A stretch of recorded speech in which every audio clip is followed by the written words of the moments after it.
today on Divorce Court. You spend too much time making videos that makes no sense.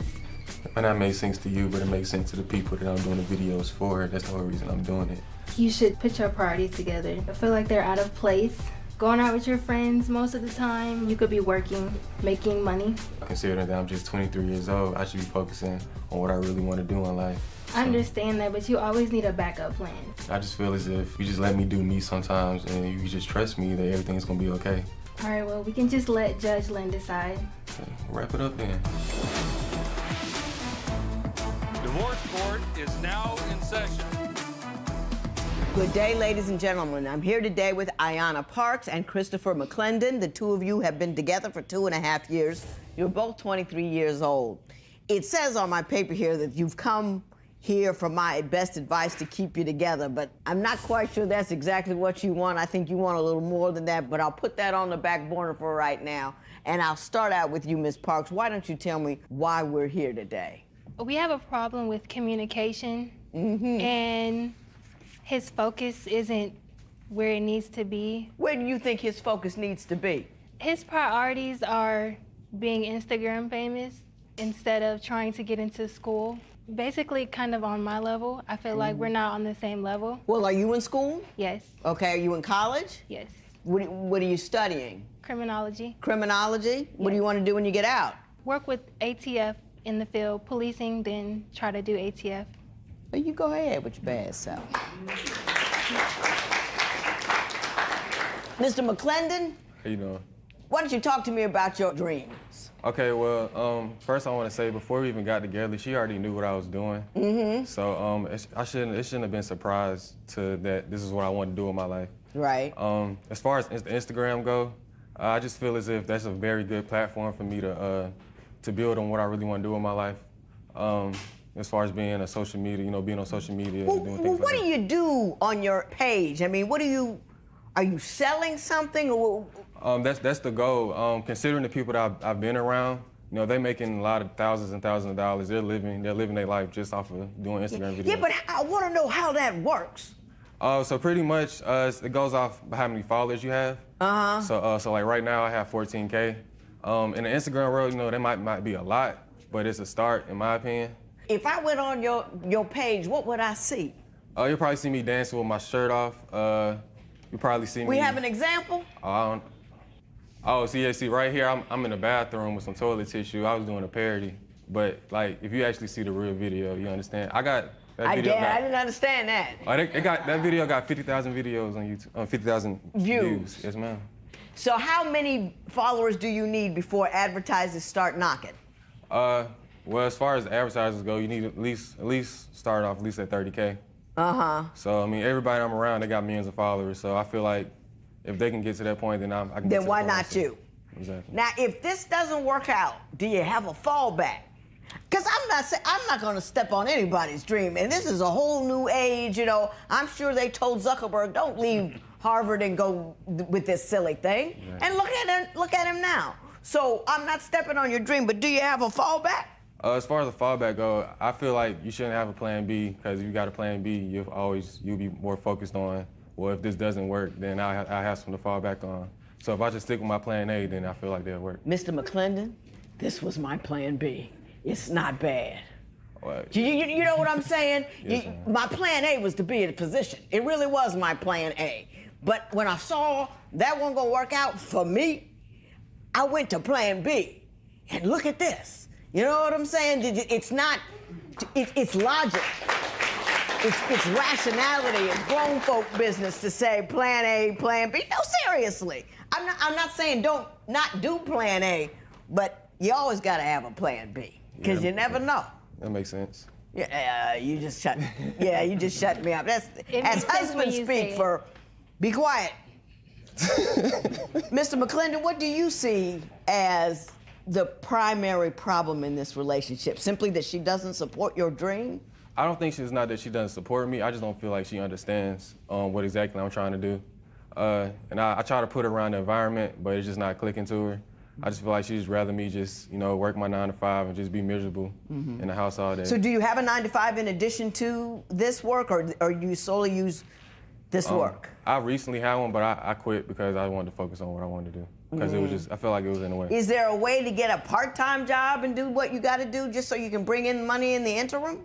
I do that. I have a part-time job. Oh, okay, cool. So you're self-supporting? You're self-sufficient? Yes, ma'am. Is he self-sufficient?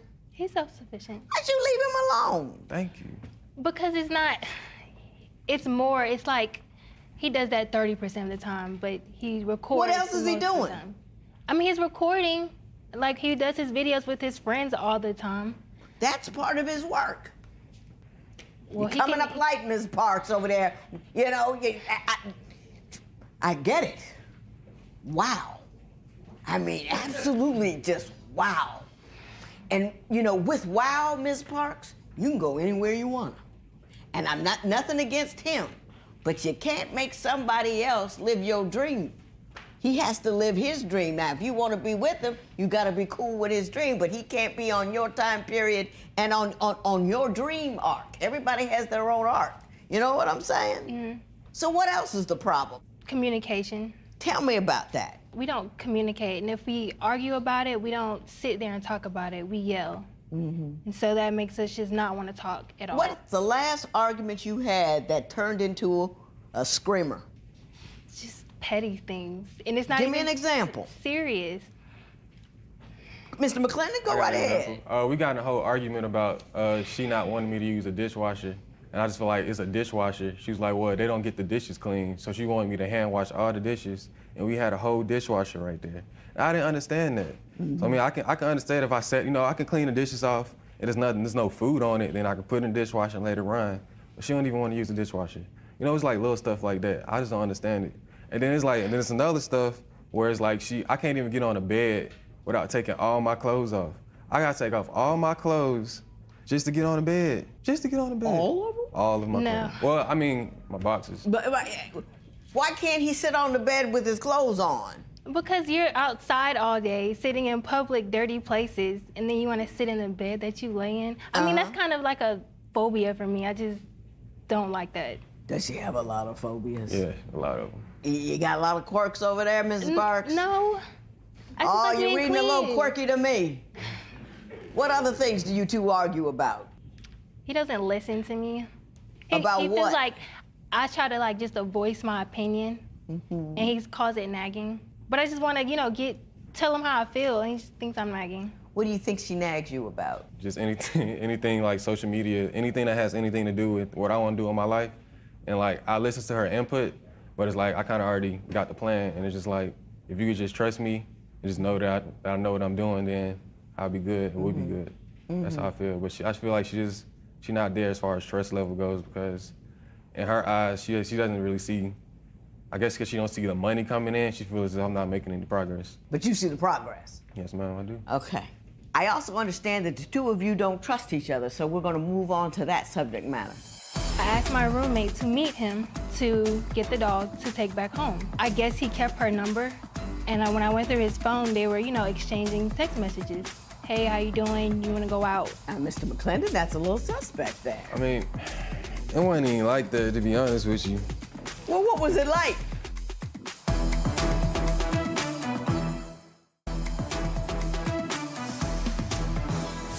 Ms. Parks, you say that you don't trust Mr. McClendon because he's awfully flirty with women online. Why don't you tell me what your concerns are in that regard? So if he posts a video and females will comment under it, he'll feel the need to, post, heart eyes back, and I feel the need that he doesn't need to respond to every female that posts on his page. Does he respond to everybody or just every woman? I feel like it's every woman. I feel like that's what people tell me when they really don't think it's true, but that's what's bothering them. Is it every person or is it every woman? I mean, if it's his friends, he'll respond back to them, but if it's a girl who sends heart eyes, I feel like there's no need to respond. No need to respond. Mr. McClendon, what is your position? I feel as if most of the people that do comment, I don't say anything back unless I know who they are, or unless I feel like if it's somebody who's supporting me and that's been supporting me and that's always under my comments, I'll respond back with something, the most friendliest thing I can respond back to. That's just how I see it. Somebody gave me some hard eyes the other day, And I responded back with a smiley face and some laughing emojis. And I just responded back because I knew who the person was, you know, and we've done work together. So if I didn't respond back, it would have been a dang. So now, Ms. Parks, give me something else. Has he ever done anything online or otherwise that makes you think he's cheating on you? Anything? There was this one time he had my dog, my puppy, and I was at work. So I asked my roommate to meet him to get the dog to take back home. Come to find out, I guess he kept her number. And when I went through his phone, they were, you know, exchanging text messages. Just like communicating, just, you know, hey, how you doing? You want to go out? And at this point, I'm just like... Now, Mr. McClendon, that's a little suspect there. I mean, it wasn't even like that, to be honest with you. Well, what was it like?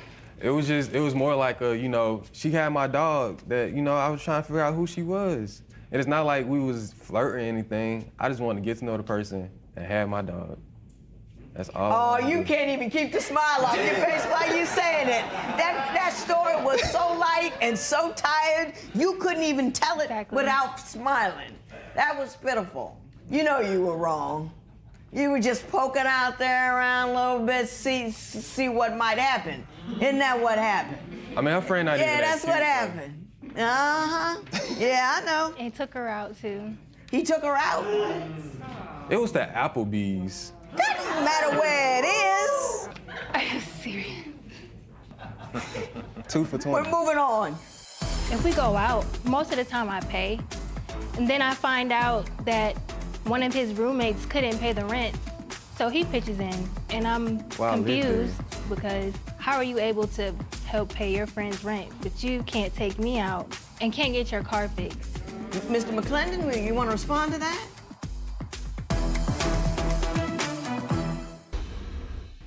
Basically, what I'm getting from you, Ms. Parks, is you want him to become a more stable adult individual, that he needs to buy a reliable car, that he needs to pick up the bills. Are you paying for him? Are you helping support him? How's the money working? If we go out, most of the time I pay. And then I find out that one of his roommates couldn't pay the rent. So he pitches in, and I'm confused. I'm confused because how are you able to help pay your friend's rent, but you can't take me out, able to take another female out, and can't get your car fixed? Mr. McClendon, you want to respond to that?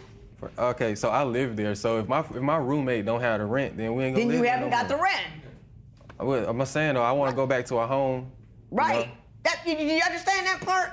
When the rent is off, they don't care who didn't pay it. They don't have the rent. He's got to have the rent in order to stay in the apartment.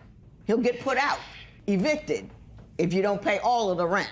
They won't just evict the 2 people who kicked in their part. They evict you all. You get that part? Yes.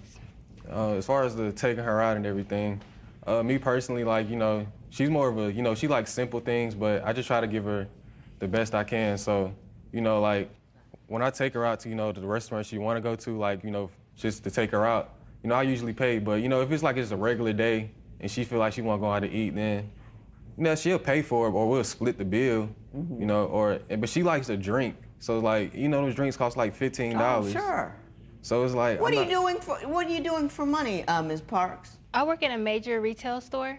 You guys can't afford going out for meals at all, whether they're expensive or not expensive, because neither one of you has enough money to do that. And you say you took her to a better restaurant than you took her girlfriend to. You're not supposed to be taking a girlfriend to any restaurant at all. That's the point.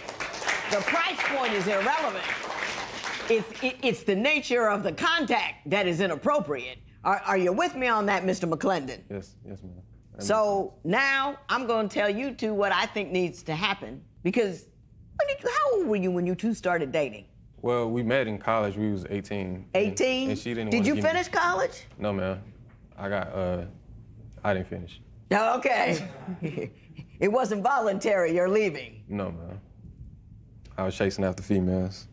But she didn't, when we was in college, you know, she didn't even give me the time of day. So it's like, it took me 5 years just to get her. Now she just. You don't want to mess this up, though. No, I don't. Let me help you out.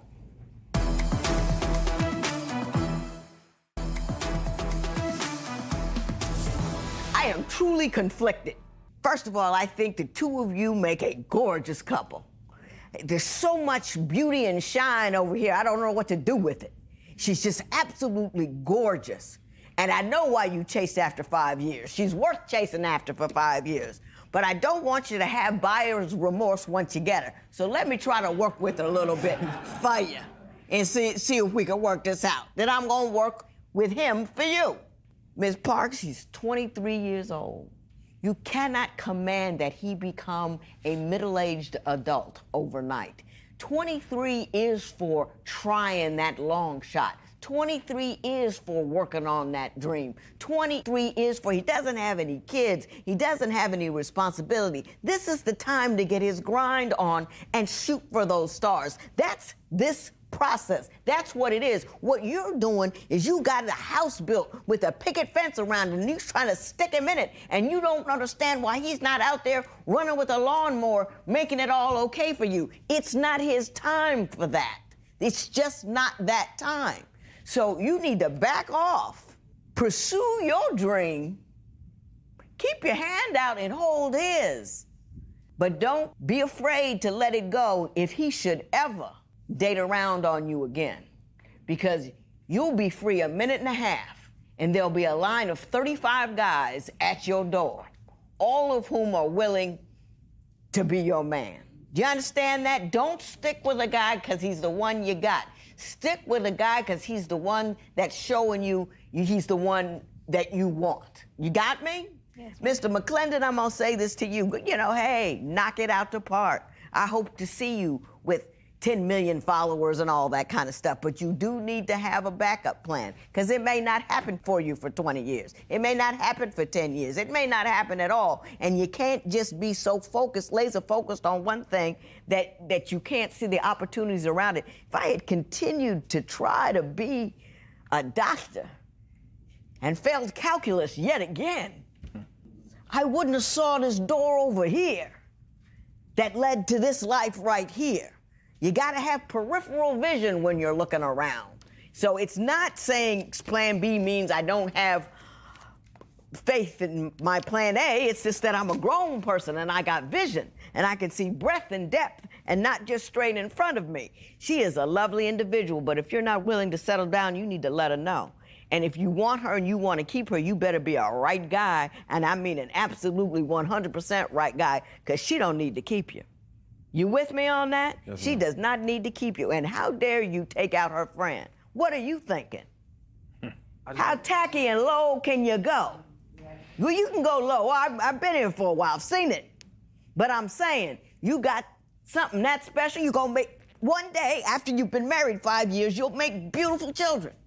But you got to do the right thing right now, every day. Do you understand what I'm saying? Yes, ma'am. Let him dream. Let him live. Don't work him like a job, but you keep your independence.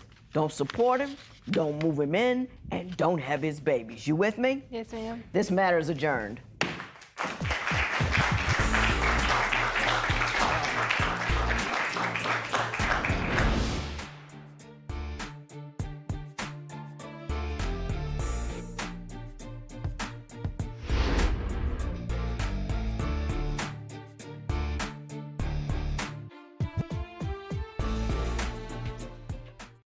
Today on Divorce Court. Tim freaking ruined our marriage because he doesn't remember the next day what he said or did. I think Lakeisha's cheating on me because she's sneaky. Well, I hired your cell phone. I don't even know what her cell phone ringer sounds like. I think he's a sex addict because he's constantly on porn sites. He's always asking me for threesomes. Instead of talking, she likes to yell and scream. And it's either his way or no way. I would like to be with Lakeisha. I love her, but right now it's hard to say. Divorce Court is now in session. Good day, ladies and gentlemen. I'm here today with Lakeisha Rye and Timothy Taylor. The two of you have been together for 8 years, married for 5, and you have 1 child together, and you each have children from previous relationships. Mr. Taylor, you back again. Yes, ma'am. I saw you, different woman, different marriage. Yes. But he was here before. Mm-hmm. And So I've heard. before we go forward, I want everybody to see what we did the last time Mr. Taylor brought a wife to divorce court. Well, we're in the process of making love. He told me that I'm his main girl, but I'm not his only girl. Yeah. I did tell her that, but at the same time, it was time to end the charade. It was too much going on in my life. I had too many women I was juggling, trying to hide from her, and it just got too hard. I just had to call it quits. Don't you feel awfully small behind that? No, I don't, Your Honor. I don't feel bad about it at all. You don't feel badly about No, I hurting don't. someone like that at all? Someone who had done nothing but love and care and pay your bills. You hurt her terribly at a very, very vulnerable moment, and you don't feel badly about it at all. I didn't really know that I didn't want to be with her until I met the person that I'm with now. Whoa. Is she the person you were with then? Yes, she is. At that now? Yes, she is. No. No, Your Honor, I'm not. No, what? No, ma'am, not at all. Ms. Rye, why don't you tell me what's going on in your relationship that has brought you to divorce court? Tim is a big sex addict. I am tired all the time, so he always wants to have sex. Sex. If it's not from me, it's from somebody else. I've done fought prostitutes. Here recently, my daughter caught him on the couch at his mother's house with another prostitute. Oh, she's fight definitely, prostitutes? She's Oh, yes, definitely lying. ma'am. Soon after I had my son, I had to get in a fight with a girl. Tell me what happened. I confronted her a while and asked her, you know, I'm hearing that you're dealing with my husband, and she denied it. And actually, I happened to call and check my voicemail, and when I checked my voicemail, Mr. Taylor accidentally called my phone and left a nice message with him talking to the girl on my voicemail. Mr. Taylor, did all of that occur? All of this did occur, Judge, but the thing that she's not telling you the truth about is these girls aren't prostitutes. And if they are, they don't tell me about it. I'm not paying them.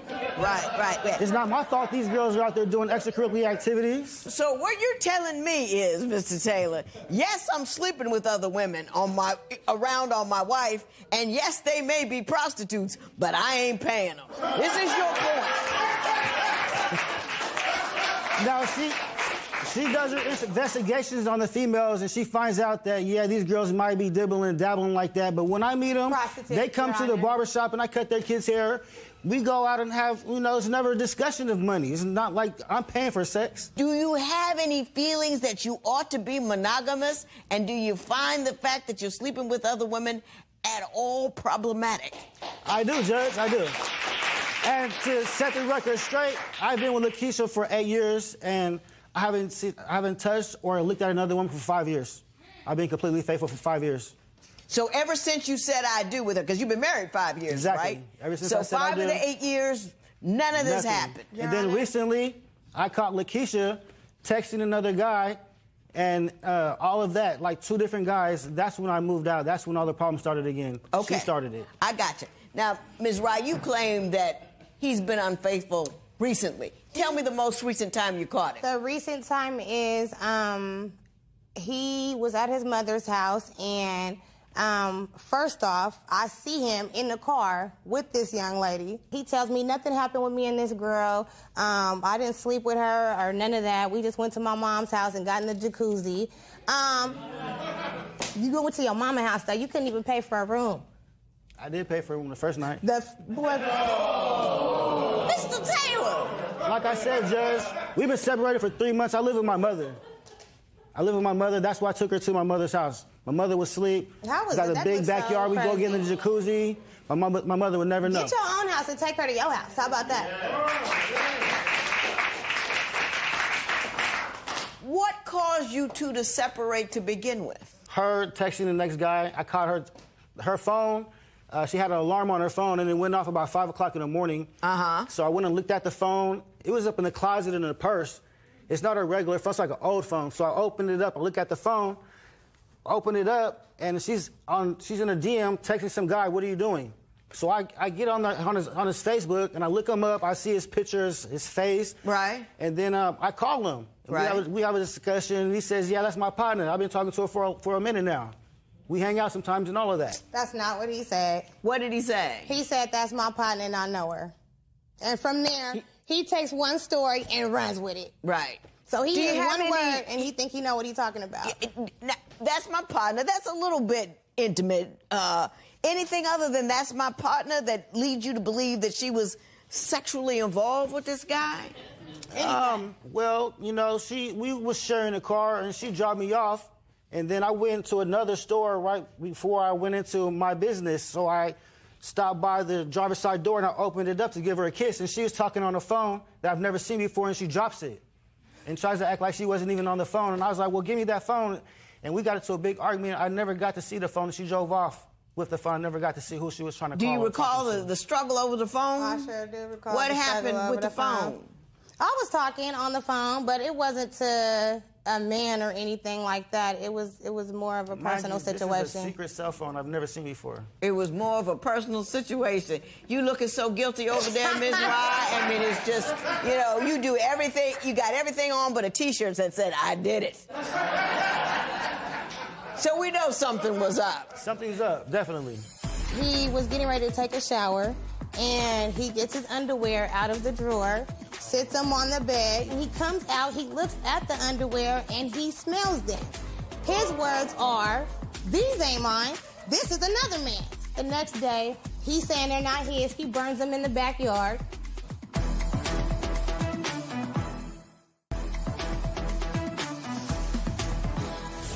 You say Mr. Taylor has a drinking problem. Why don't you tell me the nature of that problem? Yes, ma'am, he has a big drinking problem.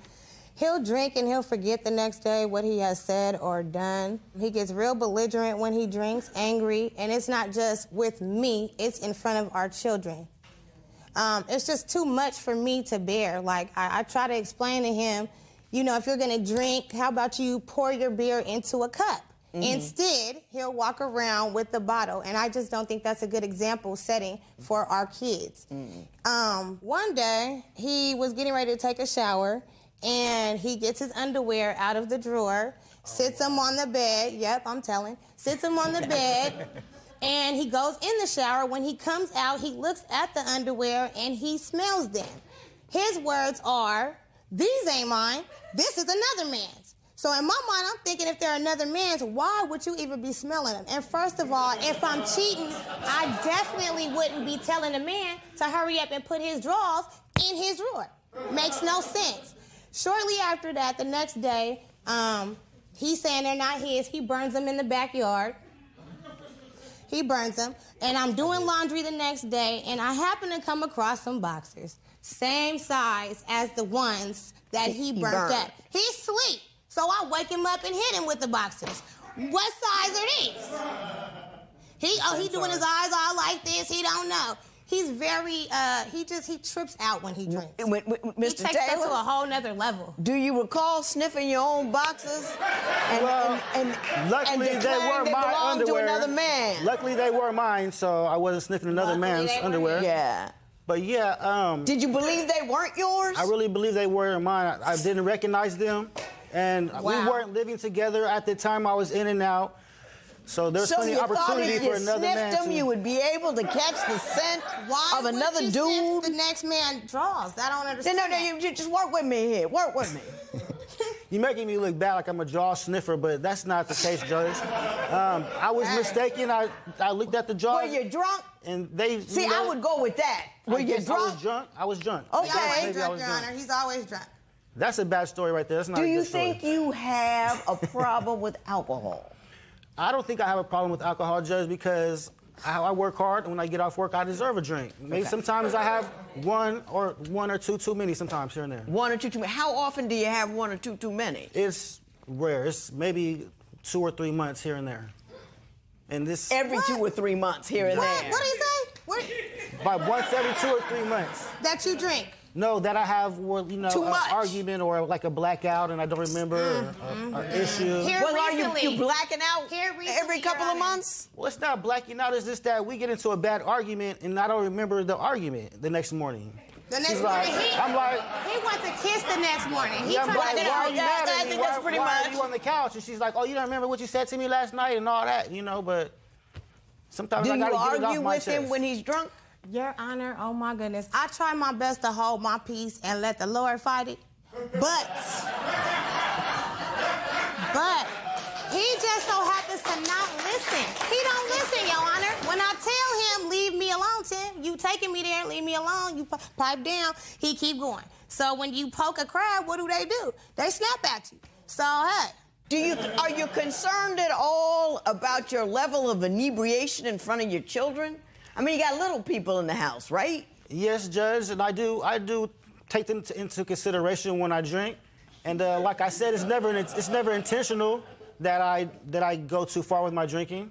It's never intentional. Yeah. I admit that is a flaw that I have. It might be my one flaw. Your one flaw? It might be my one flaw. Everything else. All right. Mr. Taylor, we've been talking about you for a while, so I'm going to ask you to tell me the one thing about Ms. Rye that is the most damning and the reason why you believe your relationship isn't working out. She doesn't know how to just be a wife. She wants to be out. She wants to be getting talked to. She likes attention. You know, it's never that she goes out looking for it, but when it comes, she's not. She doesn't turn it down. She doesn't turn it away. Right. Ms. Rye, what is your response to that allegation?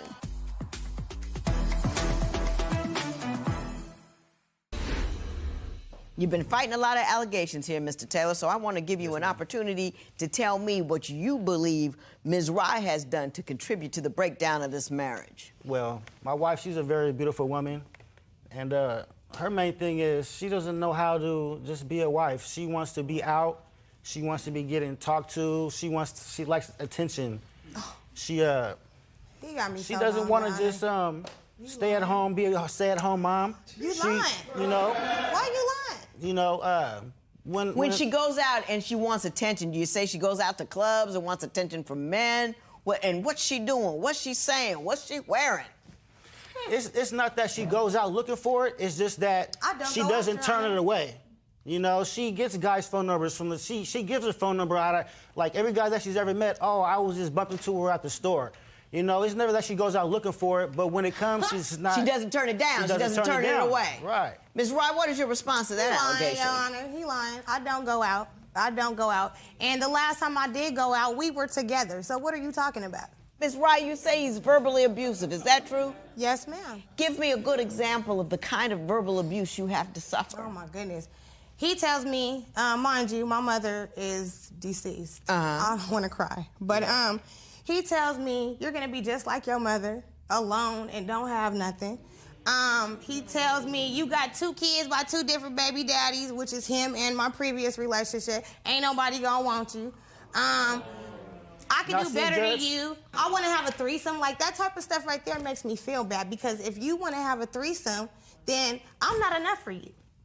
So that makes me question myself as a woman. Right. What's wrong with me? What am I not doing right? And Judge, I tried to do everything for him as a wife and be supportive. I did everything. Dress sexy for him. When I do that, he blaming me. Oh, why you got the lingerie on? What man did you have in here tonight?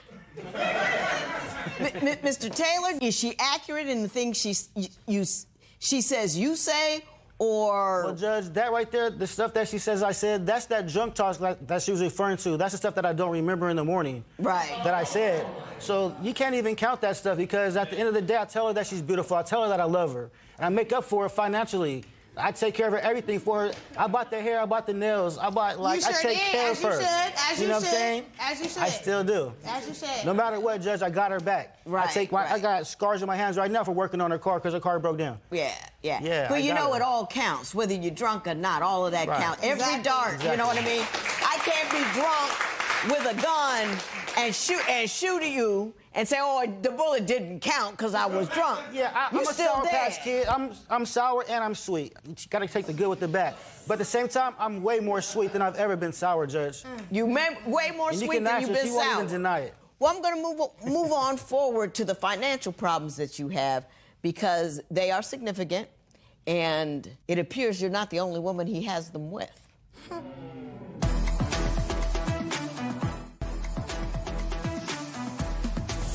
You say you have financial difficulties, Mrs. Rye, because of what he spends his money on. Tell me what you mean by that. He buys jewelry. He wants to put beat in his car. He wants to put what in his car? Music. Oh, okay. Sound systems. He's very flossy.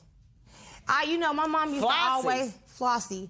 My mom used to always say, champagne tastes with beer money. That's basically the situation. Well, that's never been the situation with me because I have the money to take care of and buy whatever I want.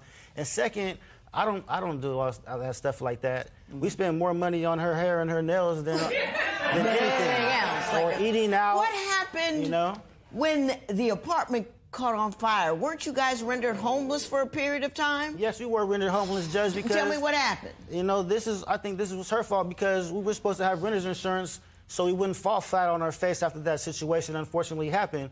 So we ended up having to live with my brother for about 3 or 4 months till we get another apartment. Well, how come you didn't have renter's insurance? Because she forgot to pay the bill or, bought some cannabis or something. I'm going to say being irresponsible. Right. I'm going to say being irresponsible. And then, too, I was taking care of my mother. Right. I was taking care of my mom, and I just wasn't really focused at the time, just trying to focus more on my mother and her health before she passed. Was her mother dying at that point in time? Not at that point in time, Judge. Her mom was just fine. Let me ask you this, Ms. Rye. You claim that he's a deadbeat dad. In what respect is he a deadbeat dad? I wouldn't say deadbeat dad like that, but I just would say as far as being a good example to his children, as far as how he talks to their mother in front of them. I understand that economically, though, you don't believe he's taking care of your kids like he should, and that he has other kids that he's not taking care of like he should.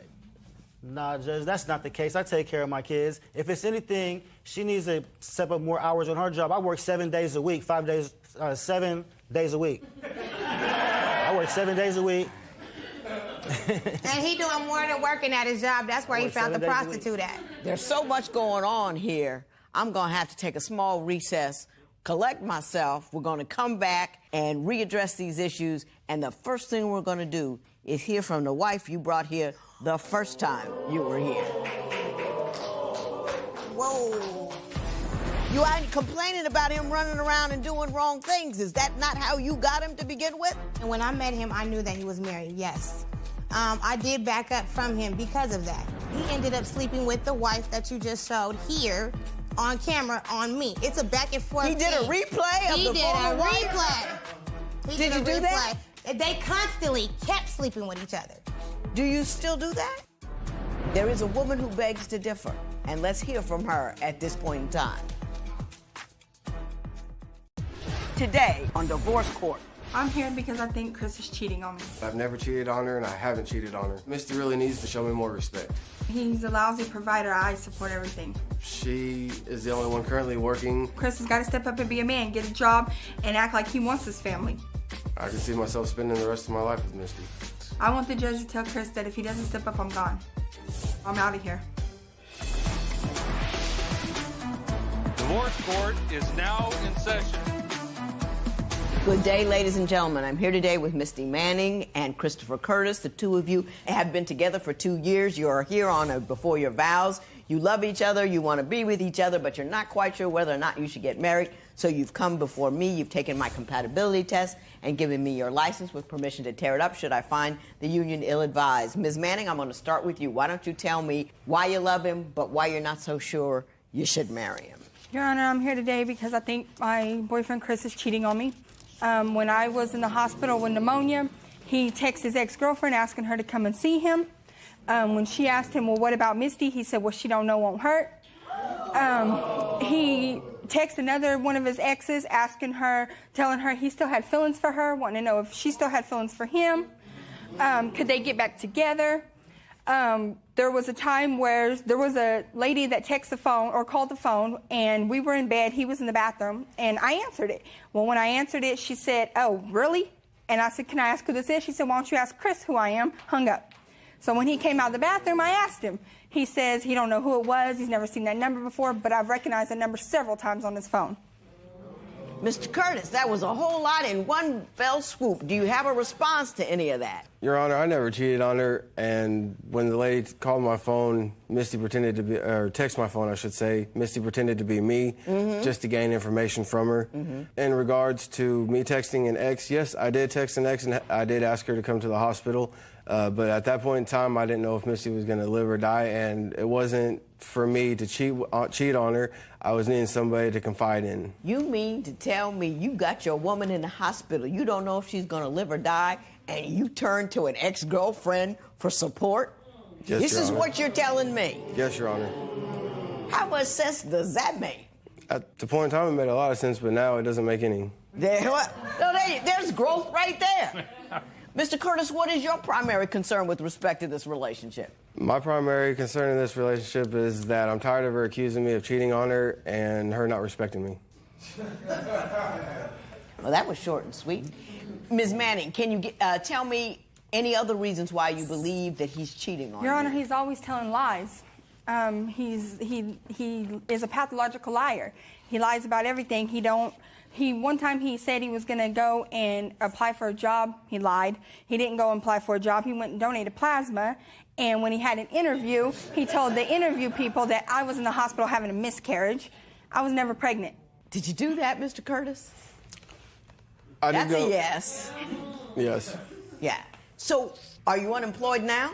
Yes, Your Honor. How long have you been unemployed? 3 months. Okay. Did you tell her you were going to get a job and had a job interview when you didn't? No. I did go apply for the job, and I did have an interview. I just didn't make the interview. And you didn't make the interview because? I was donating plasma, and the time that... You just didn't want to get the job, right? Because there's no time frame in which you have to donate plasma. If you got a job interview, you go. You don't. Right. It's not like the plasma people, the blood people tackled you on the way to the interview and dragged you in and tapped your vein. You made a decision not to go to the interview and to give plasma instead, correct? Yes, ma'am. There you go. We're getting growth over here. Mr. Curtis, do you respect her? Yes, I respect her. Uh-huh. How come so many lies and so many, I'm going to get a job but don't get a job? Got an ex coming to the hospital while she's there. Why so disrespectful? Because I guess I'm taking out what happened to me in my past relationship out on her. What happened in your past relationship? Past relationships, I've been cheated on. I've done everything else for the person that I was with and didn't get any recognition for it. So therefore, being with Misty, I take that out on her. You take advantage of her before she can take advantage of you. I guess in a way, yes, Your Honor. I got that. Your Honor, one time he had stated that he went and applied for food stamps to try to financially help because he don't want to work. And I'm the one that brings in all the money. I pay all the bills. So I told him at least apply for food stamps. He lied and said, well, I don't know how to apply. And so I tried to help him. Well, he lied about applying for food stamps. He lied about going and getting a job because I applied for the jobs online for him.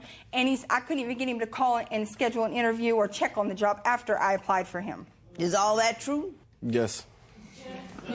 Your Honor, he's okay with being a carny, a carnival worker, and I'm not okay with being a carny's wife. I'm not going to. That's the only job that this man wants to do. If there's a carnival in town, you'll work it? Is that what No, basically how it works? No, basically what it is I've worked for carnivals for 10 years. It's not something that I can just up and quit one day, and not ever go back to it. She wants me to make money, but she wants me to do it her way. So therefore, I've never worked a 9-to-5 job in my life, never.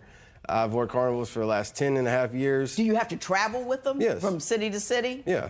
And she doesn't want you to do that because she wants you home. Exactly. But if she wants me to make money, I don't see a problem with it. As long as I'm sending her money at least every day or every week or whatever, I don't see... When he does work carnivals, does he send you money? No, Your Honor, he does not. That's a lie. And he is also lying because he said he's never worked a 9-to-5 job. When I got with this man, he was working at the Salvation Army in Tulsa, where I was stranded at for a couple weeks. So if he's never worked a 9-to-5 job, how did he work that job? If I would have known then that he was going to be like this, I would have never took him back home with me. You took him back home with you? I took him back home with me from Oklahoma. How long did you know him before you took him back home with you? Not long, Your Honor. Give me a ballpark. Your Honor, probably 3 weeks. Small ballpark, huh? Yes. Oh, my God. Didn't anybody, when you brought him home, say, hey, do you really know this dude? Yes. My parent did.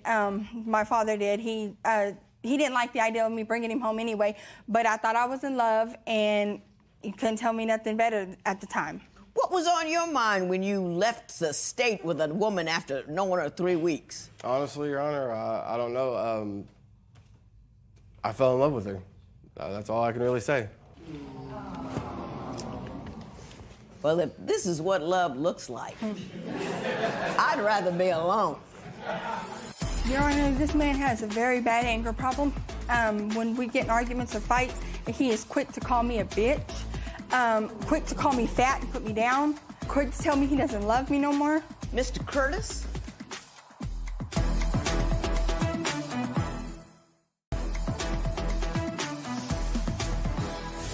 So, Ms. Manning, you say he's verbally abusive. Why don't you tell me about that? Your Honor, this man has a very bad anger problem. When we get in arguments or fights, he is quick to call me a bitch, quick to call me fat and put me down, quick to tell me he doesn't love me no more. Has he been like that throughout the relationship, or has this developed over time? Just started. Just started how long ago? Probably 6 months. Do you know why? Do you know what's changed? Your Honor, I don't. I know that, like, when I put him out, I'll tell him to go. He's got to get out of my apartment. He'll get so mad, he'll punch holes in my walls. There was a couple nights about a week ago where he knocked my coffee table over. It's 2 o'clock in the morning. The police officers got called. They 86'd him out of there. He ended up leaving. I took him back. We were at my dad's. When we first came to Arkansas, we were at my dad's, and this man ended up getting in an argument with me, calling me fat, telling me I was worthless, putting holes in my dad's walls. So he had to step in, kicked him off the property, told him to leave. Mr. Curtis, are you shrinking at all over there? You starting to feel smaller and smaller? Yes, Your Honor, Yeah, I am. I'm glad, because that means that you're conscious. Now, Mr. Curtis, do you admit to being verbally abusive? And if so, how did that develop as a lifestyle for you? Yes, I do admit to being verbally abusive, but when she starts yelling, I get irate. So therefore, I lose my temper very quickly. And yes, I have called her names. I admit that, and I regret that. And no sooner than I say it do I apologize to her for it. I mean, when we fight, we do fight. I've never laid hands on her, but I have broken our stuff and I have put holes in our wall. I'll admit that. And since you don't work, you don't have the money to replace them, so that puts the burden on her to replace those items you broke, correct? You're right, it does. And that doesn't give me right to do it. Mm-hmm. But I have fixed everything that I've put a hole in. Do you know why she's always yelling at you? Because I don't do nothing. There you go.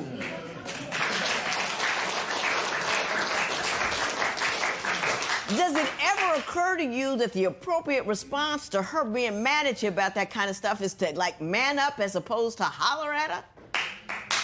Yes, it is. However, you rejected that notion because... Honestly, I really don't have an answer for that, Your Honor. This is a before your vows. I have to remind myself of that. Do you want to marry her? Yes, Your Honor, I do. I love her to death. How is it that you love her so much but can do nothing for her but hurt her? Honestly, Your Honor, I don't know. I don't try to hurt her, and that's never been my intention at all. But you manage it quite a bit. And I want you to try to connect the dots for me. You really, really love her, but this is how you treat her. How does that happen? Ms. Manning, at some point I got to turn to you. This is a before your vows. You've told me he's verbally abusive, that he doesn't work, that he tears up your stuff, that you think he's cheating, brings over the ex when you're at the hospital, all of these things, yet you want to marry him. So I want you to take a hot second there and put your best words together so you can explain to me why it is you want to connect yourself in perpetuity to pain. He is a net negative in your life. He's emotionally harmful. He's tearing down who you are. He's tearing up your house. He's not contributing economically. He lies to you and he cheats on you. What would cause you to throw him out and keep going? So, Ms. Manning, I went through all of his behaviors as you recited them to me and asked you, why are you here on the before your vows? Because it seems to me that you want to attach yourself to pain. Tell me what I'm missing or where I'm wrong. Your Honor, I love this man, and I want him to get it together and be a man and respect me. But if he doesn't, I'm not going to stay with him. You have so far. You keep telling me you've thrown him out, you bring him back. What would cause you to throw him out and keep going? You know, Your Honor, I think it's just I can't let go of him for some reason. I love this man, and I see the change in him, but he's just not willing to do it. Mr. Curtis? Yes, Your Honor. Are you willing to change in order to become a man worthy of having her as his wife? Yes, Your Honor, I am willing to change. What are you gonna do? First off, I need to get a job. That's the biggest one. I need to help more around the house. And You don't do that either? I do clean the house, but I don't clean it like she wants me to clean it, you know. But I do cook her dinner. I make sure she has dinner ready when she gets off of work. Every day? Not every day, at least 3 to 4 times out of the week. No, you're lying. Does she go to work every day? Yes, ma'am. But you don't feed her every day? It's not that I don't feed her every day. I don't slave over a hot stove every day, no. But at least 3 or 4 times out of the week I do. And if the tables were turning, you were working all day, you'd expect your woman to have a meal for you every day. Not 3 or 4 days, but every day. Honestly, no, Your Honor. I wouldn't expect her to cook every day for me. Oh, that doesn't even make sense. That doesn't even make sense. Ms. Manning, I'm going to give you an opportunity to give me a 30-second professional, because right now, you know, all I'm wanting to do is buy you a bus ticket and send you somewhere. So I want you to say something to me that would say, this is a union I'd be worth fighting for. Ready, set, go. I don't even know, Your Honor. I don't feel like I should be fighting for it. I really don't, because I don't see him changing. I don't see anything, working out with us. He don't want to work. We don't have no communication. When I ask him answers, he won't even tell me. He'll just say, I don't know, or the famous cop-out that he always does about the not you, it's me. Mm-hmm. I don't really see anything coming about it, Your Honor. I don't, and I've tried. I've cried to him, I've begged him, and I've talked to him like a woman, and he still refuses today to do anything. Mr. Curtis, you have 30 seconds to convince her that she shouldn't bounce you, as I'm going to recommend. I mean, like she said, we don't have any communication, and she's right, we don't. And when she does ask me questions, I can't give her an answer, but I do love her and I do care about her, and I'll do anything and everything it takes to keep her. That's it? Yes, Your Honor. Got it. Now I'm gonna talk to you. Well, I'm gonna talk to you too. You may not have any fun, but I will.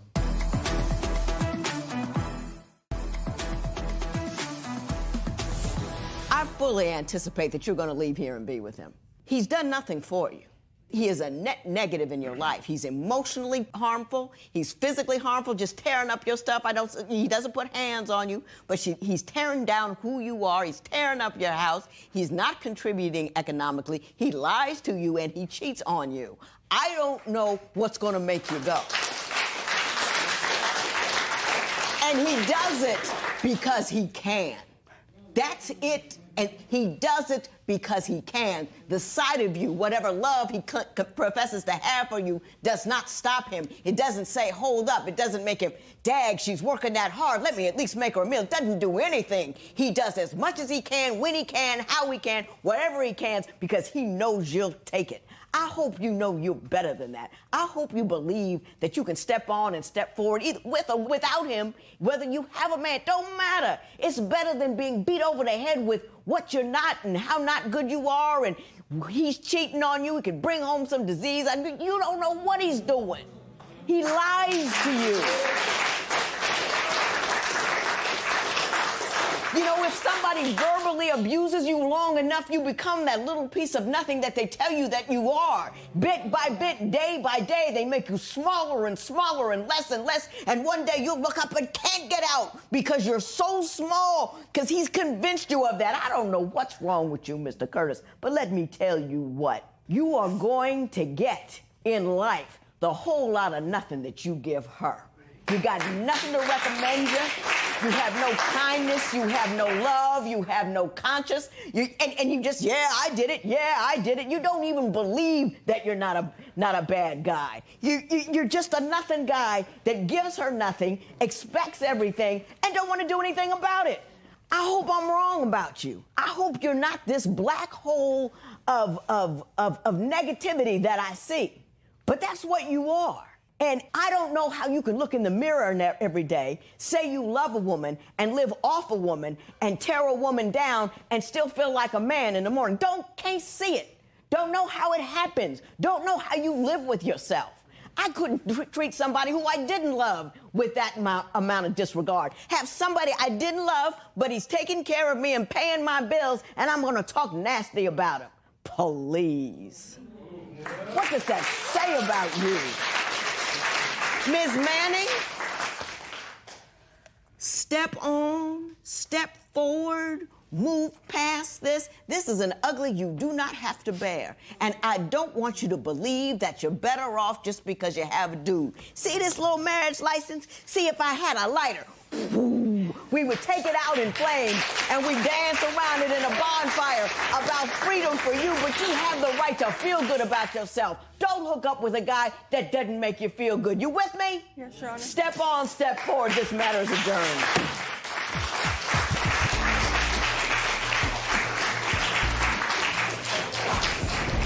Misty, I'm sorry for everything that's happened in our relationship, and I don't want it to end like this. That's never how I wanted it to end, and I do love and care about you, and I do want to work this out. I did everything for Chris, but he threw it away. Like, he didn't appreciate it. And like the judge said, he thought I was gonna stay, and I'm not.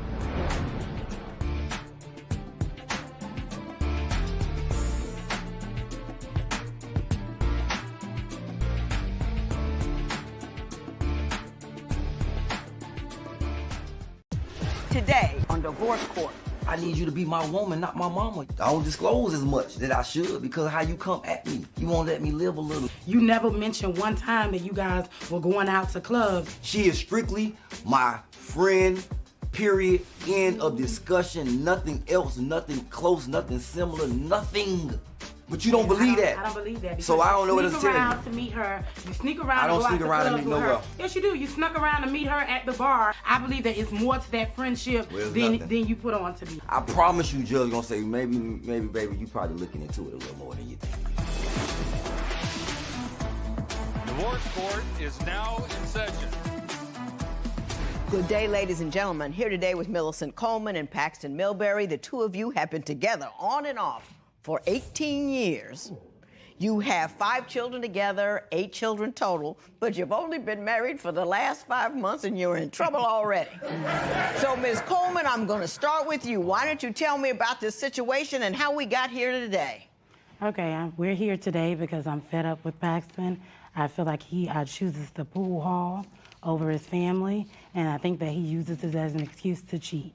Mr. Milbury, did you hear what she just said? Yeah, I hear. Do you spend a lot of time at the pool hall? Not much as she make it out to be. Give me on an average, any given week, how many hours do you spend at the pool hall? Maybe, I'd say probably about 5 hours a week. 5 hours in a week? Yeah, maybe 5 or 6 at the hours pool a week. hall. Yeah. Is that untrue? He spends at least 20 hours a week at the pool hall. 18 years. You're not that old, Ms. Coleman. 18 years. But my understanding is that you've both been in foster care, you both had difficult upbringings, and that even you were both molested as children. Is that accurate? Yes, we were both molested as children. So you didn't have stable family homes. Yes. And that you kind of bonded over that. And yes. I understand that in the beginning, you kind of cleaved to him because you were out there with nowhere else to go. Yes. Is that accurate? Yes. Mr. Milbury, did I get that right? Yeah, a little bit. A little bit right. Yeah. The only reason I think it's important is because some people ask, why do you stay 18 years with somebody that's been cheating and carrying on? And people don't understand the bonds that bring people together. They think, oh, it's so silly to stay with a guy who's going to do as much cheating as you've done. But there's a reason behind the connection. So why don't you tell me a little bit about some of the cheating he has done? We moved on to Georgia from Florida. That's when it initially took off. There was a woman, she came up, she was looking for him. His cousin had just been murdered, and he had went back to Florida for the funeral and everything. And she came up and she asked, where's Paxton? And I said, well, he's not here. And so in that time we had a small conversation, and she invited me to go out and get her nails done. And we became really close friends during that time. And I later discovered that the whole entire time that they were sexually involved, they were having sex in our apartments. And it took for his family member to come and tell me that it was true and that they had been sleeping together in their apartment. Mr. Milbury, were you sleeping with someone that she knew and that she was close to, and were you doing it all the time? First of all, her information is inaccurate because I hadn't had any dealings with this girl when I left to go see my cousin got killed. And she's saying that I told her to befriend her, and I didn't tell her to do none of that. I didn't ask her to come talk to her about anything. But were you sleeping with this other woman? It wasn't even so much of a sleeping together thing. It was more so of a oral. She was performing. But you were having sexual relationships with this other woman. Yeah. You know what I mean? Yeah. You were having a sexual relationship. Something you wouldn't do in the room in front of her. Yeah, exactly. Yeah. Do you see that the details aren't quite as important as the fact that you were having an ongoing sexual relationship with another woman and that hurts a woman's feelings? Yeah. But see, that at the time, when we always get into it. And when we get into it, she like to throw me out the house, throw all my stuff out the house. It's like, every time we go through something, she always disrespect me and attack my manhood. Every time we go through something, he finds his way in the arms of another woman, and he uses it as an excuse to cheat. So you're saying she disrespects you a lot, so, well, hey, if you're going to disrespect me, let me go and get my love and affection elsewhere. Is that what you're telling me? Kind of. Kind of. Yeah. Is it a revenge thing, or is it a meeting a need kind of thing? Mostly meeting the need kind of thing. It's not a revenge thing because I don't have nothing to get revenge about. It's not nothing. I'm not vindictive towards her. It's just sometimes she attacks my manhood, so it's like I have to go and try to make sure my manhood is still intact. I guess. So it's proving something to yourself kind of thing. You feel small and powerless because she made you feel small and powerless, and so the easiest way for you to regain your masculinity is to go have sex with another woman. Or not so much sex, just company, just conversation. Well, having oral sex is sex. Yeah. You know what I'm saying? Yeah, you're right. Yeah, you're right. Yeah. It's not masculine, it's juvenile. I just, you know what I mean? To feel the need to, your manhood is so thin that it can't take any insult without requiring you to act out on it. Makes you very thin. You know what I mean? Yes, ma'am.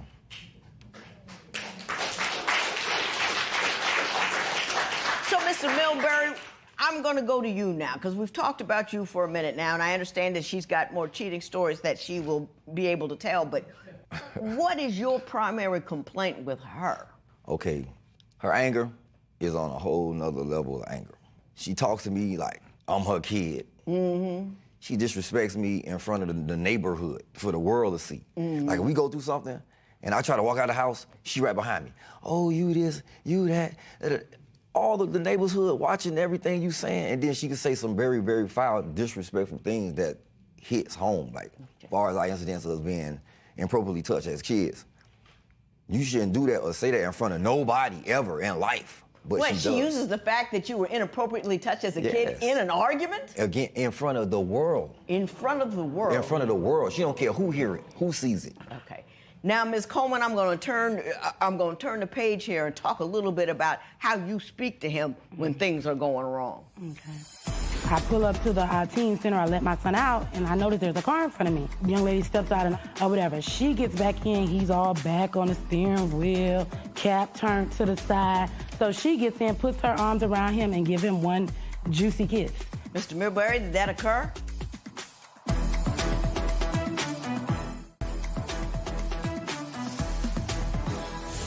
Ms. Coleman, Mr. Milbury says that when you get angry with him, you actually, in the midst of an argument, bring up the fact that he was molested as a child and use it against him. Is that true?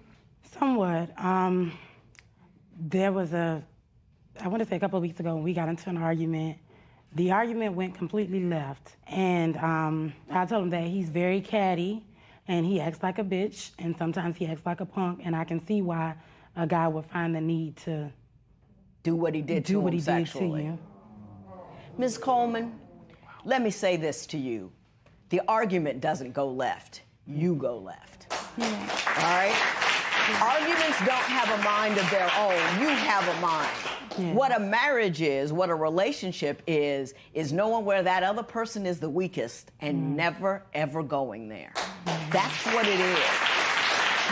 At no point is that something you should do to somebody. I mean, I don't care. I mean, if you don't like the cheating and the running around, leave, but don't injure. That's such a psychological violence to somebody, to speak on that in that way. And you've had similar experiences. Yes, I have. You know what I'm saying? It's just, it's not. And at the time, it's pretty much like hit you where it hurts, because he constantly hurts me or whatever. And when I bring up the way that I feel and my feelings, it's like he's very nonchalant about it. He doesn't care. So it's like, okay, well, I'm going to hit you where it hurts. And which I know I shouldn't hit below the belt, but at that time, yeah. That's I'm hurt, so I'm going to hurt you worse. Yeah. Tell me about the time with the woman in the car, about the $30,000. Oh. Tell me about that, because Okay. that blew my mind. We were together at the time. We had an altercation. He calls a friend, and they come over and collect up his things, and he moves out. He goes into a hotel, and then shortly after that, he gets a place.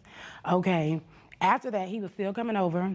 We were still sleeping together, and we were still very much involved. He was telling me that everything was good, that the only reason why he had this place is for his daughter. Okay, this particular night, my son says, I want to go to the teen center. So I pull up to the teen center, I let my son out, and I notice there's a car in front of me. I wasn't paying attention at first. Then his daughter steps out the back seat. So another young lady steps out, and I'm thinking, because it's a two-door, I'm thinking, well, maybe they're both going to the teen center or whatever. She gets back in, he's all back on the steering wheel, cap turned to the side. So she gets in, puts her arms around him, and give him one juicy kiss or whatever. And they were just going at it in front of the teen center. Out. Yeah, intentionally, because he had saw me. Yeah. So during this time, he did have a lawsuit. We were involved in an accident, and he did have a lawsuit going on at that time. And immediately after I saw that, I contacted the insurance company, and I told them that it was fraud. He had received injury to that hand prior to that accident, 2 injuries. He was in a fight one time. He broke that hand. There was an incident with a pot roast where the grease fell all over his hand. He lost a large amount of skin from that hand. And the injuries that he was trying to say that he sustained from that accident was very false. Yes, I did. Mr. Milbury, did that occur? Yeah, it occurred, but first of all, nobody gave me no juicy kiss. All she did was get out the car and got back in the car, and she seen the girl. Mm-hmm. Oh my Second God. of all, he's lying. My hand, I did fracture my finger in the accident. Yeah. But she made that call, though. Yeah. Right. Were you sleeping with or had any inappropriate activity with the woman in the car? Yeah. Yeah. Mr. Milbury, thank you for your honesty. We got 8 kids. Yeah. Everybody can't have $200 Jordans, but everybody do. A lot of our money could be toward other things, but she got to keep up with the Joneses and keep up with the Coneses, see?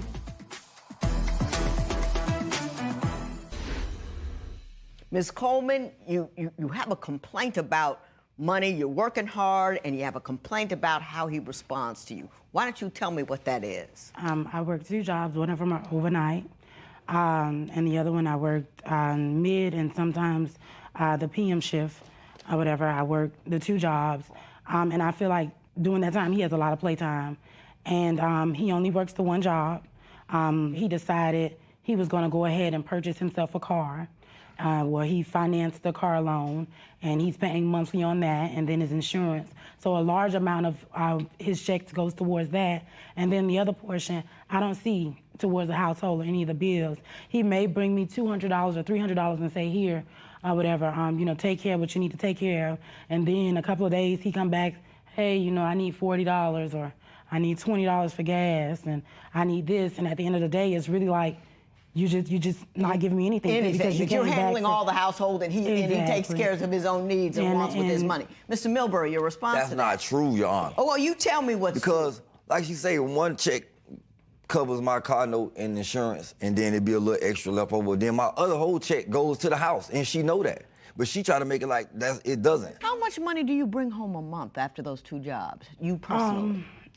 About between $35,000 to $4,000 a month. Okay. Mm-hmm. So you get paid fairly well. Yeah. And how much do you bring home monthly? About $2,000. No. I got insurance for our family, dental, medical, everything. So I bring home, how much I bring home? Maybe about maybe $1,500, $1,300, between $1,300, $1,500. Okay, you're doing fairly well economically. But you're saying he's just not pulling his weight. Not only He's that, not. okay, Go it's ahead. the purchases. We got 8 kids. Yeah. Everybody can't have $200 Jordans, but everybody do.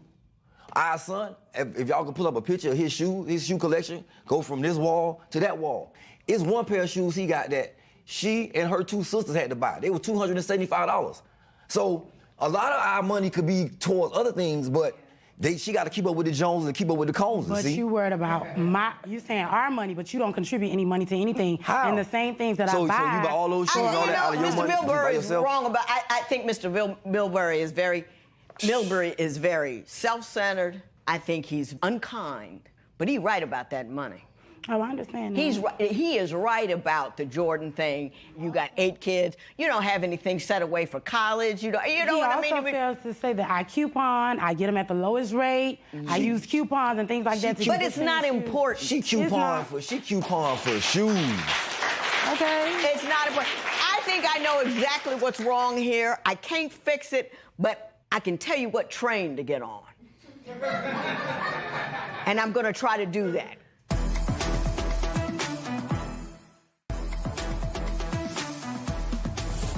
Both of you were raised in circumstances that you had to fight and that you weren't loved and respected and esteemed and you were powerless, and you take it out on each other. You come into this marriage, you're together, and the one thing that you make sure of is you're not taken advantage of by the other.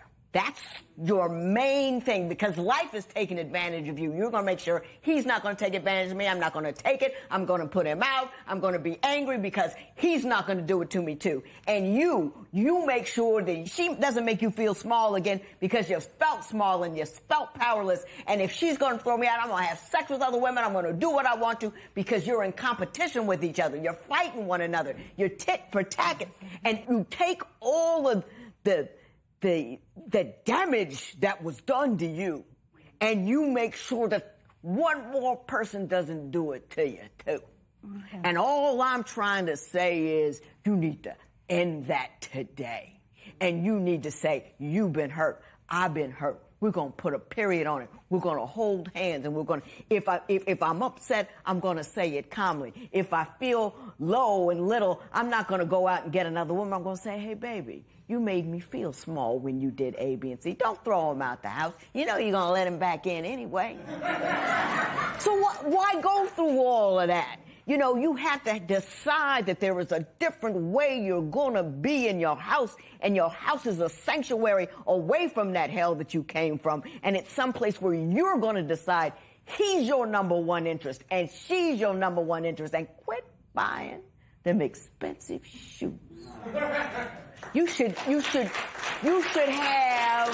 sneaker money that you spend on some counseling, because you need to learn how to be married, because y'all don't have a clue.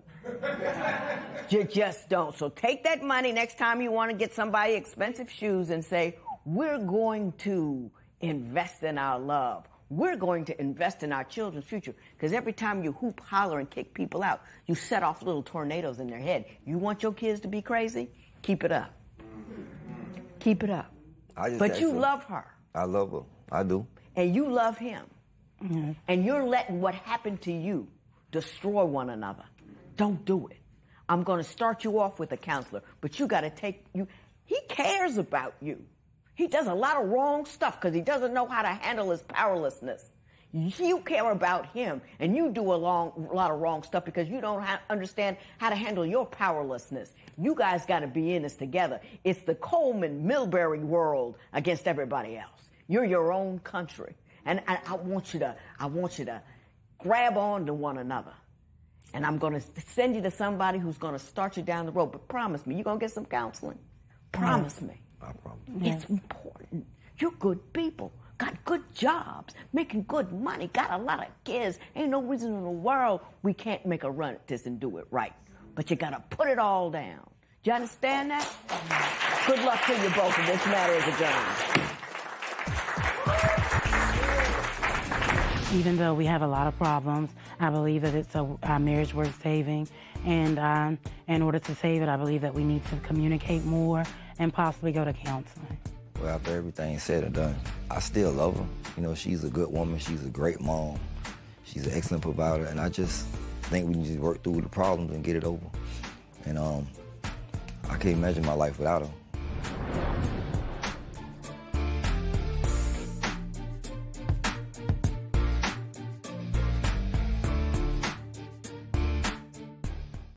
Today on Divorce Court.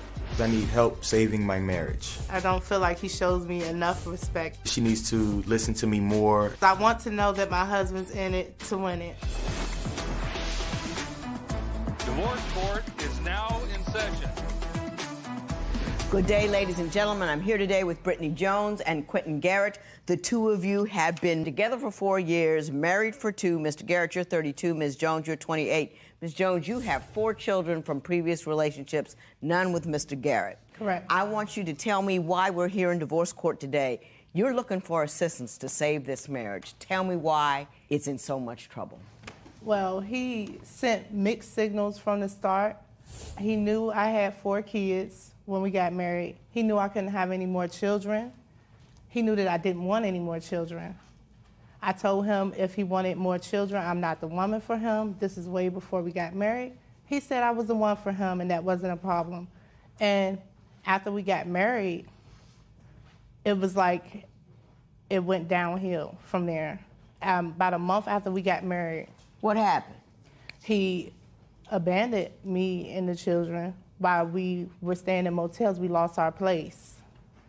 And we were staying in motels. So who moved in with who? Once you got married, did you have your own place and he moved in? He moved in, yes. Okay, what happened that put you in a financial situation that you lost your place? I lost my place not because of finances, but because a new owner bought the apartment complex we lived in, and they just were making changes. Changes, circumstance, and you couldn't keep up with it. Yes. Is she accurate so far, Mr. Garrett? So far, yes, ma'am. Okay.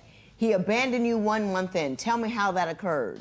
Okay, me and the children had to go move into a shelter. He was welcome to come with us because we were married. He chose not to. He then, shortly after that, he came up there once, and then he stopped visiting. He stopped taking my phone calls. He stopped talking to me. He just was incognito. Once your wife went into the shelter with all those children, did you just cut her off? Not exactly, Your Honor. What happened? There were situations with myself that I felt like I didn't want to go through it again. Prior to our relationship, I had already been in that similar situation as far as being in a homeless shelter for 3 years. Right. And I vowed to myself I didn't want to go back to that situation. I wouldn't relive that situation.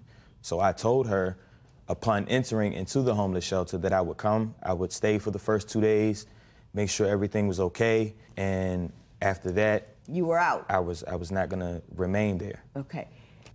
I can't co-sign on that, but I can understand it. My question to you is, once you left them there and you didn't have to stay there, why did you stop contact with them? You can take calls, you can bring them money, you can see them. Why didn't that happen?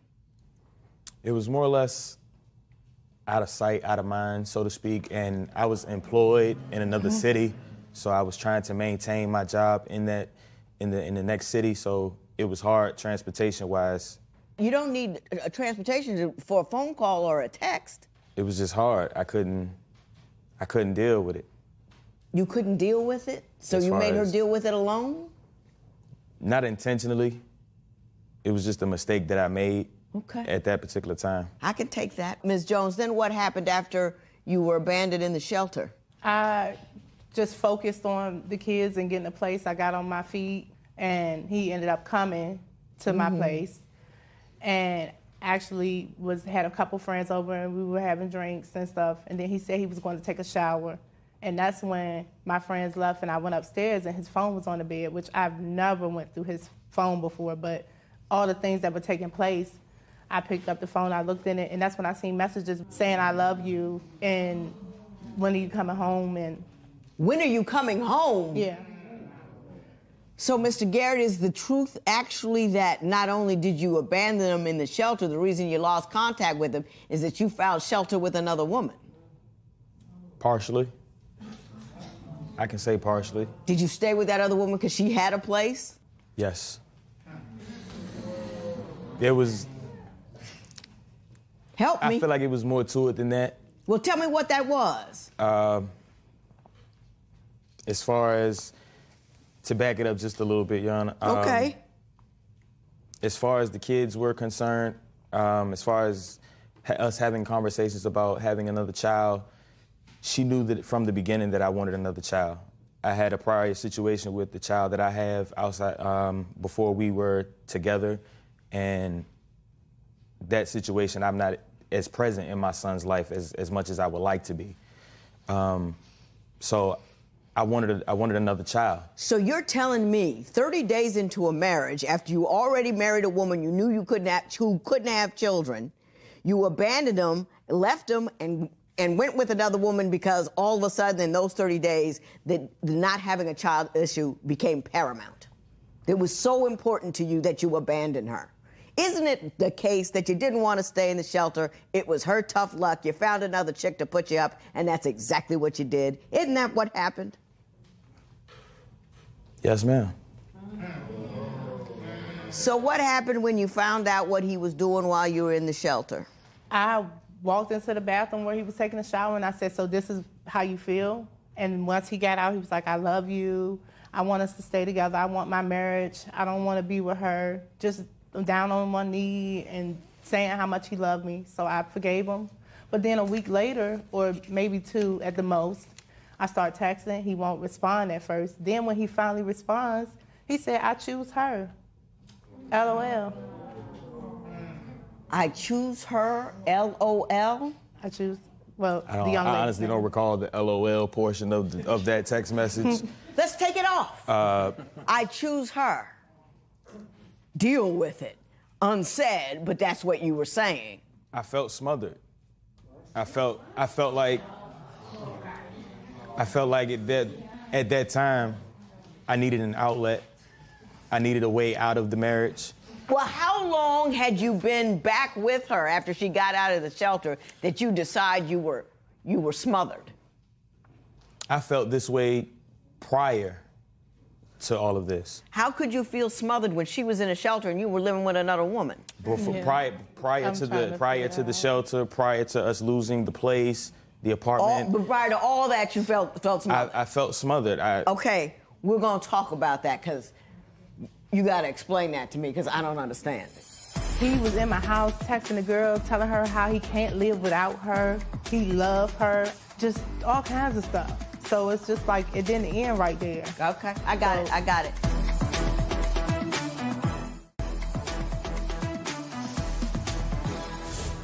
So what I'm gathering from what you've been saying, that you felt smothered all along throughout the entire course of your relationship with Ms. Jones. Is that accurate? Not entirely. I wouldn't say from the beginning. I wouldn't say I felt smothered from the beginning. From the beginning, I was the perfect gentleman. Wine her, dine her. I wanted to be with her, so I did whatever it was necessary to be with her. When did you start feeling smothered? That's the question. Maybe 6 to 8 months into our relationship. Well, you dated for 4 years, and you felt smothered 6 months in? And now you're telling me that you rode out smothered for two more years, then you got married for 2 more years, and it just so happens you got so smothered at the point where she could no longer give you shelter and some other chick could? This is what you're telling me? I took on a whole family, not just her. I took on her plus four kids. What do you have to say about him feeling smothered and overwhelmed by your 4 children? I can't understand that because he's the one who begged me to get married. I didn't even want to get married. So how did we get here today? He abandoned you once, went with the other woman, came back when you got yourself together, left again, said he picks the other woman. Then what happened? Just the disrespect. Him, like one time, he wanted to go downtown, which is a place where a lot of this stuff is taking place. Okay. Where he's leaving and not coming home and all this. And I told him no because I was getting ready for my mother's birthday party. And I was on my way out the door pretty much. So I was like, no, I'm not gonna take you down there. And not just that, I also said, because that's the place that we got arguments about that is causing problems in our marriage.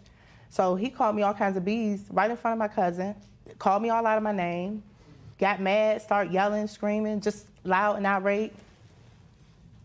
Mr. Garrett, did that occur? Yes, Your Honor. What were you in my so defense, angry about?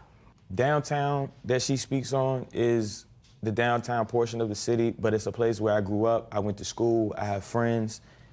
Downtown is also where the young lady who I had the affair with, she resides in that portion of the city. Yeah. And So whenever I say I'm going downtown to hang with the fellas, she assumes that at some point You're gonna see during that woman. time, she feels that I'm going to initiate contact with this young lady, or And I'm isn't going to that see pretty her. much what you've been doing? And he has. No. I mean, she's always willing to take you back when you come back, so there must be some kind of contact with her throughout. With the young lady who I had the affair with? No. Well, you left her twice for the True. lady. True.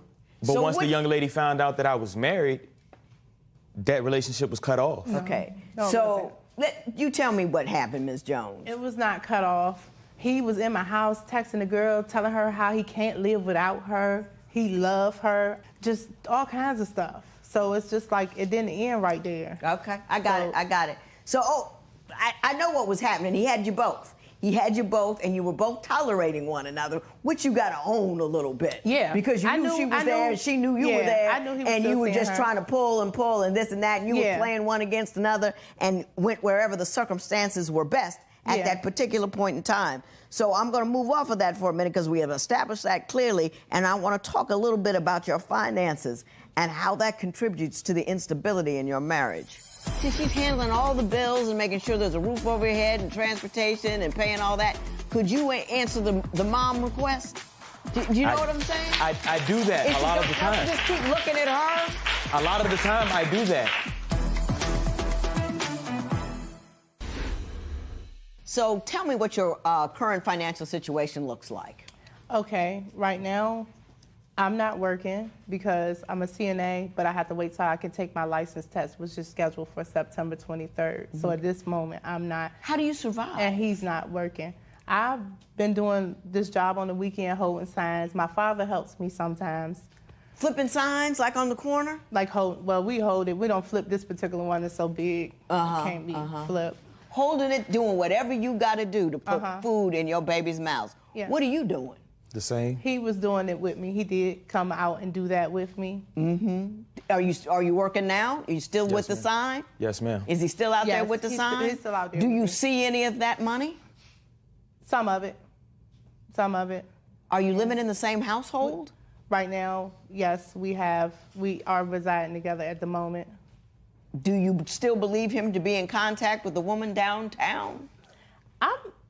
To be honest, I'm not sure. He's very secretive with his phone and different things. So sometimes I think he might be the way he reacts to me at times.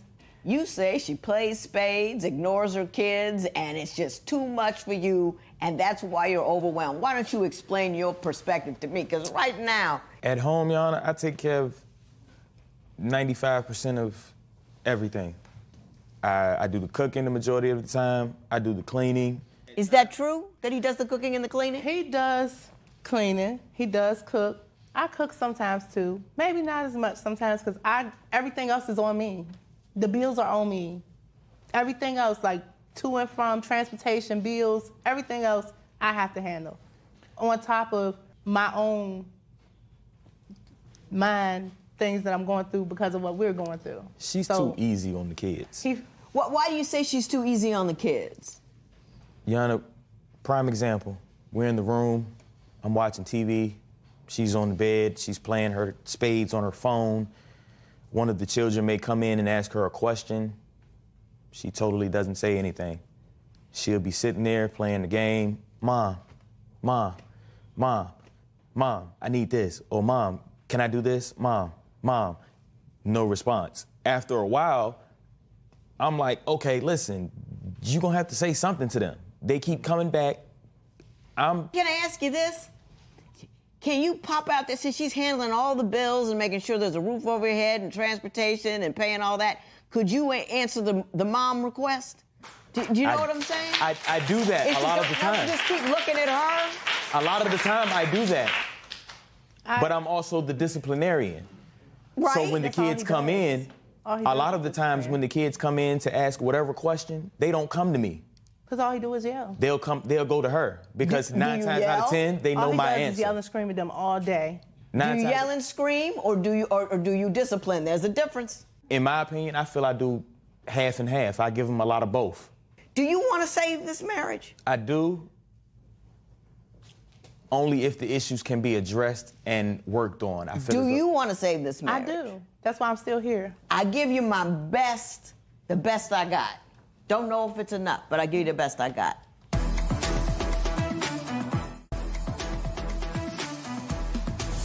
You guys are caught in that great morass of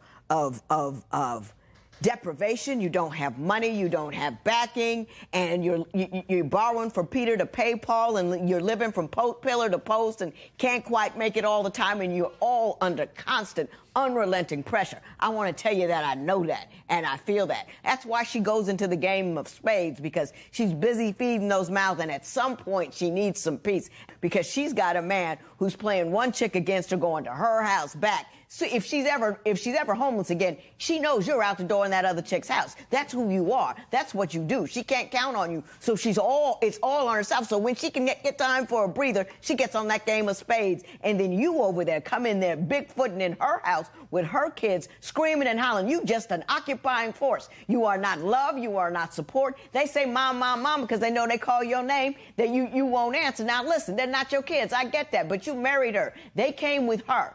You should have been ready to take on that responsibility. If you weren't, you should have stayed someplace else. No, it's all me.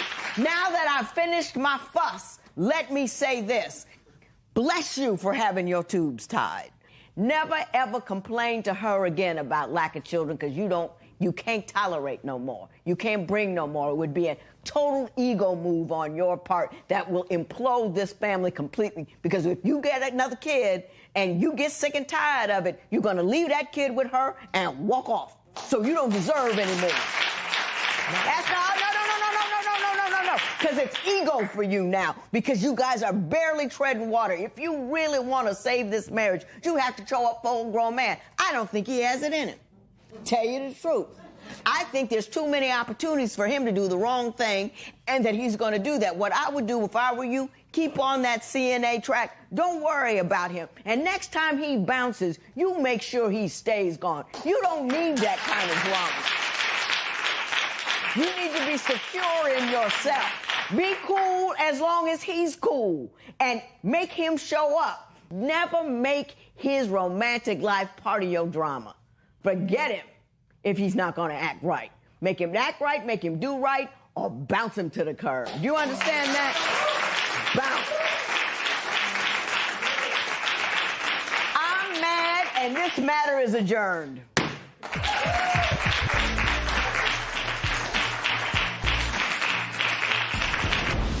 Quentin is a good guy, and he could be that guy, but right now, where we stand, he's not that guy right now. But I see potential for him to be that guy if he could just step it up. I want my relationship to be better. I know I can be a better man, a better father, a better husband, and I want to be.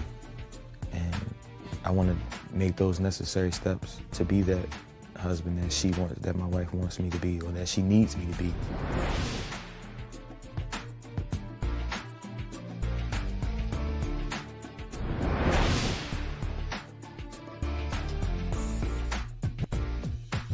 Today on Divorce Court. I don't trust James because he lies a lot. She feels that I'm looking at I'm a woman, talking to I'm a woman on text, or talking to him on the phone. He's always on the computer. I'm looking, but I'm not talking and touching. He's always hiding his cell phone, and he never comes to bed on time. You always tired, and me, I don't want to hear it all the time. We do not have a sex life. You always say, no, stop, I don't want the kid to hear me yelling in here and stuff like that. I would like for us to invest in toys. I like role play, and I want a sexy nightgown, and one for him too. Judy, I want you to trust me like I trust you, and believe in me like I believe in you, and love me like I love you. If James doesn't change, we will not be together any longer.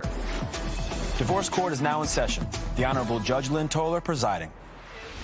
Good day, ladies and gentlemen. I'm here today with Judy Tyson and James Tyson. Mr. and Mrs. Tyson, you have been married for 3.5 years and you do not have any children together. Mrs. Tyson, you say you're having difficulties in your marriage. Why don't you tell me a little bit about your union and why we're in divorce court today? We're in divorce court today because I am interested in saving our marriage because James is a good man. I want to say that for the record. I was just early on in our marriage. I mean, there were some things that he was still doing that was a little suspect that made me to believe that, you know, he was still looking for, you know, somebody else, that I wasn't the woman that he wanted. What made you think that? What did he do? We shared a computer at the time, and I went to work, came home. I wasn't even snooping. I'm not a snooper. The thing just popped up when I got near it. And it's, you know, it showed where he had been, and there was a profile of him and where he was chatting with women. And How long had you been together when you found that, though? We had just been married 2 weeks. 2 weeks. 2 weeks. And I showed it to him. He was like, that profile was up before I met you, but obviously it wasn't because it was my wallpaper, my pictures of my kids and people in the background. You know, he didn't know them before he met me. Mr. Tyson, did you have a different story for me on that one, or did that happen? No, listen, what it was. What it was. My picture was on that profile. I'm not going to deny that. But that picture had been there. And what happened was my friend took a picture of me and he sent a new one in. I told him, why did he do that?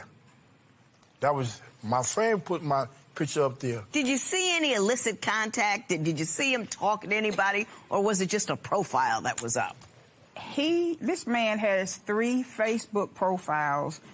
None of them in them say he's married, and all of them say he's divorced. And on one of them, I'm his friend, and his sister here we go. is his only friend. 3 Facebook pages. None of them say happily married to Judy Tyson, the love of my life. Mr. Tyson, are all 3 of those yours? Those are old profiles. Old ones? Yeah. The one with the blue shirt, been there since 2001. Maybe the one. So you just start over again when you get tired of one, or what? How does that work? No. Some of them, I don't remember my pin code even to get into some of them. So they've been there. Just sitting there dormant. Yeah, after checking them since the last time I've been on them profiles. You say nothing going on? No. She got nothing to worry about? No, not at all. I put my life on there. Okay. Wouldn't do that. Now, that first one is pretty recent because that's our new house together with the background and all that stuff. That's the house we just moved into not too long ago. So that's a fairly recent one. The one in the middle, I'll give him that one. That's the one I saw, too. So that was there. But the one under it, that was with me. Now, Mr. Tyson, you do admit in your paperwork said you never cheated on her. But you have looked. Yes, I'm not going to deny that. I'm a man. Yes. Well, what are you looking at? Yeah, what you looking at? Now, it was just a look. It was no me calling nobody, me texting nobody. Yeah, but what were you looking at?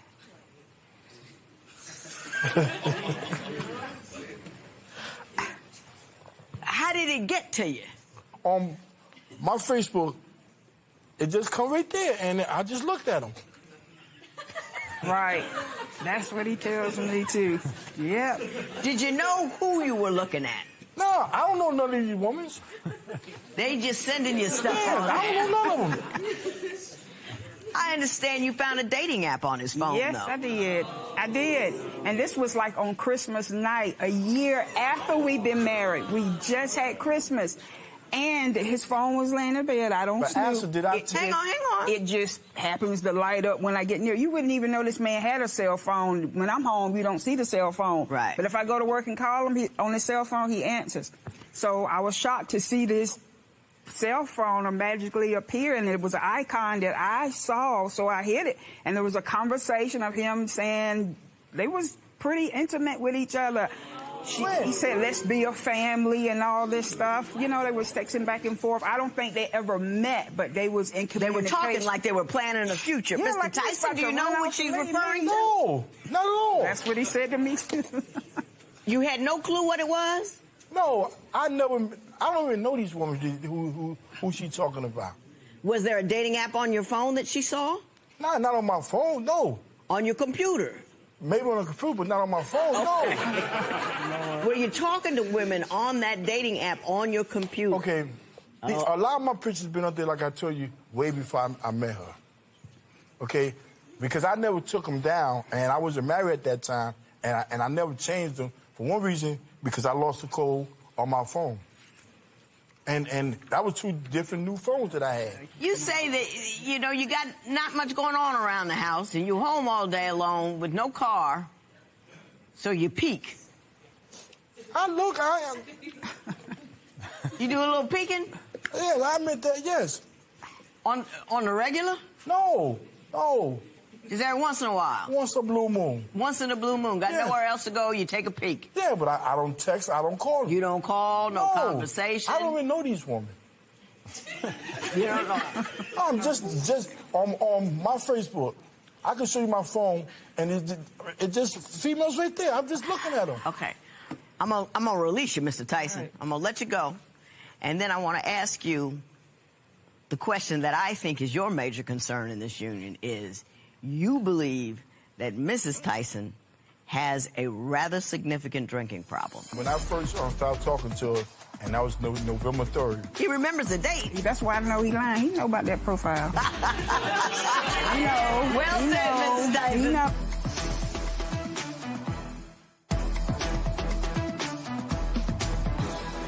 Now, Mr. Tyson, you claim that when you met Mrs. Tyson, she drank occasionally. But since you've been married, you discovered that it's a little more than that. Why don't you tell me what you've discovered? Okay, when I first started talking to her, and that was November 3rd. Mm-hmm. He remembers the date. Yeah, that goes in his favor. Remembering that. That's why I know he lying. He know about that profile. You know. Well said, Mrs. Tyson. You know. Well, good point. I didn't know she was drinking like that every single day. What do you mean like that? Come home from work, one of the first things she get is one of her drinks. That's not unusual for people to have a cocktail at the end of the day. Is it more than that? Yeah, it's more than one drink, yes. How much is she drinking that causes you concern? Every single day. 7 days out of the week. How much is she drinking? Is she just having a glass of wine with dinner? No, at that time she was drinking vodka. That's vodka. Not wine. Yeah. How much vodka would she go through in an evening? If the bottle's this big. That's a big bottle, but okay. Half a bottle. Not half, but it's a lot. It's like 3 or 4 glasses. Mrs. Tyson, now. In all honesty, you're right. Do you believe you might drink a little too much? I do not drink, and then I stopped the heavy stuff because he didn't like it. You know, I was gonna be good, maybe. Yeah, because sometimes I can't remember some things I did. I was like, I did that. Well, now some things I may have gone too on yourself. I know now. Sometimes, and then I said, okay, I'm gonna stop. So I started drinking wine, and that's not every day. And even with a little glass of wine, if he even see. And you don't get good wine from the grocery store. Even if we go to the grocery store and I pick up a bottle, it's already a fight. And I haven't even opened it, even took a sip yet. So I don't have a problem. Did she go from vodka to wine? Some days, yeah. Yeah, some days. Some days she turns back to the vodka? She didn't tell you that she be hiding in her car, and instead of coming home straight, she make a long way coming home and have a glass before she be come home. Because I know what I'm going to deal with when I get home. You don't be drinking in the car, Mrs. I don't. I'll be in the parking lot. I don't be drinking and driving. Don't drink in the parking lot and drive home. Well, you know what you about to face when you get in the house. I can just walk in the door. Let me take up for you just for a second. Okay. To a non-drinker, the fact that a drinker drinks every once in a while can be frustrating. Does she do things or say things while she's drinking that would indicate to me that there's a problem? Yeah, plenty of things. Tell me what they are. One day, we was at a party. Yeah? And her attitude changed when she started drinking. Uh-huh. What kind of drinker is she? When she gets lit, what does she do? Blah, blah, blah, blah, blah, blah, blah, blah. She's chatty. Oh, yeah. Oh, yes. I'm like that without a drink. But that's at a party. So, you know, you go to a party, yeah. you got a designated driver, Yeah, you might have a few. What's wrong with that? And she's chatty. Too much. Well, I think all women think, all men think all women talk too much. Yeah. My husband says that about me when I'm sober. He say that too. We're going to move on to another subject. I understand that there is an absence of intimacy in the home, and it is a problem. For Christmas, I get nightgowns. Now, Mr. Tyson? Like, does that make a man want to rush right to bed?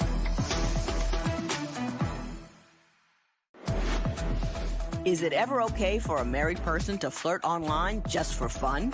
Tell us what you think at Divorce Court. Today's question sponsored by Divorce Court will be right back. If you would like your case to be heard on Divorce Court, call us toll-free at 1-877-311-2222 or log on to our website at divorcecourt.com. Miss the show? Watch full episodes on our streaming platforms, and for exclusive content, go to Apple TV. Tell me what it's like at your house. I mean, as far as what he does, the role he plays, because I think you feel he's a bit less, and I'm not talking necessarily intimacy, but doesn't take on that manly role that you would prefer. Right. There are men that are like handymen who can fix things and just look at something and tinker with it and it's done. And then you have men who are like mother men. They're like men. Mother men. I'm just saying, not, you know, they can cook, they clean, they know how to take good care of kids, they know. No, that's a good man. Right. Let's okay. not get that confused. Okay, so he does that stuff. He does all that stuff? He's very good at that stuff. But I also wanted a man, like if a tire is flat, that he knows how to change it. We had a flat tire one time we went on a trip. He took the tire out, but he didn't know how to take the lugs off, how to do it. And I had to do this thing, and my knuckles was all scraped up. And, you know, I didn't feel like a girl. You know, I didn't feel very feminine. But we had to get the tire fixed. I did that. You know, it's just certain things. But he did put together a TV stand one day. Well, there you go. I almost cried. It was beautiful. It was beautiful. And that's what I like. I'm used to a man doing things. And so what? The doors didn't close all the way, and it was leaning in the middle, and I had to slide the TV over to get it. But it was pretty. He did a good job. And he did a good job. He did. And I tell him when he do something good, I say, you did a good job. You're a good-looking man. I appreciate this. I appreciate you doing this, and I appreciate. But when it comes to me, he never says thank you. For Christmas, I get nightgowns that.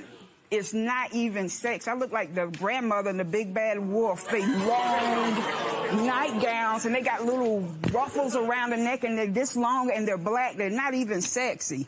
Now, if I throw some soda on me and douse myself in tobacco, he'll probably be all over me, but since I don't, it's nothing. Nick, did you bring us an example of what he does? Yeah, I did. Can I see that, Nick? See, this is the nightgown. I get a nightgown every Christmas. So this is what he got you for Christmas? That's the better of the two. Yep.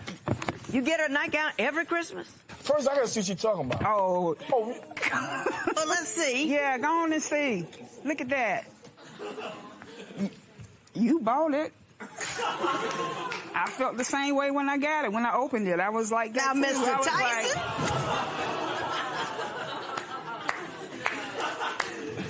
Does that make a man want to rush right to bed? No. Do you have no taste in clothes? Let me just ask you that. When they on other people, other women, he got good taste. But I get stuff like that. And talking about peeking. Take your time. Since me and her been together, I'm the one that she ain't talking about. I bought her clothes. They look like that. Okay. Not all of them. This is the first time that I hear about she complaining now. Okay. What else have you bought her? Panties, bras, pants, jeans, shirt.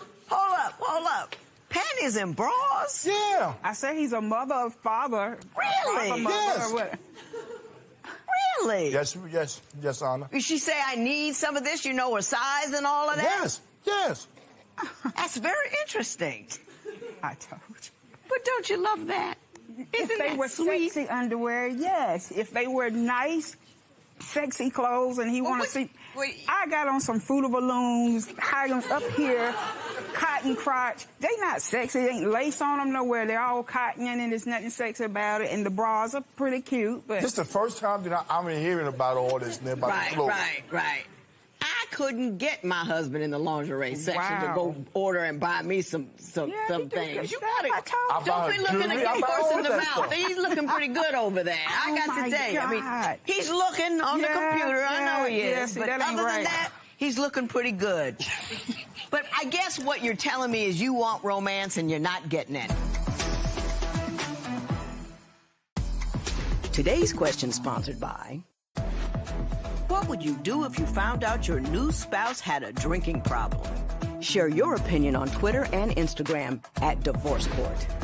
Divorce Court will be right back.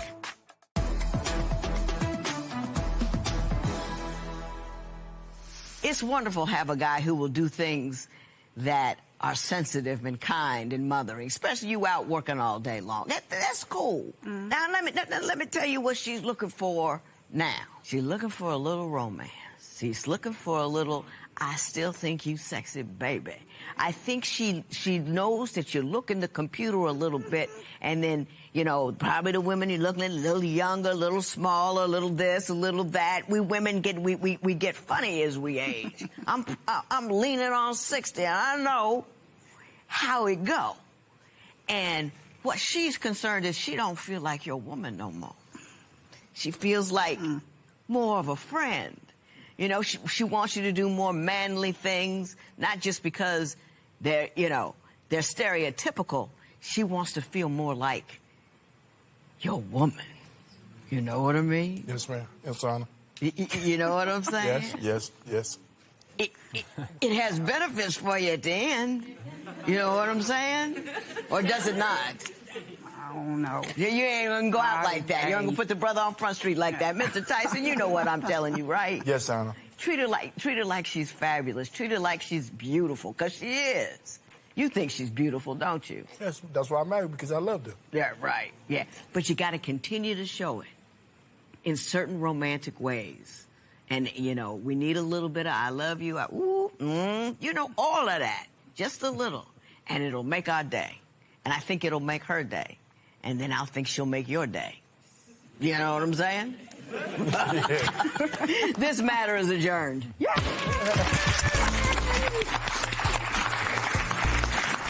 Is she gonna get some loving or what? A little romance? Yes. There it is. Yeah.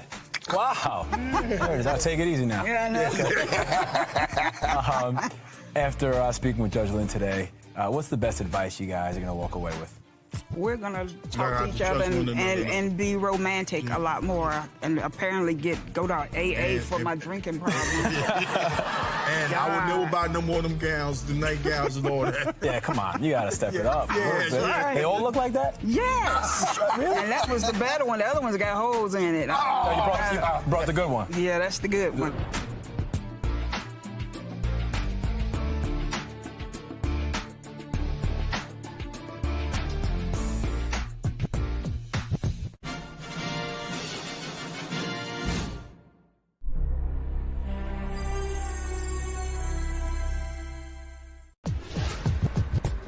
Today's couple is struggling with a major cultural clash that she says starts with his family's over-involvement in their day-to-day lives.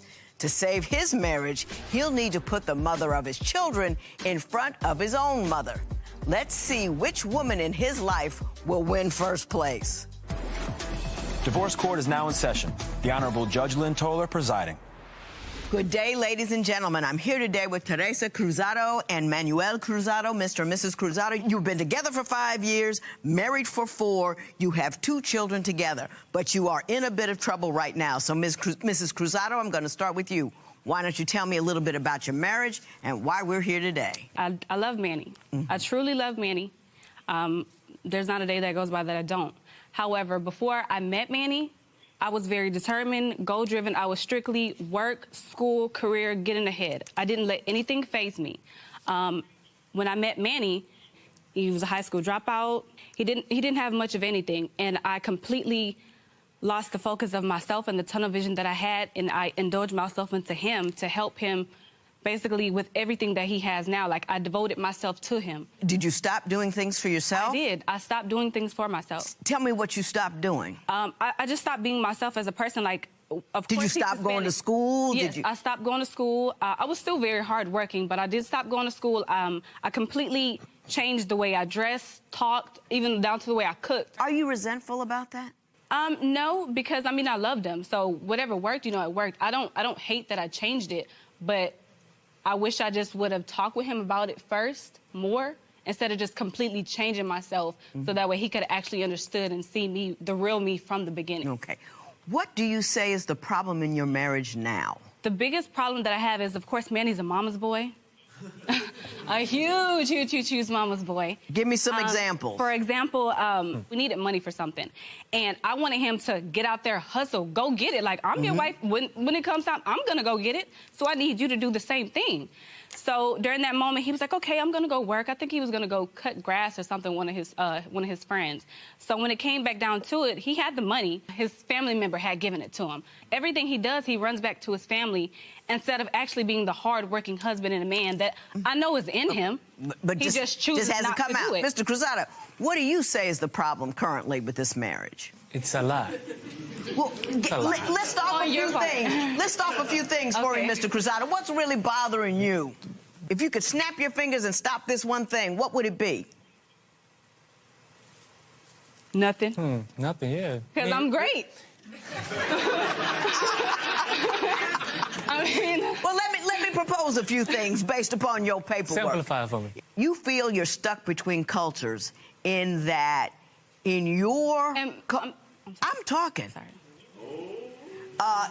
In your culture, the woman should do all the cooking, the cleaning, the taking care of the kids, whether she works or not, and you don't feel like she plays that role as she should. Is that an accurate reflection of how you feel? It is. It was before.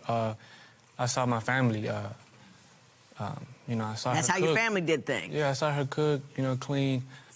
So may I step in on that part? No, not yet. Let the man talk. Please. I had a hard enough time getting him started. I gave you your time. Let me have mine. Let me shine a little bit. Well, I saw her cook, clean, take care of us, you know, me and my brother. When I met her, you know, I got with her, obviously, because I liked her. Me? She was attractive. And then she resembled a lot of my mom back then, you know. She resembled your mom in what way? Because... Please tell me. Now, Ms. Cruzado, you and I are going to have a problem in a minute. Sorry. That's because, you know, she was very loving. And then she put others before herself. You know, she had the potential to cook and clean. I did. I always think they clean. There's no potential. Because I'm not going to lie to you, there's not a lot of females out here that want to do it or even know how to do it. You know, and I'm Hispanic. And I come from, you have to have a breakfast. But this is America. Yeah. You don't think I know where I live? I'm sorry, it's everything he said. Do you know where you are? In America? No, do you know where you are right now? Yes, ma'am. My house. Respect it. You know, I was accustomed to breakfast, lunch, and dinner. And where I messed up at is, I saw, again, my family, my dad worked a lot, provided with money, you know, took care of us with a roof. I got you, and I understand your history. My question is, do you expect that same household structure to be carried over into this household? Yes, I did. Okay. And my problem was that it happened too fast, that I wanted it too fast. I didn't take things slow, so when we got You think that's how it should ultimately turn out? Yes, ma'am. Okay. Are you the primary breadwinner? Right now? Yeah. No, I'm not. We both work. Okay. So you want her to fulfill all of the old-fashioned requirements of a woman while handling the requirements of the man as well? Well, before, yes. We were talking about the beginning. Like I said, like she said, I didn't have no means to work. I worked with my dad at times, and he's a very hard man to work with. Whether or not, no matter what the reason is that you're not the primary breadwinner, once she is, don't you think you should take some of those other obligations off her back so she doesn't have to do everything? Yes, I knew that. I knew that from the start. go ahead and give her a round of applause. I mean, she did an incredible job with me. But where I come from, I understood that, and yet it was going against I understand. manhood. You knew what to say. You knew what was politically correct to Yes, say. I did. Yes, I did. But how you felt is this is wrong. Yeah, because I thought I was a man, and I saw my family under the household where, you know, everything he said goes. Yeah, gotcha. And I feel like even though I wasn't working at the time, I felt like if I wasn't asking her to do these things, she wasn't doing it, I was not a man. But you're over that now, aren't you? Yes, ma'am, I am. Is he over that, or is he not over that? He's not over that. He still acts the same way. He still does the same behavior. And I tried to explain to him, when we're married, we're a team. I don't own you. You do not own me. We're supposed to be solid together. And of course, like, I completely understand Manny's whole background of his family. But you got to understand, I'm black, and just because, I mean, I was raised, the way I was raised that does not define me or how I'm going to walk into my family with it. So to me, that's not an excuse. I got you. Now I want to turn to some specific things that you say Mr. Cruzado does or does not do that you find incompatible with your relationship. According to them, the Bible says you're not allowed to eat anything that cleans the earth, as in pork, shrimp. I had some shrimp, some fried shrimp, and I had some rice. I set it on the counter. They threw it out? You didn't pay for that. And I'm hungry, and I'm pregnant, and you just threw my shrimp away?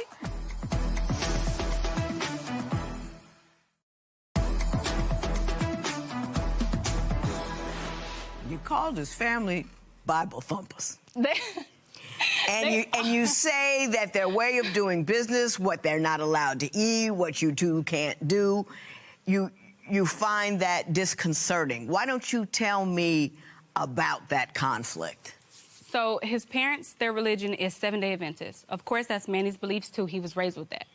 No problem. So there was a particular time we were staying at his parents' house. I was pregnant at the time with my first son, and according to them, the Bible says you're not allowed to eat anything that cleans the earth, as in pork, shrimp, nothing of that nature. I had some shrimp, some fried shrimp, and I had some rice. I set it on the counter. Me and Manny, we went upstairs, and we were just going to have a conversation or something. His parents came down home from church. So, of course, you know, when they come down, we go talk to them and, you know, socialize a little bit. So, I'm pregnant. I'm looking, okay, we're going to go talk. I'm ready to go eat this shrimp. I get downstairs. I left it on the counter. They threw it out? His threw it in the trash. So I'm looking like, okay, well, is it in the fridge? Where's that? So his starts yelling at him. And I'm like, hold up. You didn't pay for that. And I'm hungry, and I'm pregnant, and you just threw my shrimp away? Okay. So, I'm with you, Ms. Cruzado. Can I say this? You knew whose house you were going into. You said you respected it, but then you disrespected it by bringing something in that you would. There's other things you can eat. You don't have to, I'm at his presence house, they don't like this, I'm going to bring this to eat it. Not that. That's grown woman. But see, he's never done that before because he understood, he understood, Tere, they call me Tere. The where you are is the way you are. So we love you. We're going to accept you for that. She shouldn't have brought it in the first place. I can't back up my wife when she's in the wrong. I can't do that. And she always turned it to where I'm always choosing my family side at that. Well, do you run to them when you have a problem with her? Do you run home and tell your family about what's going on? I only rely on my mom. I always tell her everything, either where I'm at work, if I'm not working, or what happens between me and my wife, or not what I'm gonna wear. That's excessive. But he does that. what I'm eating, what I'm not eating, stuff like that. If I'm getting fat or I'm getting skinny because if she's not cooking or she is, stuff like that. It kind of seems from your description that she's the main chick in your life and not her. So basically, I'm a mama's boy? I'm saying what you described to me is I go to her with my problems. I go to her to decide whether or not I'm eating too much or not. I go to her to find out if I'm too thin. I go to her. Everything you say about all the things you consider, you take to someone other than your wife. That would make her primary over your wife. Well, absolutely. I agree. But that was it was worse in a few years of our marriage. It was worse. But you've gotten better. I gotten better at it, yes. Has he gotten better? No. So he sneaks and be like, I have, yes, I have. I could catch him in the closet, And he's like, oh, who are you talking to? Oh, nobody, just on my phone. Gotcha. I'm just talking to you. I gotcha. Next, I want to talk to Ms. Cruzado. You say your husband is always trying to get out of work. Yes. So tell me about that. He acted like he fell out from the heat and couldn't feel his limbs from his neck down. So he's calling me on the phone like, babe, I just passed out from the heat. And I'm like, so how are you talking on the phone?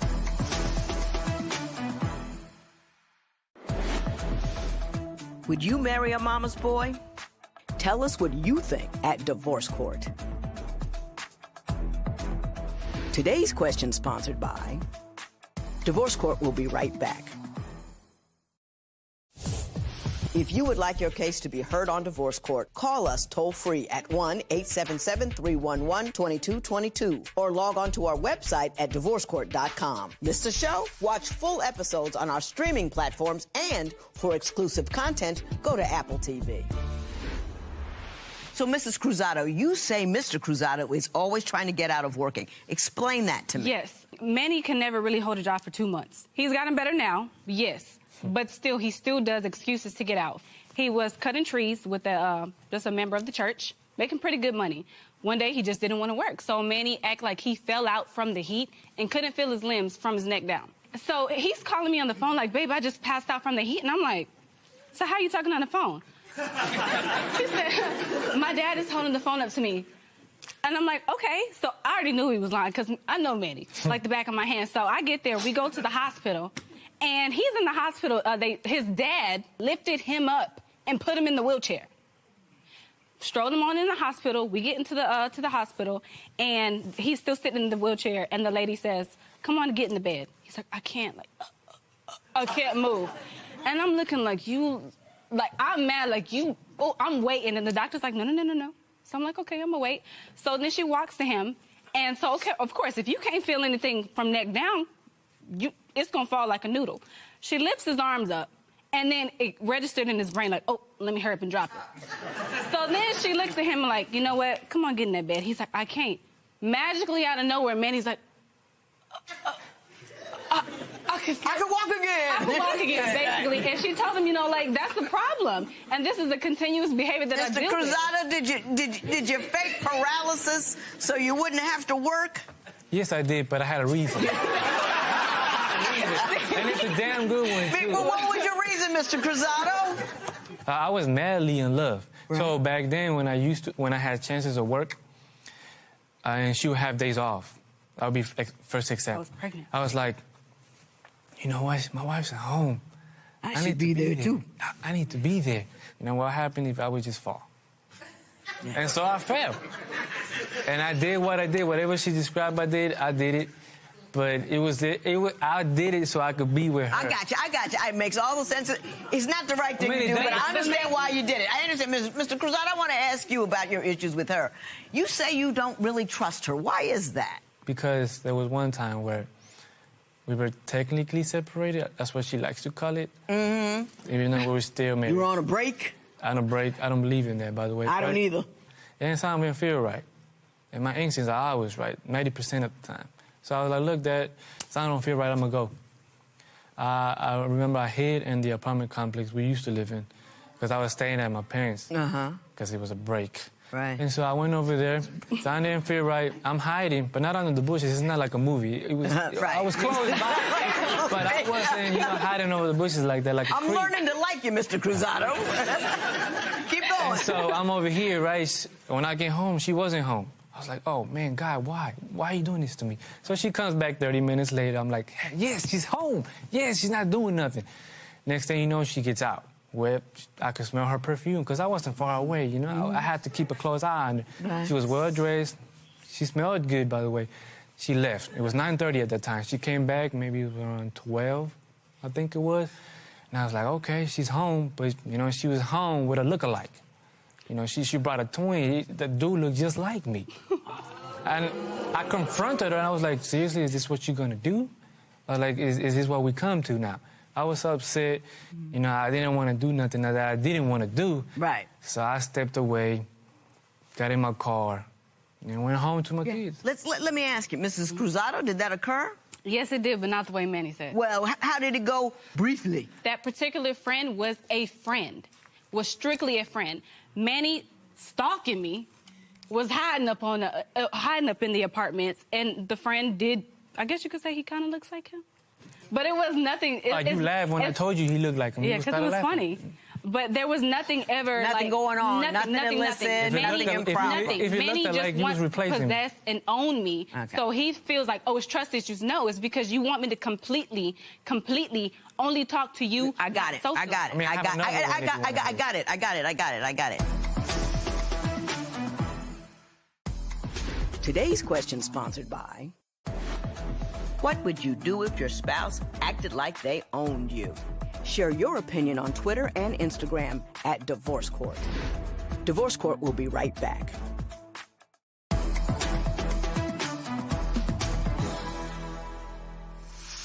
Let me tell you what happens when you get married for a while. All of the glisten and glow falls off, and then you got to work at keeping the romance together. And those initial hormones, they die down, and then you got to put some effort into being that couple again. And I think that's all the two of you really need to do. If you want to feel manly, work hard and bring home money. Well, I have a goal and a dream. And I get that.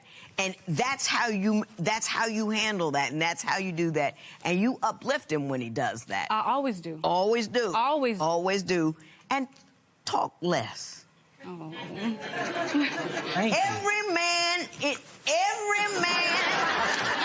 this country wants his woman to talk less. You want to get... Hey. You interrupted me while I'm telling you not to talk. Isn't that deep? You are so busy running your mouth, you can't even stop when I'm telling you you're running your mouth. Imagine when she does it to me. And it's killing him. It's killing him. And I found, deeper still, the less I say, the more my husband hears. If you keep talking, it becomes white noise. And they don't hear it anymore. But if you really want him to hear what's on your mind, say less. And the less you say, the more willing he'll be to hear what you've said. Do you see what I'm saying? It's counterintuitive, but it works. Been married 30 years. Took me 20 years to figure it out. But now you're 15 years ahead of the game. Good luck to the both of you. This matter is adjourned. I think it takes time. I think over the course of the years, we've done so much, and it's caused so much toxic and turmoil energy. I think we have to first focus on how do we get that that love back into the relationship. Okay. All right. Well, I'm rooting for you guys. If you want to stick around, we might have some seafood for lunch. Thank all you. Right? Sure. Yeah. We'll take care of you here. All right. We wanted to try to work it out because we love each other. We really do. Yeah, trying to put her first and not trying to be a mama's boy no more. And I've been learning to talk less. And we've also been working on trusting each other and I guess you could say rekindling the flame. Love conquers all, right? Right.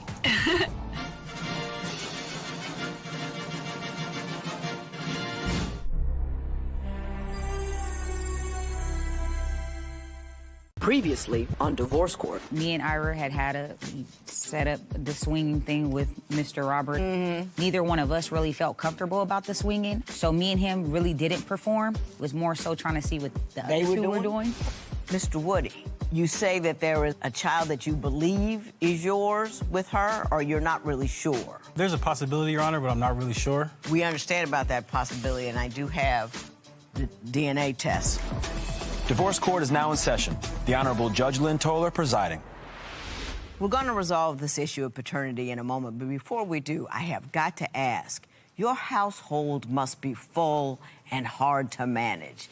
Why don't you tell me just how many kids are currently under one roof and which ones they are and how you're dealing with all of that? So currently there's 6 children under our roof right now. 5 of my own, and then 1 of his children. And it's chaos. The kids call me the enforcer because I'm the one, I have to play bad cop, good cop all the time. When Robert is home and he's not traveling and he's on the road, he's the yes person. I call him the yes man because if I say no, the kids will form in little groups and, oh, let's go ask Dad, he's here.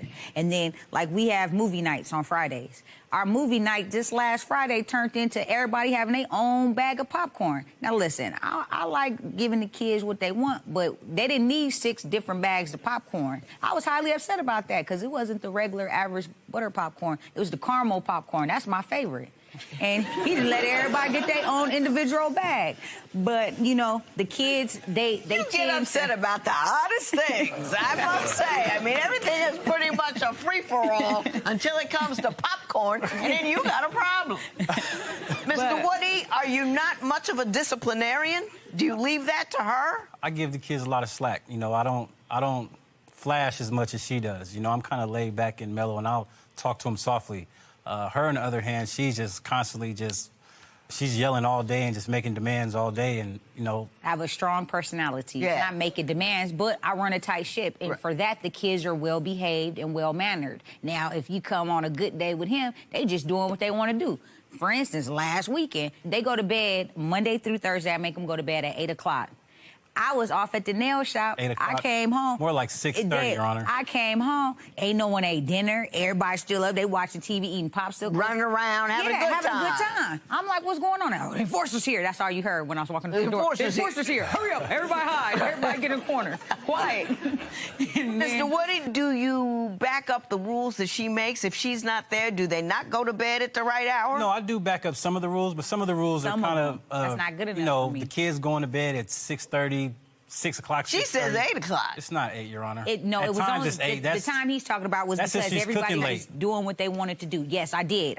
You made him go to bed early. Yeah, so my thing is, if you come home and you don't do your chores and you don't do your homework, we just make your bedtime instead of 8 o'clock, we make it 6:37. So kids wasn't they wasn't doing what they wanted to do. But at the same time, like I said, he's sitting here acting like it's a bad thing. When I was a kid, if we didn't come in when the street lights came on, we got our bus whooped. Nowadays, with all these different laws and rules, I ain't gonna put my hands on you. I'm gonna just tell you one time or look at you, and that's why they call me the enforcer. But once again, I'm not there to try to really be really mean with my kids. I just want to be firm and stern. And sometimes he does back me up, but then sometimes he doesn't because he wants to be the good cop, which I get it. He's on the road majority of the time. I'm the one there, but we have to have a united front. Even if you may disagree with what I'm doing, don't do it when I'm there. Do it when you're there. But then, see, that's why they walk all over him and do what they do. Do you think they walk all over you? Not at all. They don't. I think they give me a lot more respect. That's why he's smiling, Your Honor. He knows. They don't walk over me, Your Honor. Yeah. Look, they're going to watch this episode and be like, oh, she told him about the popcorn? Oh, man. They going to be upset. Ms. Bowers, I can't figure you out. Your parenting game is strong. You know what I mean? You got rules, you got regulations. It's right or wrong, you don't do right. And then in your romantic life, you do whatever. And I can't quite, you confuse me. I don't know. And that's why I'm here, Your Honor. I need your help. I do need help in that aspect as far as the lying and the not wanting to so much, because I don't reach out to a lot of my exes or to men. They reach out to me.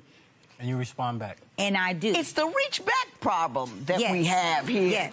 Because guys will reach out all day long if they think you'll reach and back. that's what I said, Your Honor. She tells me, oh, what do you want me? You want me to delete my Facebook page? I'll delete my Facebook page. See, no, it's not that. You know, it's the responding thing. They could try to get at you all they want, but if you're not responding, eventually they're going to stop trying to get at you. Right, But when you're responding, that's giving them the, the idea that, okay, it's okay. No, but my thing is, though, too, Your Honor, some of these men I don't even send replies back to, and he still gets upset. Some guy complimented me and said I was beautiful, and he got upset with me. Mind you, he got the text and the message before I did. He has my Facebook information. So why are you upset with me at what a man said to me when I didn't even respond? I got you. Ms. Burris, do you have trouble resisting romantic temptation? No, because I just have a problem with, communicating back when other men communicate with me.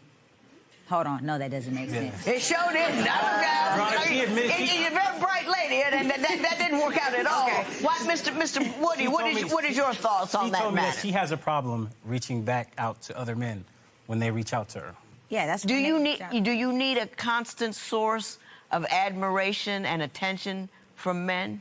Sometimes, yes, because the communication is not really there with Robert because of so many different relationships that we've both had between each other. And so when some of these men reach out to me, they're providing me with what I would like him to provide me with. And that's conversation. And so you say he doesn't talk to you? No. He talks to the kids all day long. And like I said, when it comes to him playing Inspector Gadget, he's great. But he doesn't talk to you? No. If we're communicating about him tracking me, oh, he got all the conversation in the world. But when it goes to let's watch a movie together and then let's have a intellectual conversation about that, no, because he'll bring it back. Oh, well, let's talk about that text message, that man that was in your inbox. Hold on, I don't even know about the man because you got the message. You got the inbox and exactly. He didn't. Yeah. Next, I'm going to move on to the next issue, which I can't believe you don't have problems here, is finances, because I understand you have some large financial differences and it's causing difficulties in your relationship. Well, we still haven't figured out if this child number whatever is yours, and we're going to find that out now. Oh, man, he might need some tissue.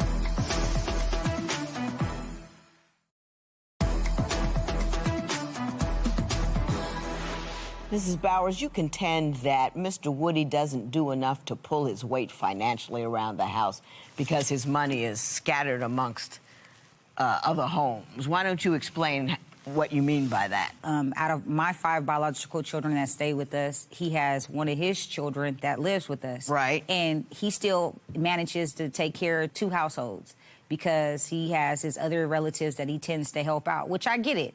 I know Robert's a good man and he's a good person and his intentions are well, but I'm a firm believer in you're supposed to take care of your home front first. And then whatever you have, then you help out. Right. I just feel like he needs to be a little bit more responsible when it comes to things because he still has a household with us. Right.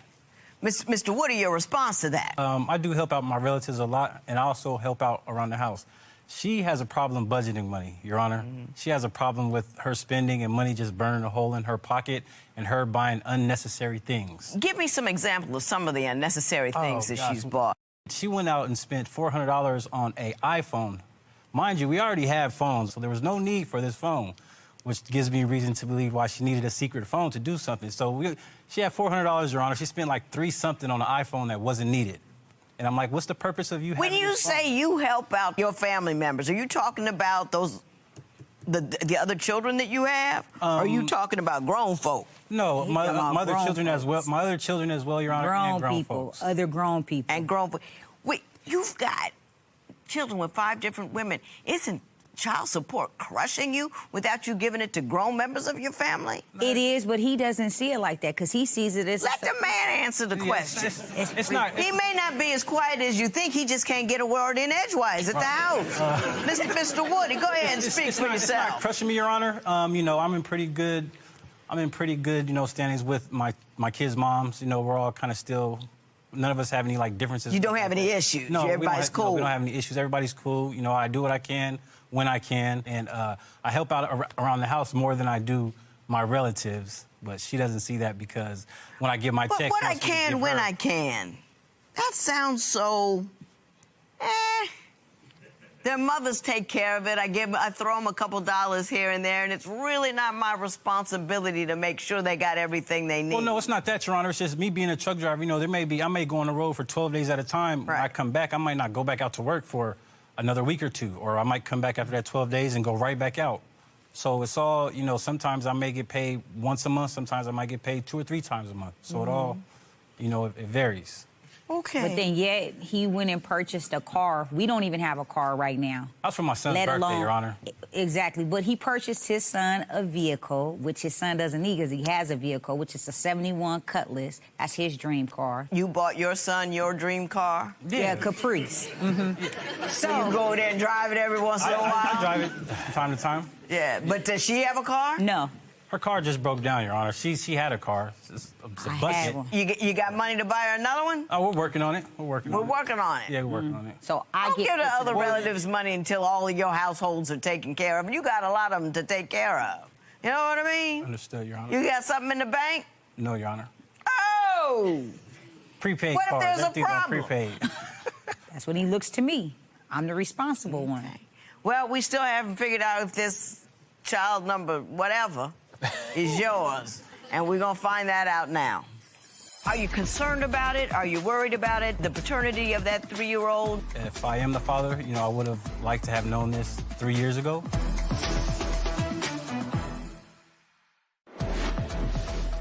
Do your children consider you the good cop or the enforcer at home? Tell us what you think at Divorce Court. Today's question sponsored by Divorce Court will be right back. If you would like your case to be heard on Divorce Court, call us toll-free at 1-877-311-2222 or log on to our website at divorcecourt.com. Miss the show? Watch full episodes on our streaming platforms, and for exclusive content, go to Apple TV. Mr. Woody, does it really... Are you concerned about it? Are you worried about it? The paternity of that 3-year-old? Is it a bone of contention between the two of you? It's kind of a little bit of all those you just mentioned. Due to the fact that if I am the father, I would have liked to have known this 3 years ago. So have you not thought that this was your child all along? Yes, this is just brought to my attention just recently. That it could be yours? Yes. Only because my son, he won't call him. He refuses to call him Uncle Woody. He calls him Daddy. Well, he doesn't know what the DNA says. Yeah. So at the end of the day, I believe he's still going to love him the same. Yeah, sure. I'm going to be a part of that child's life either way it goes. Still going to love him the same as I love my other children. Well, he's not yours. Just like you thought that he's not yours. Oh, man, he might need some tissue. So... Wow. That's crazy. Why did you tell him it might be his after all these years? Well, just because we had been doing our thing, and like I said, he does resemble him a little bit. So this is another guy altogether? Yes. Are you going to call the guy who you think is the father and let him know? Yeah, I'll let him know, which, like I said, we all three kind of knew it was a big possibility, but I still don't believe he's going to do anything. Why would you shrug your shoulders about something like that? Because my model is this. My grandparents raised me. And when I had my children, I never wanted to bring my children into this world and not be with their fathers or be with the individual I had kids with. My dream was to always have children with one man and to stick with that man. And clearly that did not happen. No, clearly it didn't. The last time you were here, I remember you were troubled about how your lifestyle was affecting your kids. Let's take a look. I've been living in fear. I have my kids at home asking me, are they going to have to go away because daddy's making irresponsible choices? And I told them, no, it's not going to happen. I don't know what's going on with you guys. I'm worried for you. Like I said, when we did the last show, it was really emotional, and you kind of opened my eyes to see a lot of stuff. And like I said, at that time, I had a whole lot of stuff going on in my life. Now carrying this child and being with Robert and, learning to love again and to actually fall in love. Because at the time with Ira, I was in love, but love had long since left. Right. So now I just Yes, I remember the situation was very uncool. Yeah. I was concerned about you. It was not that cool. Time, and these were your exact words. Miss Jones, going forward, this is paramount to these children. You do not ever, because you just rip these kids apart left and right.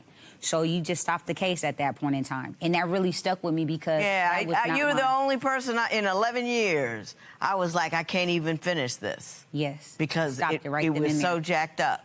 Yep. And I wanted you to go home and take care of your kids because I was concerned. Yep. Well, birth control. Let's discuss that. I'm gonna give you my little speech on birth control, and then we're gonna wind this thing up.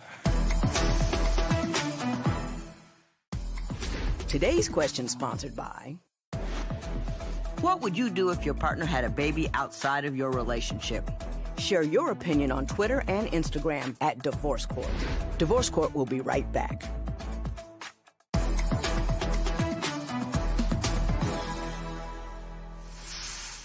Familiar with the term profligate? No. I think you're romantically profligate. Go home and look it up.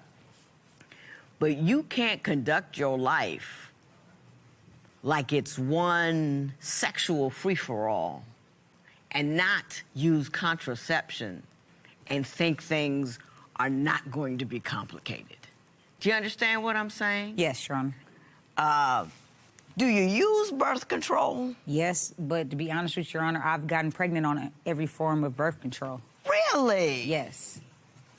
Because I can't figure it out, because you don't come across as all the whatever woman. You come across as regulated, but 9 children in, I'm wondering, how could that be? No, I've gotten pregnant on like this last pregnancy, I was on the IUD, and I was actually going in for a regular checkup and to get the IUD removed because me and Robert were talking about having some children, and that's when they told me I was pregnant. Wow. I can't fuss at you for that. So at this point, I even told my doctor, and my doctor asked him, how do you put up with her? Like, you know, this is the 9th baby.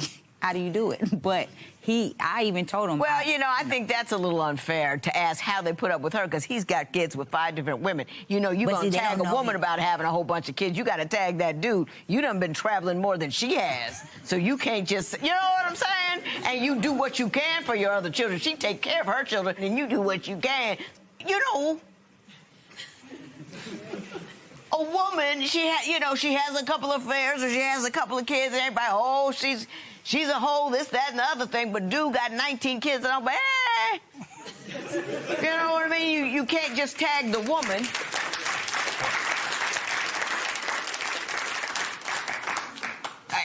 I don't practice medicine, so I can't tell you what to do. I think you're an intelligent woman.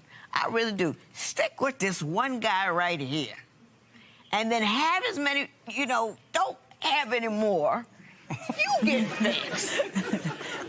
You do your job on that end. It's just not the woman's obligation to make sure that no more children come in the world. You've got an equal obligation as well, and you can't afford the ones you got. So don't keep making them, because if he goes in the wind... Oh, that baby will be in the truck with him, Your Honor. They might travel back up here to see. Well... I wish you all the best. I really do. I wish you the best. I wish you the best. But think ahead, ladies and gentlemen, about what you're going to do and what you're not going to do. You don't have money to give your relatives. And if they ask you, play him a tape of this show. He doesn't have the money. He's broke. He needs to give it to his kids. Quit asking for it. There you go. Now this matter is adjourned. I know that was tough for you. The paternity test came in. What's your reaction? What are your thoughts now? You know, I'm feeling a little disappointed, you know, that I'm not the child's father, being that I was led to believe there was a possibility that I was. Now, he seemed pretty confident that this baby is his. Are you 100% sure? Yes, I'm 100% You can come back for a 3rd time? You know, Judge Lynn will... Nah.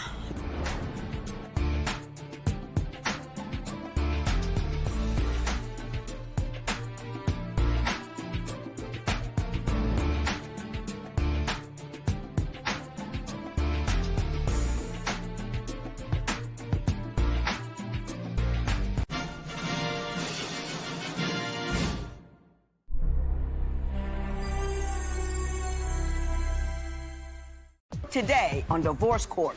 I'm here because I love Alicia. I really want to be with her, but we are having some communication issues that is just making it really challenging and frustrating for me. The problem between Stephen and I is intimacy issues, and he has an anger issue as well. I don't like the feeling of rejection, and the fact that I'm getting rejected by her is frustrating, painful. Stephen, I want you to be more patient with me in intimate relations. I want the judge to tell Alicia how to improve our intimacy on her part. Alicia, I want you to know that no matter what happens, I want to be with you, I want to marry you, but we really need to work on this.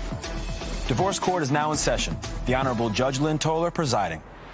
Good day, ladies and gentlemen. I'm here today with Alicia Martinez and Stephen Christopher James. Ms. Martinez and Mr. James, you have been together for 3 years, engaged for 2. This is a before your vows. You wanted me to give my best opinion on the state of your union. You've given me your marriage license with permission to tear it up.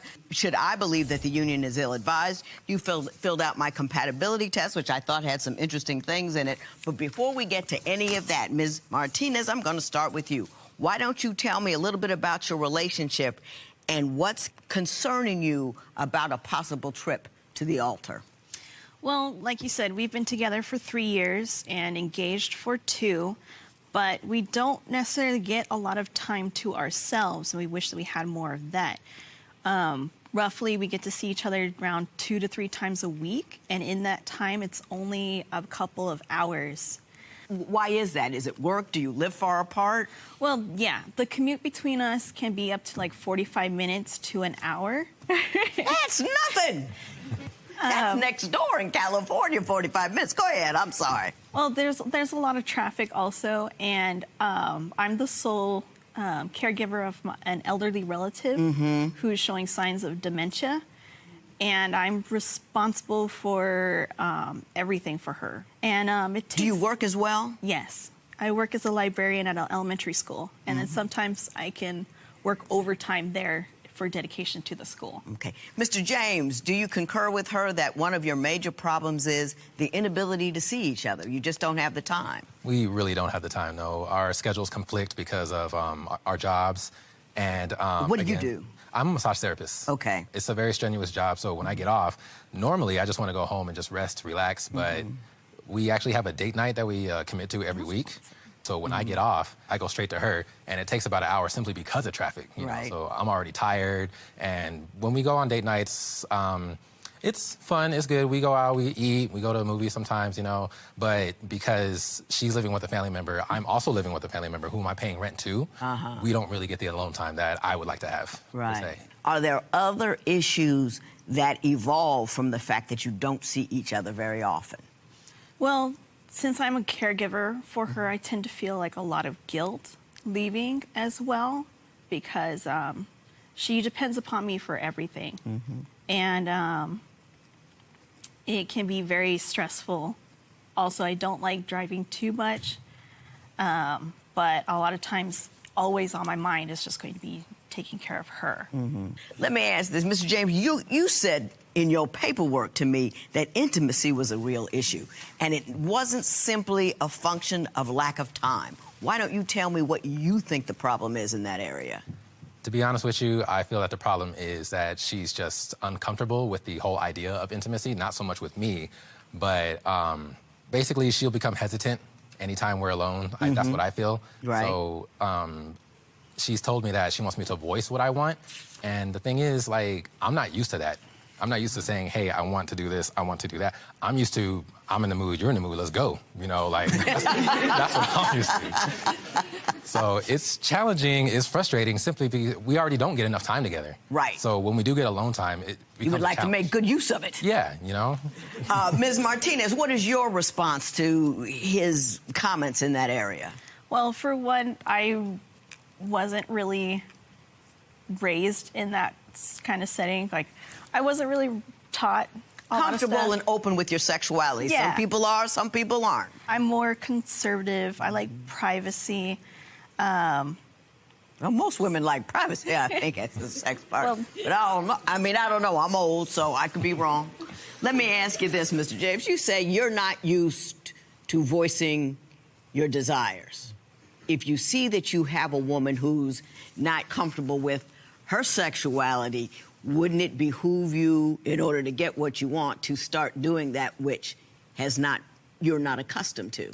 I have started voicing, but the thing is, she likes to make excuses, honestly. Like, for instance, we went out to dinner one time, and it was on my side of town. So during dinner, I told her, hey, you know, before I take you home, let's stop by my place, you know? And I get that my place is also a challenge. Again, I live with a relative, right? You know, and I don't have my own room. I live in a loft. You know, so we don't exactly get the privacy that we like, per se. But clearly, this particular relative, she has a strict rule where nobody enters the loft if I have company over. So when I mentioned that we can stop by my place just to do what I wanted to do, she makes the excuse. She goes, I'm too full to have sex. It's a new one. Ms. Martinez, what is your take on that particular situation? I'll make excuses, but a lot of times I just don't feel comfortable in his loft because you can hear anything that happens from downstairs.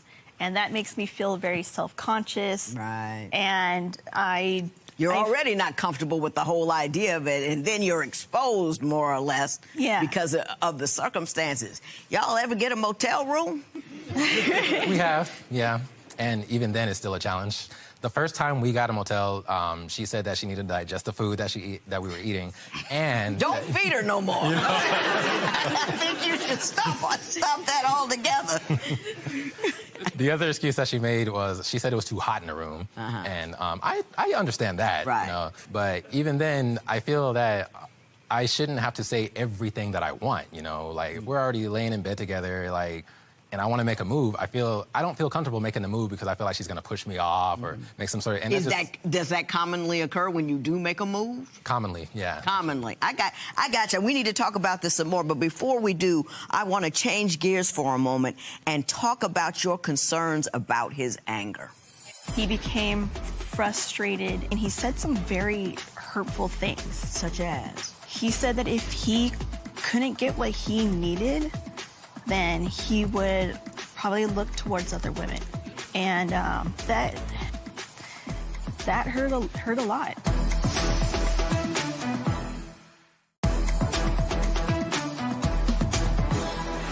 Ms. Martinez, you said something to me that I found very interesting and compelling.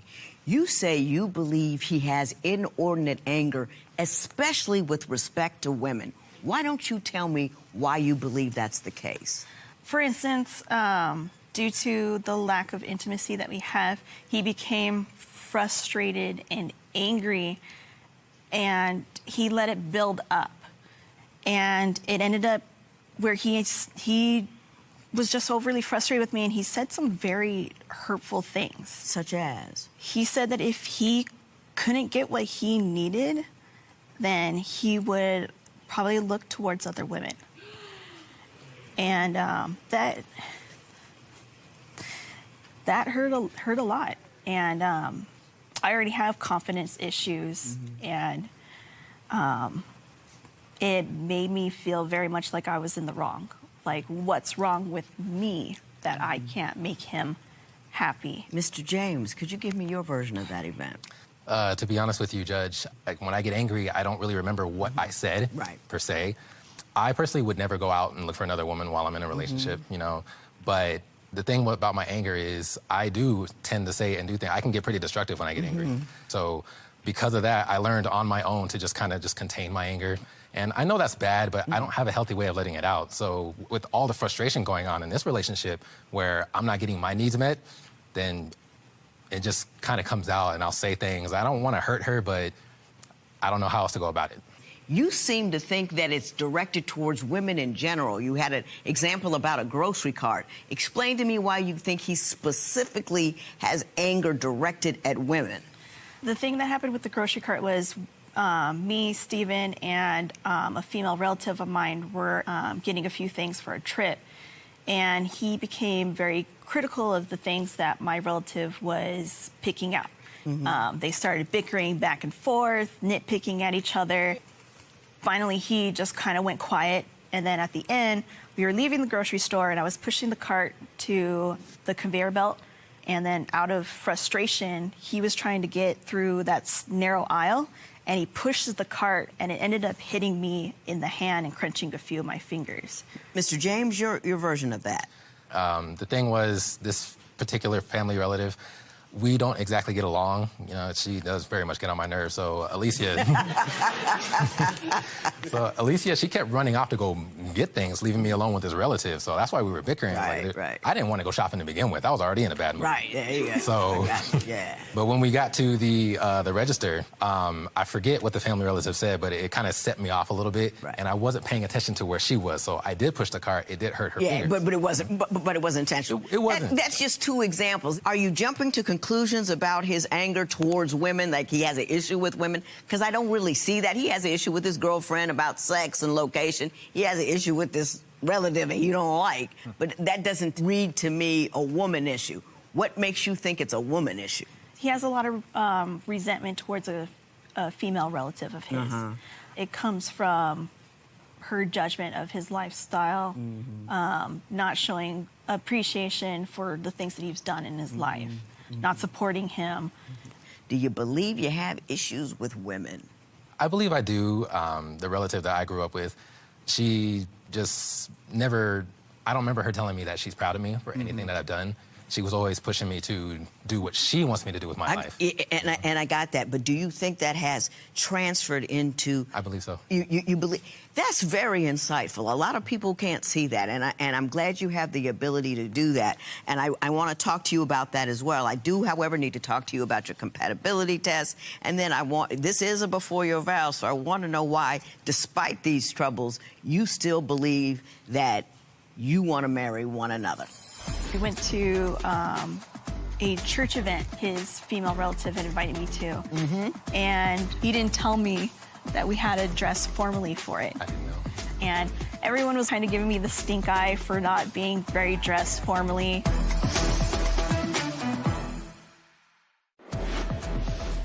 Can a relationship thrive when sex drives are polar opposites? Tell us what you think at Divorce Court. Today's question sponsored by Divorce Court. Will be right back. If you would like your case to be heard on Divorce Court, call us toll-free at 1-877-311-2222 or log on to our website at divorcecourt.com. Miss the show? Watch full episodes on our streaming platforms, and for exclusive content, go to Apple TV. Your compatibility test demonstrated a couple of things. Number one was you're a Wiccan and you're a Christian. Do you find that distressing, or is that not something that has become an issue because you aren't married yet or aren't thinking about having children yet? Me, personally, I don't find it distressing at all, simply because we're not, like, hardcore serious into these religions. Right. You know? So, like, I don't even... Just affiliate, not basically. necessarily practice. Yeah. Is that accurate? Pretty much, though sometimes I think that they would probably like it if I was a Christian for him. For instance, we went to a church event that his female relative had invited me to. And first off, it already got awkward because he didn't tell me that we had to dress formally for it. I didn't know. Was it a black church? Yes. Predominantly black. Let me tell you something. Number one, they're always looking good in the black church. Or if it's a black church, go fancy and get relaxed because they stay in forever. Go ahead. Well, I thought it was just going to be like a tea party. Right. But it ended up being very heavy religious sermons. And everyone was already kind of giving me the stink eye for not being very dressed formally. Got you. This is a before your vows. You two say, despite your differences, you're very much in love. So, Ms. Martinez, I'm going to start with you. I'm going to ask you to give me a 30-second sales job on why Mr. James is the man from you. I don't want any negativity, no nasty, no but if, only if he could, I don't like. It's got to be all love. Go. I absolutely love his smile. I love his animation. I love how much fun he has with everything that we do in life. Also, he's very, very handsome. Nicely done. Nicely done, Mr. James. She did a great job describing why she cares for you. I'm going to give you 30 seconds to tell me why she is the woman of your dreams. Go. The number one thing she does for me that I've actually never had before, she pushes me to be a better person. And I struggle with being better on my own because I hold on to the past a lot. I hold on to what's wrong with me. And she reminds me why I'm such an amazing person. And I feel that I can go to her for just about anything, really. Like, she tries so hard to be supportive. She really does. And I see that. And I appreciate it. Like, even though this is a very different relationship, she's doing a good job at making me feel that this is perfect. Like, she's a woman I have to marry. I can't see myself living without her. She's the woman I have to marry. I love that. So very romantic. I got a couple things I want to say to you. I want to talk to you about who you are and how everybody has to be the best that they are before they get into a relationship with somebody else at all. Because if you come in with all the nicks and stuff and you don't know what they are and you're not ready to fix them, it's difficult to become a solid twosome. So I'm going to take a few moments and tell me what I think you need to do and whether or not you're ready to get married. Today's question sponsored by What would you do if your fiancé had different religious beliefs than you? Share your opinion on Twitter and Instagram at Divorce Court. Divorce Court will be right back.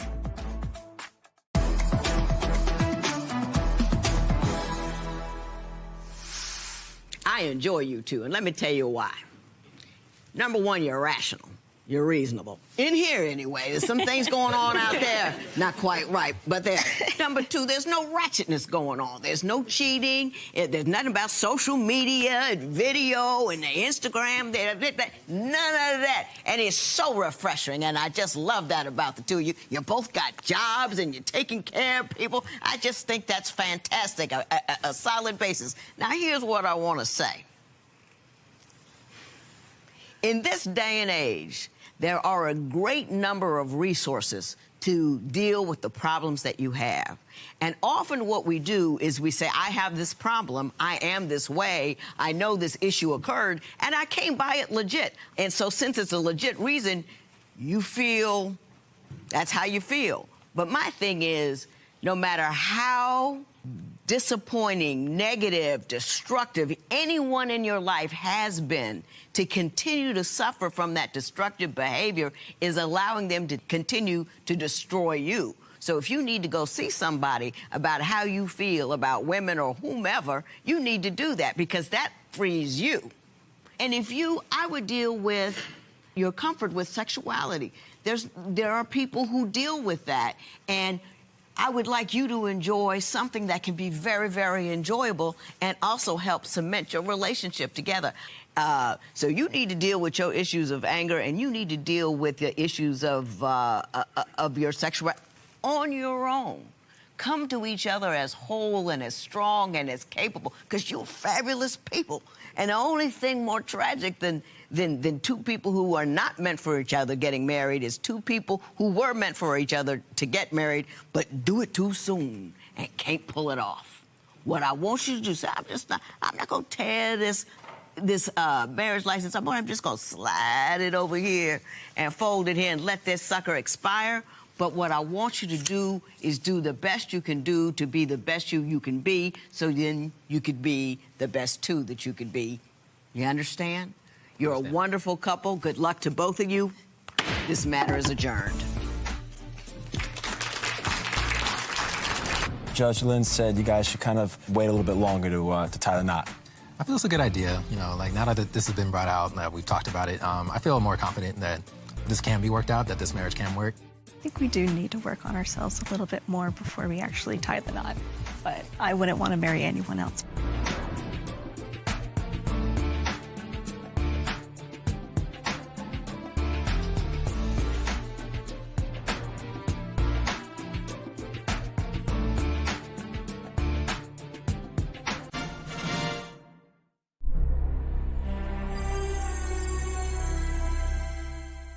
Today on Divorce Court, the young couple coming before me today are making some very heavy accusations against each other. While she says he's a pathological liar, he claims that she got him kicked out of the military and destroyed his dream to serve his country.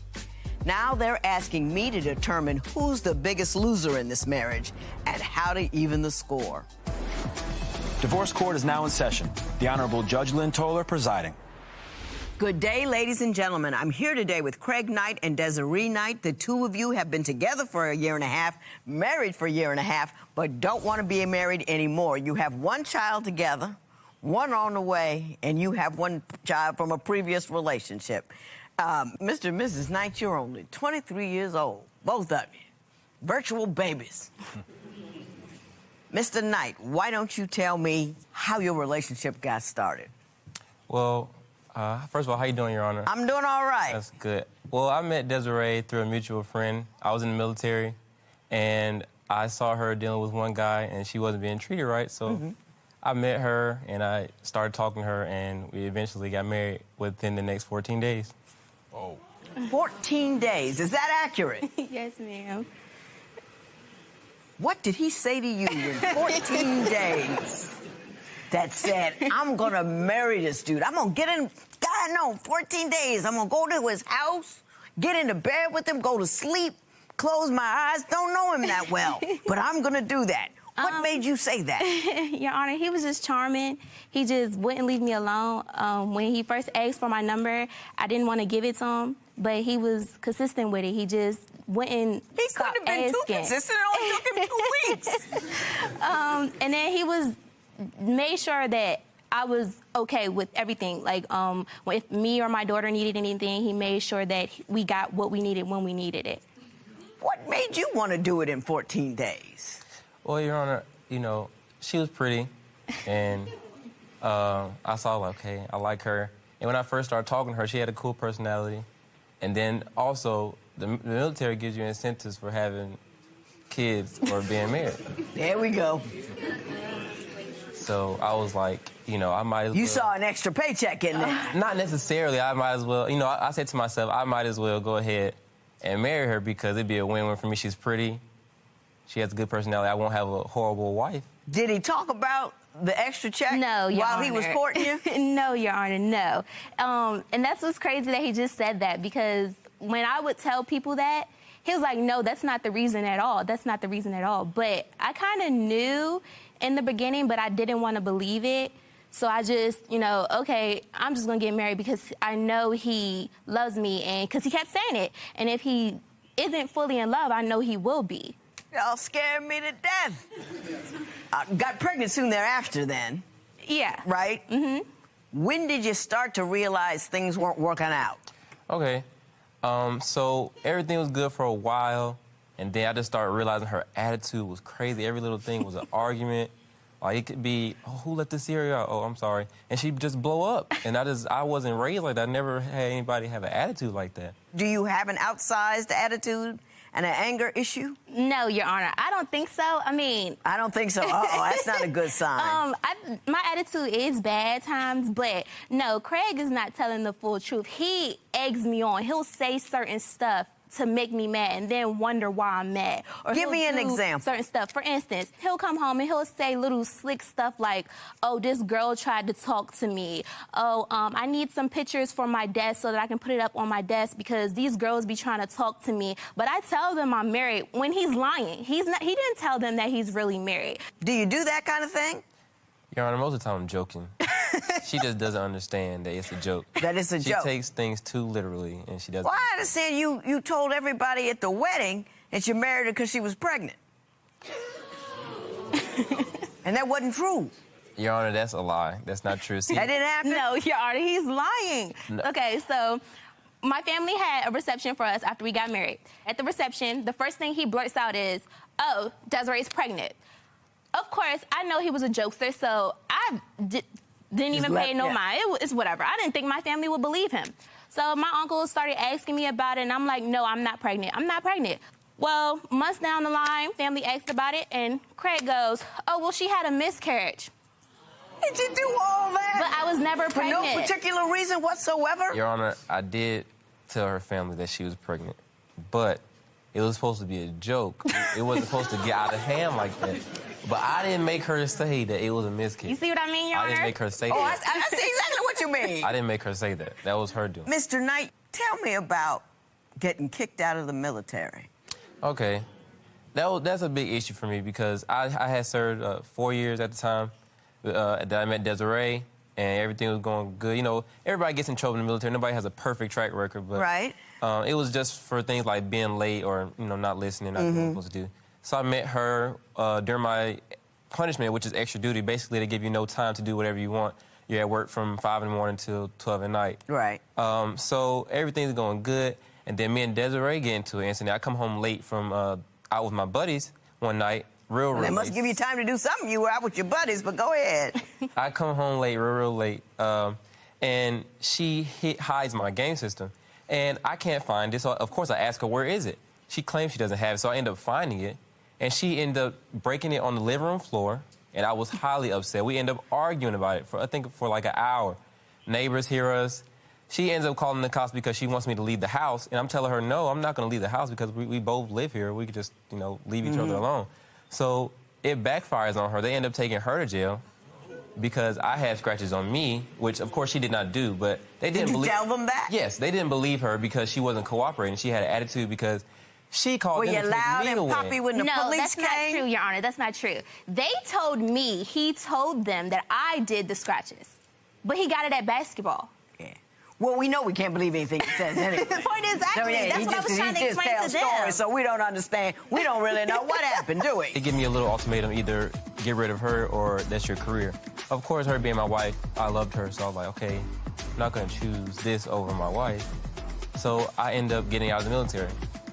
Are you mad at her about it?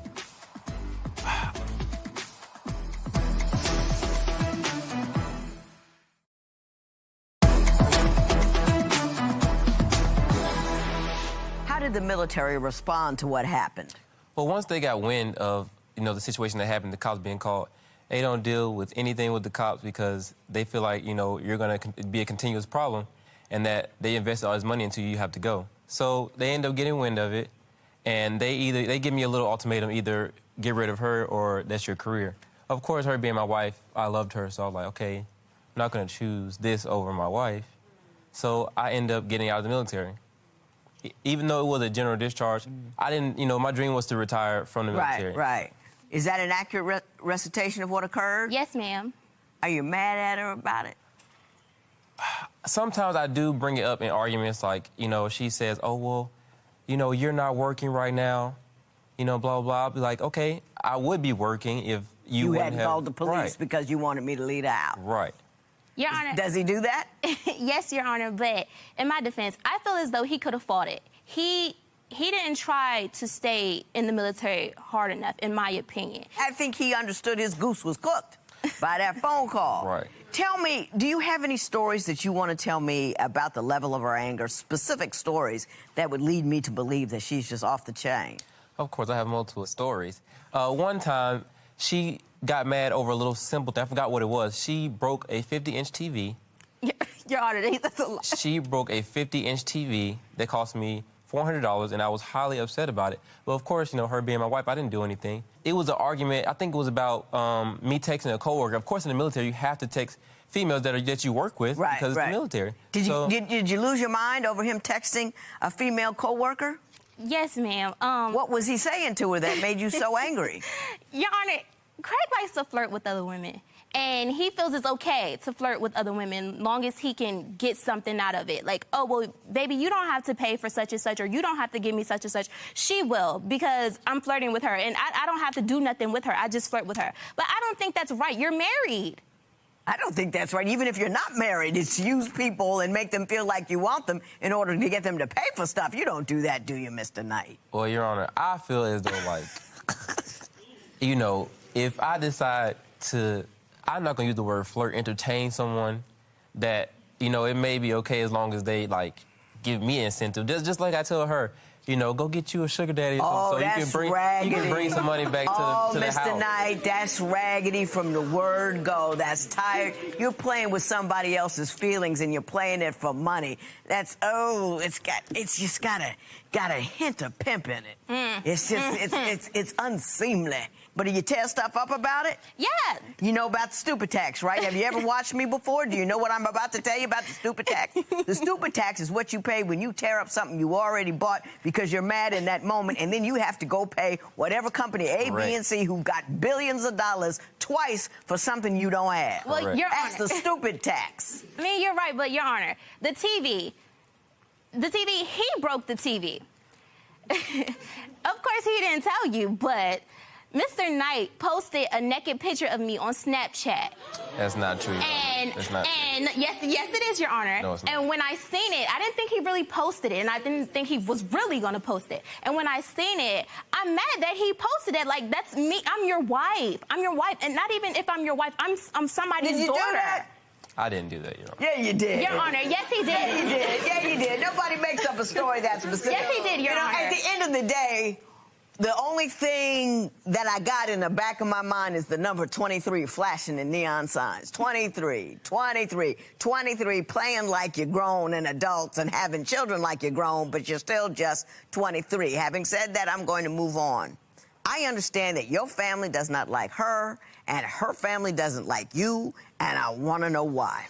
His family shouldn't have to come over and help us. We had this baby together. We need to take care of this baby. You got too many ideas about what should and should not happen. You don't have this picture. It's just us. It's just us. It's not just you. It's a whole family thing, and you don't tell them goodbye for 8 weeks.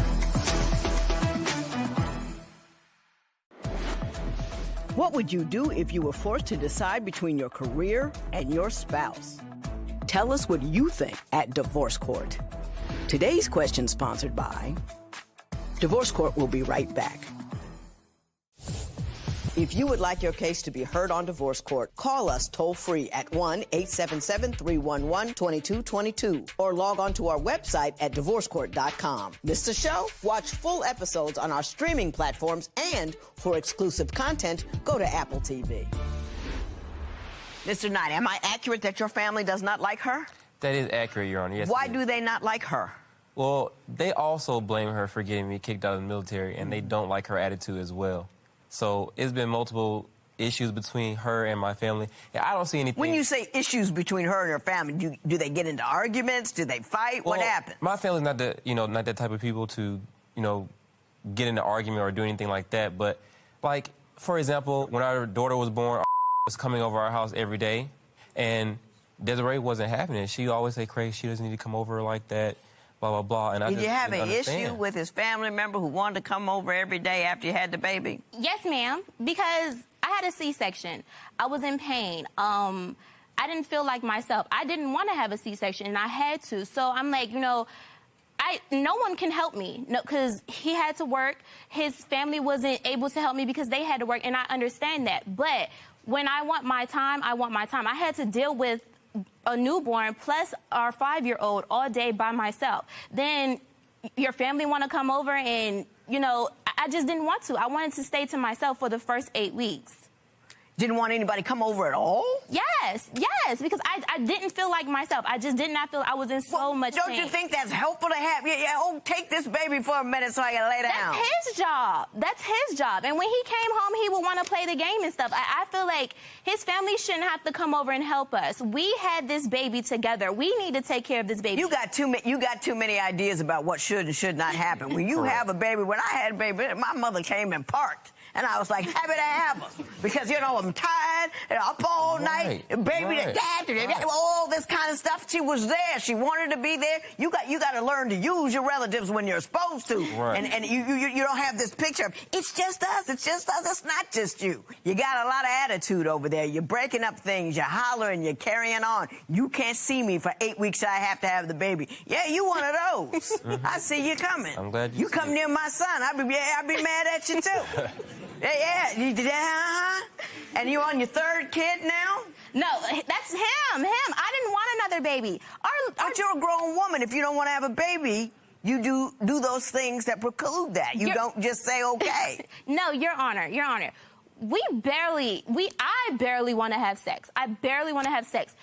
Mr. Knight, he wants to have sex all day, every day, and I'm just not with that. I breastfeed our daughter, and she's only 5 months. So at that time, I'm like, no, I don't want to deal with this. I don't want to do this. But for some reason, now all of a sudden, he wants to have sex every day, and then he blames me for getting pregnant. No, I don't feel like it's my fault. It's his fault. He wanted this. He came home one day, and he's like, oh, I want a son. I laughed at him. Okay. I got a headache. I want to stop.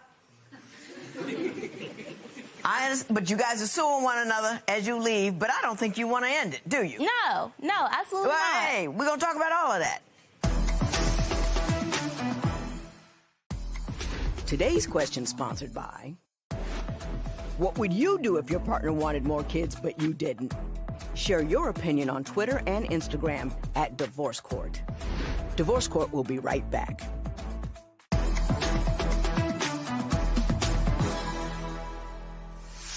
Mr. Knight, you're suing her for $700 for the game system she broke and the 50-inch TV that you say she broke. Correct. She is countersuing you for $2,582 because she says because of your improprieties, they got evicted, and that's the cost of the eviction. I'm going to talk about that momentarily, but you're done.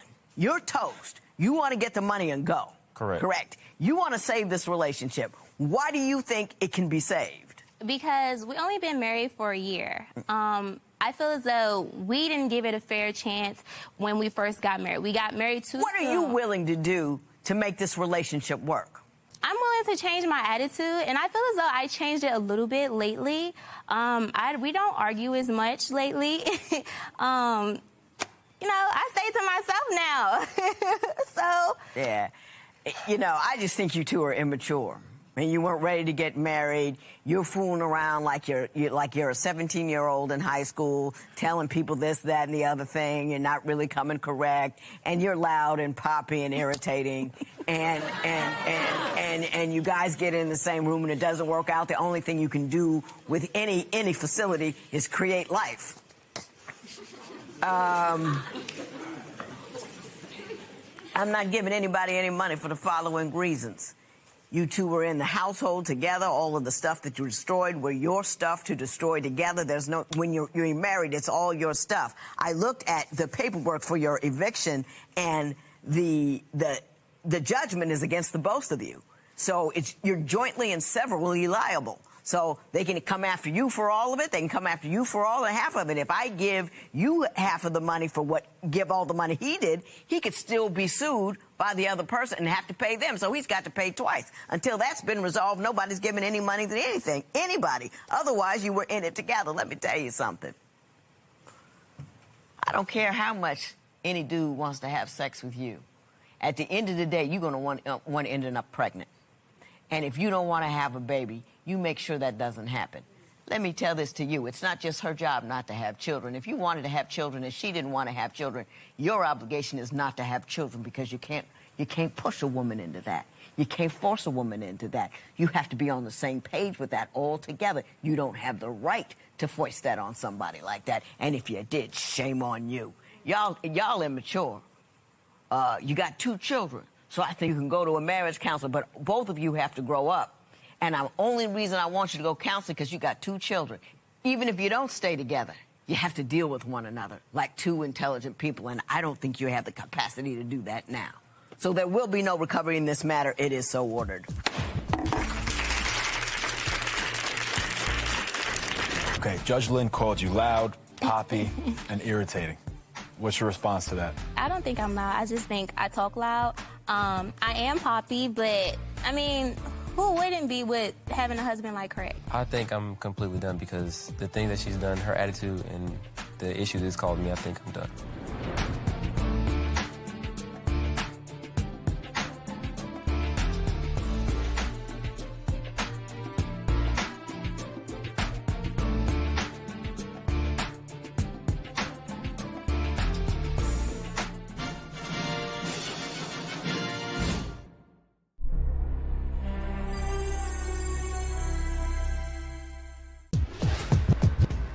Judge, today's case, tapped out.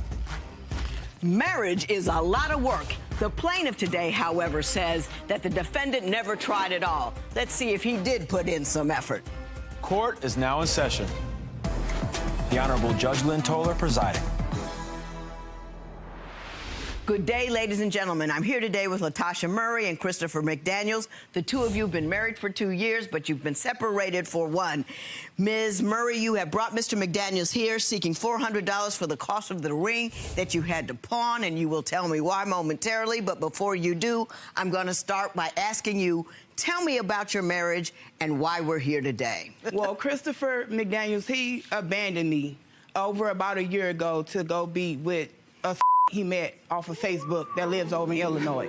We decided to separate because I caught him talking to her, you know, through his phone. So we separated, but we stayed in the house together. But we were still communicating. I would cook for him, feed him. We would drink coffee every morning. So one morning, it was like, no coffee, no Christopher. I messaged his phone, he blocked me. I called it, I was blocked off his social media, everything. So I go look in his room, everything was gone. He left with no words. Mr. McDaniels, did that happen? Yes, it did. Tell me what occurred and why it occurred. It occurred because I got tired of the same patterns, going in the same circle, and I felt like I had to make a wise decision in order to get myself out of the situation that I was in. Okay, give me a picture of the pattern that had begun. As far as her cheating, I felt like she was cheating. You know, Stop. she will always be on social media. She will always be communicating You with were other guys. too. Let me talk. No. Let me talk. Tell the truth. Ms. Murray, stop. I'm sorry, Mr. Johnny. McDaniels? Yeah, so she would always be messaging other guys. So the part where I started talking to the woman that I'm with now, I started talking to her because she was always on social media and everything. So I felt But like, that's no okay, if excuse she's for on you to This go is the way looking we're going to for do it. something else. I'm going to do it too. I'm gonna do it too. No, but when I started messaging when I started talking to her, me and her, we instantly had a good vibe. You know, we had He put more effort conversations into her than he did me and her with me. couldn't have. Right, I got you. You know, so that was Ms. part Murray, of my were you on social media all the time? Were you entertaining other dudes? I was on social media, and he was too. He lived in his phone. I lived in my phone.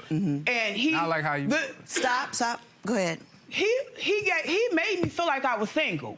I mean, really. I've never in any relationships ever felt like that. He didn't communicate with me at all.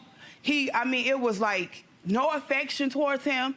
I asked him what was the problem. Was it my weight? Was it in? I lost 80 pounds trying to please see if that was the problem.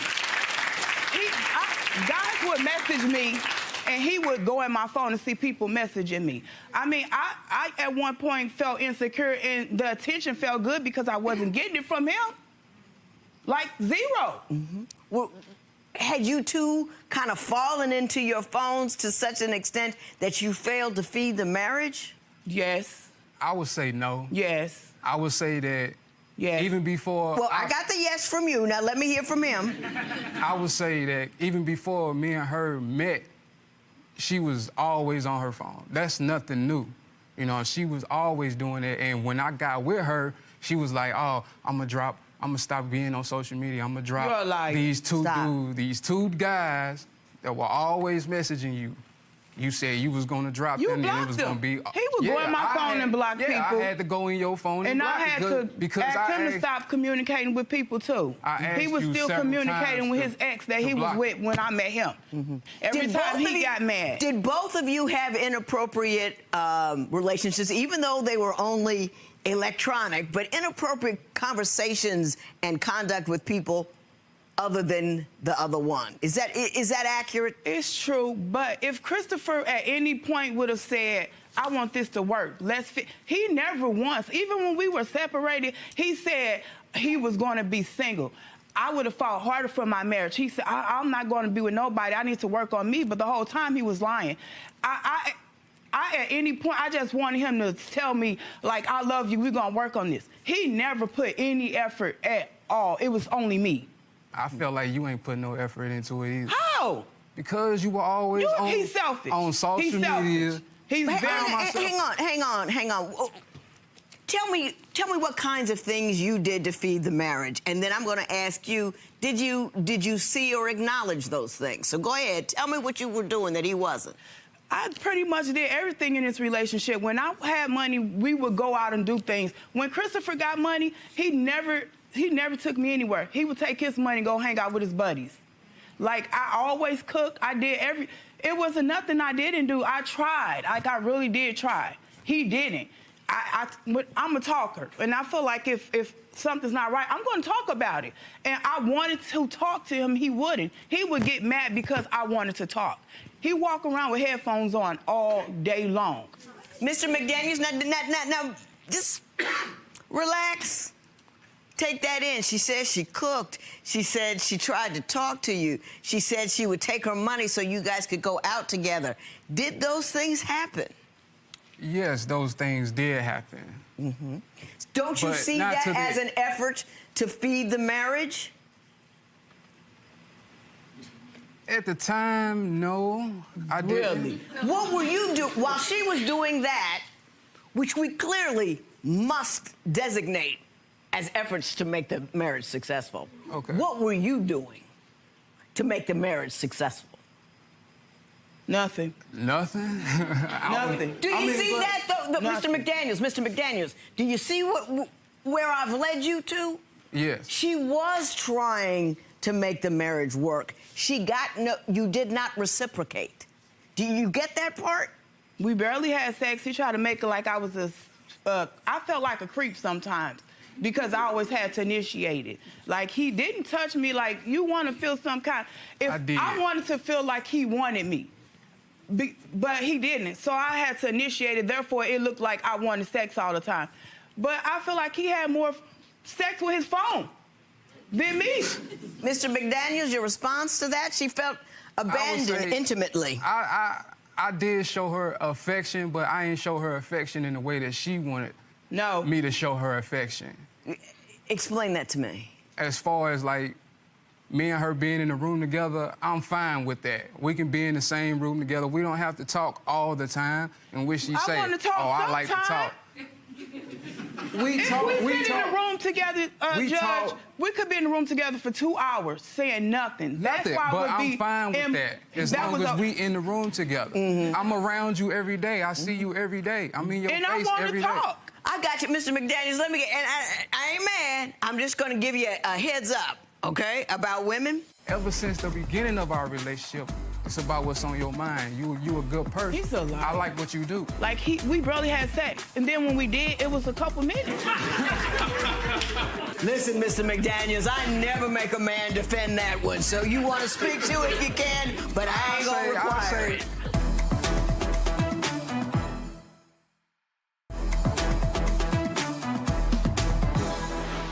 First part is you can't love people in the way that you want to be loved. You see what I'm saying? I see what you're if my husband took me to a whole bunch of baseball games on my birthday, that ain't gonna get nowhere. He loves baseball, I don't. But so sometimes you have to give the person what they need, not what you would like. That's how you do the relationship. And number two about women, we want to talk to you. Yes. I don't care which one you get. We're going to want to talk to you. Now, sometimes we talk too much. Sometimes I do. Run. Makes them crazy. You got to pull it back. But you got to talk to us some. And There's no way we should sit in a room together for 2 or 3. Whenever we do talk, we have excellent conversations. We have good conversations. But we don't talk every day. I feel like I don't how often do you want her to talk to you? I can say that most of the time I do be in my own world. He live in his own world. I do be in my own world. Yes. But Why'd you marry her? Why did I marry her? Why'd you marry her? Because I loved her. I don't feel like he ever loved me.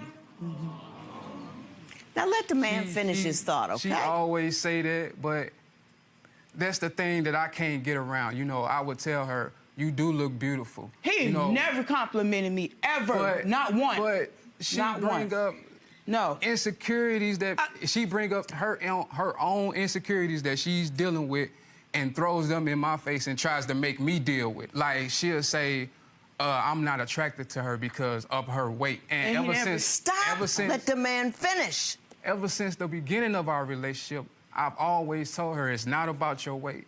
It's about what's on your mind. You a good person. He's a liar. I like what you do. He never talked to me like that. Miss Murray, So I never told her that. Miss Murray, I did. I will sit you down, Please and don't. then I will put you out. Please don't. I'm sorry. Mr. McDaniels, go right ahead, sir. So, you know, I've always told her that she was beautiful and that her weight did not matter to me, but she will always bring it up and throw it in my face. Was she heavy when you married her? I was bigger than her. Was she heavy when you married her? Yes. Doesn't that tend to demonstrate to you that your weight is not a problem because he committed to you when you were even bigger than you are now? But he didn't touch me, so it felt like a problem. We barely had sex, and then when we did, it was a couple minutes. Listen, Mr. McDaniels, I never make a man defend that one. So you want to speak to it, you can, but I ain't going to require it. Yeah, it did last a couple. It was good. When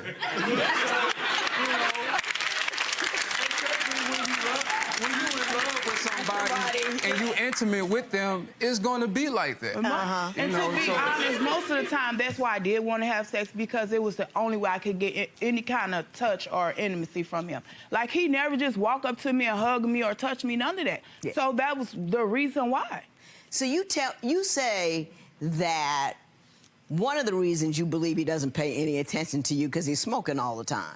Green gone. Hey, well, I got that part. She did pawn it, and the ticket. Did she pawn it for you? Yes, she did pawn it for me. And what did you do with the money? I smoked it up.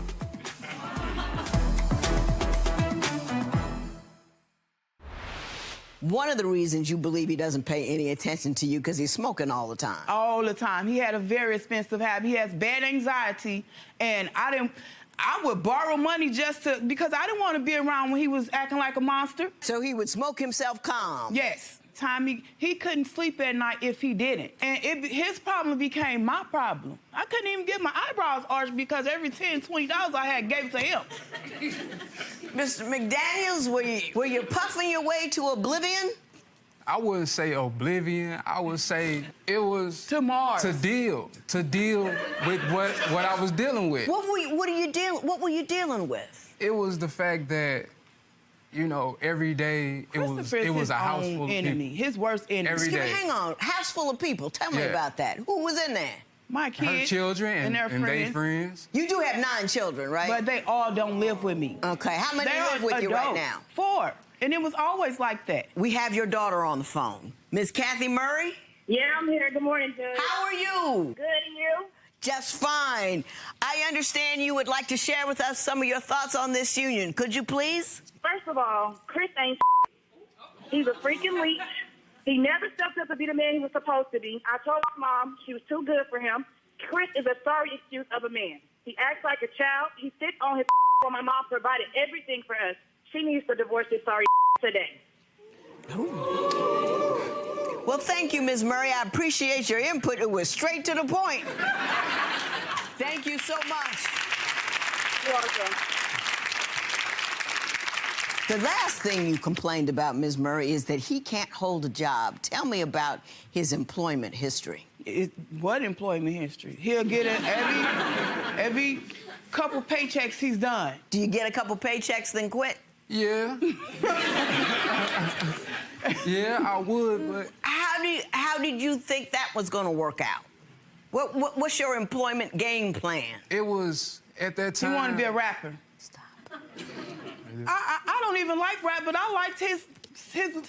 But he's good. As far as my employment, I felt like I didn't have a lot of options. You know, I would work warehouse jobs where I would have to stand up 12 hours a day, or... He stands up 12 hours a day. I would have to get a restaurant job being a dishwasher, or, you know, but I'm trying to do better. I want to do better. What's wrong with that, though, to get started with? What's wrong with that? There ain't nothing wrong with it to get started, but my mind is bigger than that. He got enough money so he can smoke, doing more than that. So you can think while you loading that dishwasher. You can be thinking of your lyrics.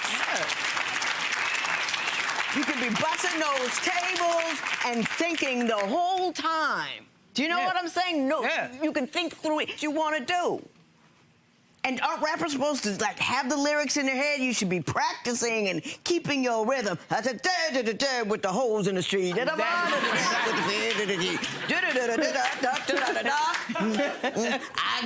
money. With the holes in the street.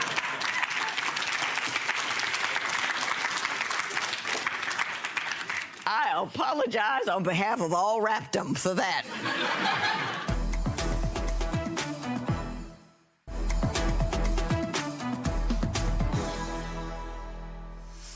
So tell me about the $400. I pawned my ring for him, and when he left, I didn't get the pawn ticket. He was gone. I couldn't get it out. And I kept asking him, like, I don't want to lose my ring. And he said, well, I don't know where the ticket is, so I lost it. Do you have something, a receipt or something? Mr. McDaniels, you tell me about that ring. What happened? Where is it? The ring gone. I got that part. But how did it get gone? What did you do? She did pawn it, and the ticket... Did she pawn it for you? Yes, she did pawn it for me. And what did you do with the money? I smoked it up. And he left me. And then left? Yeah. That was your final act? Yep. He got his last paycheck and... Smoked up your... I got it. Let me say this to you. Ms. Murray, you're a lovely woman. You talk too much, but you're a lovely woman. You wanted to have a marriage. You went in there with your best efforts. You went in there with your love, your heart, and you tried to make it work. Mr. McDaniels, I think you were looking to be supported. Yep. I think that you had absolutely no intention of trying to make this marriage work. What you wanted to do was have a roof over your head, food in your stomach, a sense of security, and you had absolutely no intention of giving her anything in return. You didn't like the kids there, so you put your earphones on and you just sat around and you didn't contribute at all to the marriage. You got annoyed when she talked to you. You get your own soda pops. You never got anything for anybody else, and you got annoyed that they were there. You were annoyed that they actually wanted you to contribute in some meaningful way to the marriage. So the last thing you did before you packed up and walked off without telling her anything was get her to pawn something that was important to her, smoke it up, and then bounce with another woman. You will be paying Ms. Murray $400. It is so ordered. Thank you, Judge.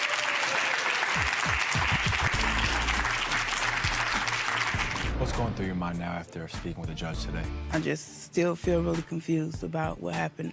I still have feelings for Christopher, but I know that we don't belong together. So, judge kind of called you out and said that you really were never there for her, here for this marriage. So, you agree with that? Yeah, I agree with that. That was 2 years ago. Things are different nowadays, and she got her opinion. It is what it is.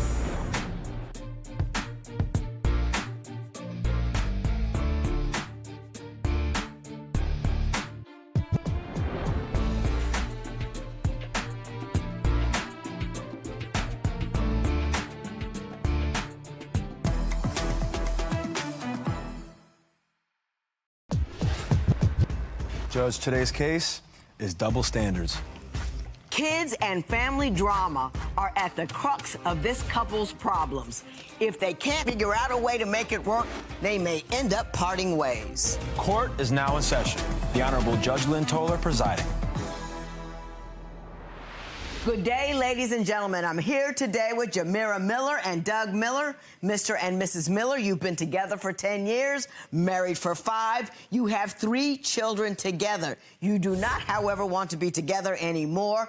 Mrs. Miller, you are suing Mr. Miller for $300, and we're going to talk about that momentarily. But before we do, Mrs. Miller, I'm going to start with you. Why don't you tell me a little bit about your marriage and why we're here in divorce court today? Well, Your Honor, the reason why we are here today is because my husband's family, close family member, I feel is putting a very emotional drain on me and my husband's marriage. Tell me what they're doing. Well, to me, it feels like that particular family member wants me out of the picture and wants my children and him just alter himself. I'll give you an example. A couple of years ago, I was reading through my husband's text messages, and that family member wanted to refer to my children as her and his children. And I found that was very odd. Very? Very, very odd. Another situation is we go over to their house and kids are greeted, hey, look at my girls, and oh, there's the mother, and you know, that is very disrespectful. And those instances has been going on for almost 10 years. 10 years? 10 years, and it's now a war between me and my husband, because I feel that he doesn't understand when it's blatantly right in front of his face. We argue and bicker about it because I'm trying to get him to understand that I'm being disrespected. Mm-hmm. This person... He doesn't see it? He doesn't see it, doesn't understand it, can't comprehend it. Let me talk to Mr. Miller for a moment. Mr. Miller, do you recall any of the circumstances she just recounted to me? There's been so many circumstances, Your Honor. It's kind of hard to keep tally of them. Is your family less than welcoming of your wife? I honestly would say that in the past, they may have been less welcoming towards the beginning of our relationship, but... So do you recall the instances in the beginning where they were less than welcoming? Yes, I do. I do. And how did you address those issues? I know that's a while ago, but in real time, how did you respond to that? I would say that there's just been a disconnect because of things that we've gone through. For an example, the slashing of my car tires or the burning of my clothes. And that kind of leaves a bad impression. So what you're telling me is, without putting any blame on your family at all. You're saying she's done things that would arguably make any family angry. Correct. Were you slashing tires and burning clothes? Yes, I have slashed a tire and may have burned a T-shirt or two because of the rage that I've gotten because of his actions. I have been cheated on during my pregnancies, but I mean, that's neither here or there. I've forgiven all of that. The reason why I'm specifically here is because this particular family member, if he's going to use, I mean, that's, right now I'm just like baffled. I'm befuddled right now. Because I don't do those things out of pure craziness, out of sheer nothing. It takes me levels to get to that point. Tell me what got you to slashing tires. Okay, this was recently. This was recent. I was with my children. Please tell them. Right, I will tell them. He had a working van.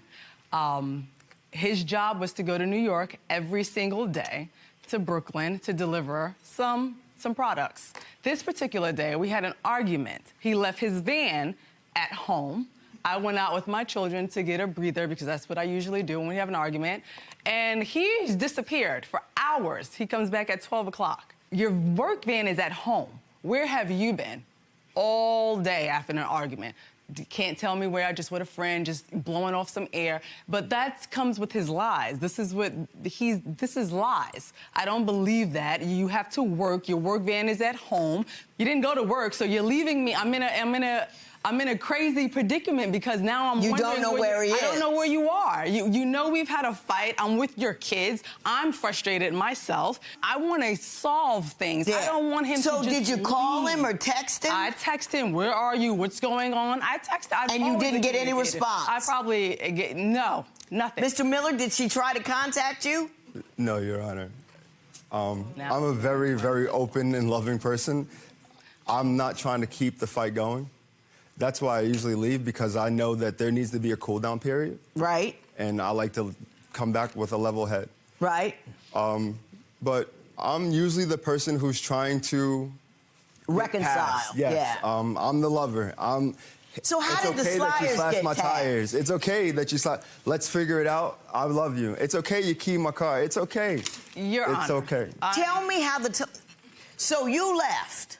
You say she didn't try to contact you. She said she did. But at some point you came back and your tires, when you came back, your tires were slashed? Yes. And you slashed his tires because? I had no idea where he was. This is a pattern with Douglas. I have been in these situations before. I've been cheated on. Girls have been calling my house. Girls showed up to my house. There has been people. This is a pattern between not only his family, him personally, the lies, the women, the double standards, everything that's surrounding him, that it's all a cycle that plays in my mind. Mr. Miller? Yes. Do you have a history of cheating on your wife? No, I do not. And I'm sorry to... You said that with a smile. I'm sorry to... Yes, I am. My wife seems to have a complex of... Have you cheated on her? No, I've never cheated on her. Never, not one time? No, never, not one time. So all of this is in her head? I'm crazy. Honestly, it's because of her actions. Did this woman jump on your lap? Did she not jump on your lap? What happened? I would say that she did do something like that. Don't you think that she would have had a little bit more to say at the time? If y'all don't ask me one more question, I swear to God, I'm gonna leave. I'm just... No, it's just... Listen.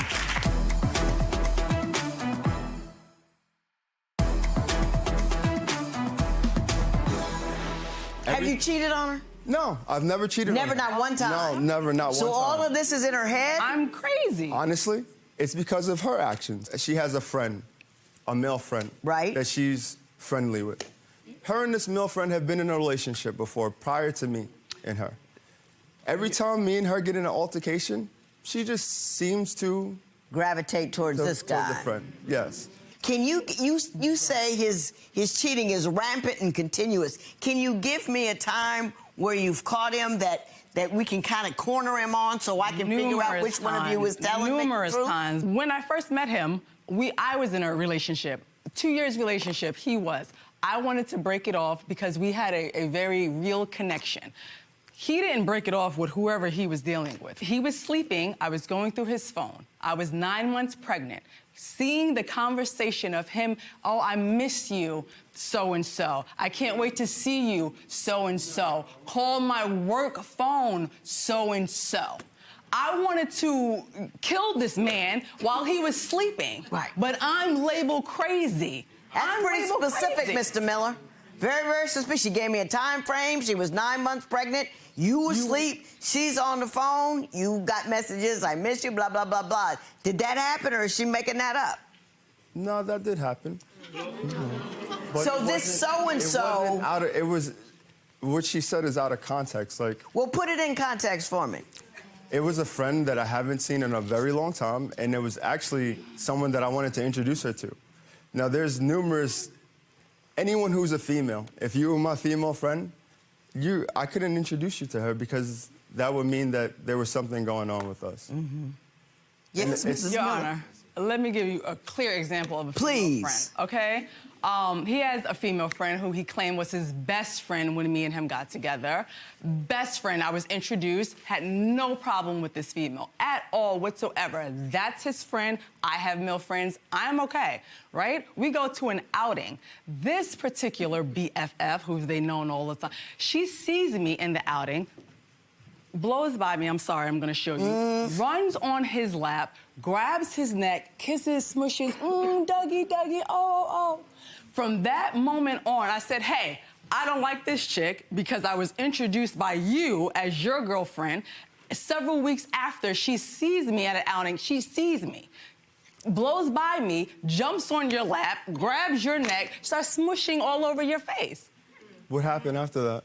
What happened after that? It took years, fights, for me to say, hey, that incident, that's disrespectful. That's disrespectful. And this friend that he's saying that I have, that I was in whatever, no. I was put in What happened after the chick jumped on your lap? What happened? What do you think would happen with someone like this? Don't ask me questions. Tell me stories. Nothing happened. Nothing happened. Nothing happened. You didn't tell her not to do it? You didn't tell her what? It wasn't of that nature. And honestly, if it happened the way that she just said it would happen, don't you think that she would have had a little bit more to say at the time? If y'all don't ask me one more question, I swear to God, I'm gonna leave. It's just... Listen. Don't try to access what I think would be reasonable. Right. If what I thought was reasonable ever happened in here, I wouldn't have a job. Your Honor, so let's just tell me the story. If that was to happen, I probably wouldn't be here right now. Because little and smaller things have happened. I don't want to speak in hypotheticals. Tell me what happened. Did this woman jump on your lap? Did she not jump on your lap? What happened? He has a great following. He's an entrepreneur just like myself. What did I just ask you? You asked me if it was okay for me to have a relationship with him versus him having a relationship with that woman. That's not what I asked you. Did this woman jump on your lap? Did she not jump on your lap? What happened? I would say that she did do something like that, but it wasn't That's why I'm crazy. It wasn't dismissive towards her. And it was something that I told the woman that she can't do that no more, that I'm now in a relationship, and it's never been a problem since then. Did he put her in check? It took years to put her in check. It took years Was there continuing contact between the two of them during those years, or you were just mad about that one instance for years? It was continuing contact because I was crazy, because what happened between, what she did it wasn't big enough for me to even go at him or even say anything. Tell me what continuing contact they had that caused you to continue to be upset about it. I have no idea if they saw each other, but I do know they were in communication with each other. So you have continuing contact with your male friend. Why can't he have continuing contact with his female friend? I don't. He made it even recently. This particular male friend who has helped me through bad times that I was put in because of my husband. That I was in, that I needed someone. He has helped me. Not intimacy, just emotional support. He has a great following. He's an entrepreneur just like myself. What did I just ask you? You asked me if it was okay for me to have a relationship with him versus him having a relationship with that woman. That's not what I asked you. I'm as deep in the mud as I can go. You say he's condescending to you in front of your kids. Tell me what you mean by that. You're talking about doing dishes and housework. He's condescending to you. Right. Well, I'll give you an example. We had I was taught that a man should provide, a woman should take care of the home. We had a conversation with our children in the car, just like, Leah, make sure that, you know, your guy, he provides, because our daughter, she's very, like, I want a castle and I'm this. And I'm like, just make sure a man is supposed to provide, you're supposed to take care, teach your babies, take care of the home. That's what I said. He went on and said, well, the man is not only there just to provide, you gotta do this and this and that and the third. That's not what I said, and that's just your opinion on what I said. What do you say?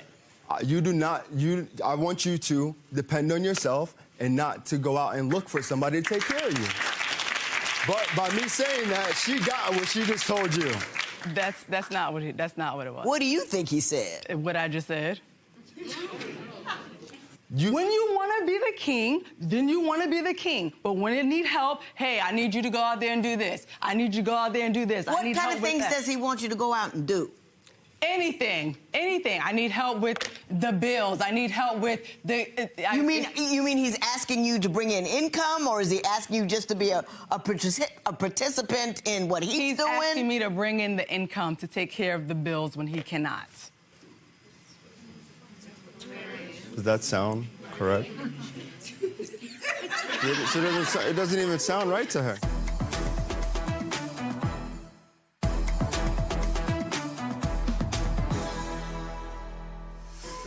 So you're looking for $300. You tell me why you think Mr. Miller owes you $300. It's for our car that I purchased. What happened to it? Nothing happened to her, Your Honor. She drives it. It's in my name. You want the car itself, and you purchased it for $300 and $216. She purchased the car. I put it in my name, and she drives it. He didn't even want the car. I had to purchase the car because I was pregnant and we were walking. He wouldn't do anything about it. Your Honor, I needed to purchase. She purchased the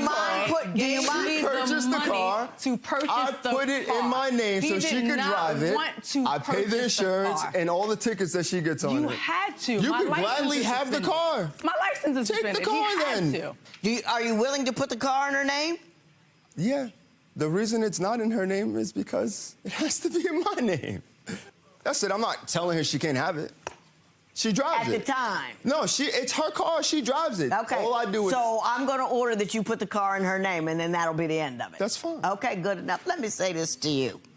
Everybody has the right to believe what they want to believe with respect to relationships and gender roles and all this kind of stuff.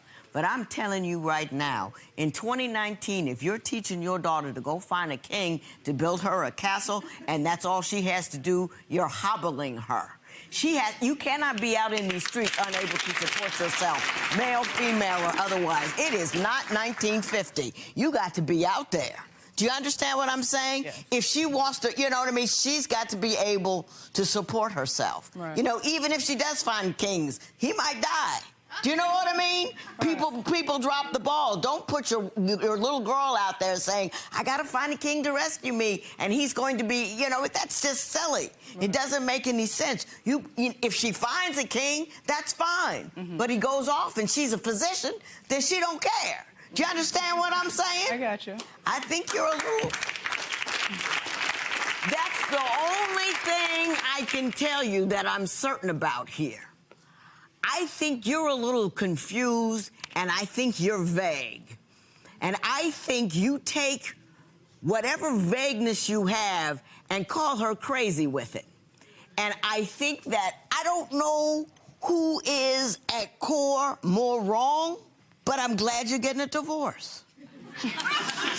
Love your children enough to treat each other well enough so your children aren't sent into a state of chaos because you two can't get along. Can you promise me that? Yeah. Yes. Judgment in favor of Mrs. Miller. It is so ordered. Was anything left unsaid today? A little bit, but what needed to be clarified was clarified. So what's your response? She keeps saying that you make her out to be the crazy one all the time. That's how it always seems to come off. I mean, I think that we just need to find the balance of communication to where we're both on the same page. I mean, I love my wife, and I don't want to, you know, part ways, but we do need to find a balance, you know, and just focus on that for the main part. All right, good luck there. Room for Thanks, you guys. brother. You got it. Follow us on Instagram for additional content from this case and preview our next all-new episode.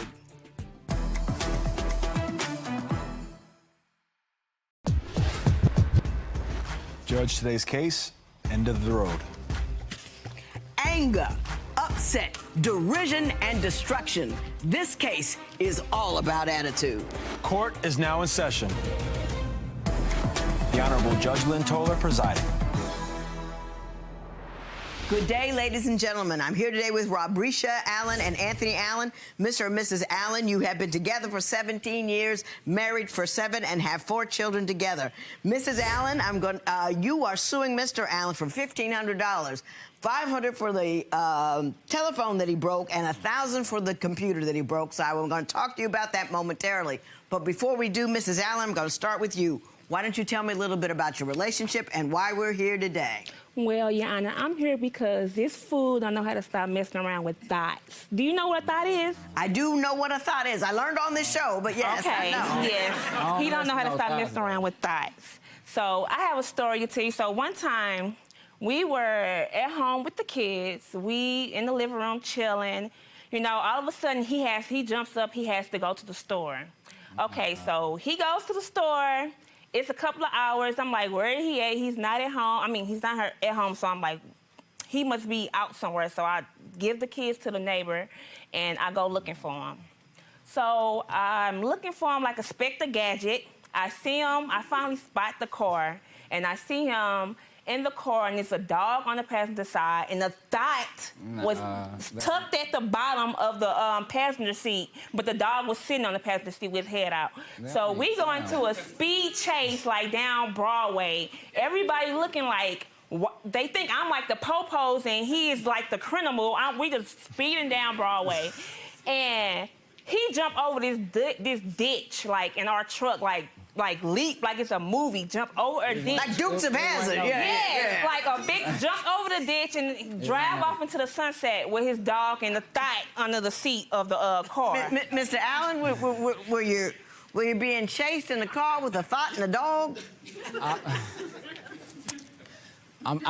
I was, but we weren't together then. We be having our breaks, so. You were on a break. We were married. Well, married people be separated, but, you know, we was on our break and stuff, so, you know, I was doing me. When she on her break, she do her. I was at the store, finna go downtown and chill with one of my friends. Like, we weren't having sex or doing none of that. It was just a female. But you were still living in the same house together when this happened, you and she? Mr. and Mrs. Allen, you were both staying in the same house when this happened? Well, we was co-parenting, but... But were you staying in the same house? That's all I'm asking. I'm not saying that you were together. I'm just asking, were you residing in the same home? Yes. Okay. Now, Mr. Allen, you say that though you admit to having cheated in the past, you changed, but she won't treat you as if you've changed. Explain that to me. I mean, well... I don't let him gather his thoughts, but I have hang on. She's still holding on to, like, the past, like, so... So how long have you been a righteous brother with no cheating? You say with who? How long you been a righteous brother not cheating? I've been a righteous brother ever since I came home from prison. Okay. Like, so you haven't cheated on her since then? No. And how long ago was that? That was, since I came home? Yeah. I came home in March 2018. He's just now trying to be faithful. So a little over a year you've been faithful? Yes. Okay. But she won't let go of the past? No, I don't think so. I don't think she still got it in her mind I'm still cheating. Ms. Allen, do you think he's still cheating? I'm not sure. I mean, he probably with porno sites for right now, but like... Nah. Yes, Hang he on, does. go ahead, Mrs. Allen. He cheats with the porno sites for right now. But You know that that's would not lead to cheating, something though. else. So, but I asked you... We'll talk about that. I understand. I understand. It's a matter of how you define it. Go ahead. Yes, he like I even explained to him. I'm like, cheating. If you watching porno sites, that's cheating. Like, and then we just got back together. We just got together a couple of months ago. She don't ever want to do none of like, please, you know, satisfy her husband. So because you gotta earn that. You can't just think stay home, take care of it at home. Yeah, you know so you won't go out and do the wrong thing. So you know, is your love life less than luscious? I'm talking to her. Is your love life less than luscious? Yes, like we. Why is it less than luscious? Because what do less than luscious? What is that? I'm sorry. It means I'm asking if you guys' sex life like is less than good. Go out, like is it not happening no more? Ain't no more lights. Ain't no flames going on no more. Why is it not popping? Because he sits up here and accuses me of things I didn't do. He studied cheating like. After, like, when we got married, after our wedding, it was one of his side chicks after our wedding. After we got married, when we went outside, one of his side chicks, or one of the girls that he used to mess around with or like him, was outside of the wedding and just awkward. And I even addressed him with it, and he didn't even really say nothing. He acted like it wasn't nothing. So, of course, I'm going to be like this because you just now trying to be this good man within 6 months when we've been together. Well, knew each other 17 years, been married like, 7 years. If I change for the better, so it's hard for me. It's hard for me to believe him when he say he want to be right, but he still throw shots at me because he'll think that what kind of thoughts, shots is he throwing at you? I don't understand. I'm cheating. I'm the one that's that want to mess around. Oh, I see. She looking at other men. Every time we out, she looking at other men. Like we'll be out walking. It's like she can't help herself. Like really? So let me ask you this: have you ever caught her cheating? Like came in the room and seen them. No, but you know, anything. What's your best evidence that she has interests elsewhere? I mean, him being delusional like he is. He accused me of doing stuff I don't do. She texted him soon. No, I did not. That was not the same day. You delusional. Like, she's saying the and that was not the same day. Was on there. It said she texted him the days that night. That night. Yeah. Okay. Okay. I hear what you're saying.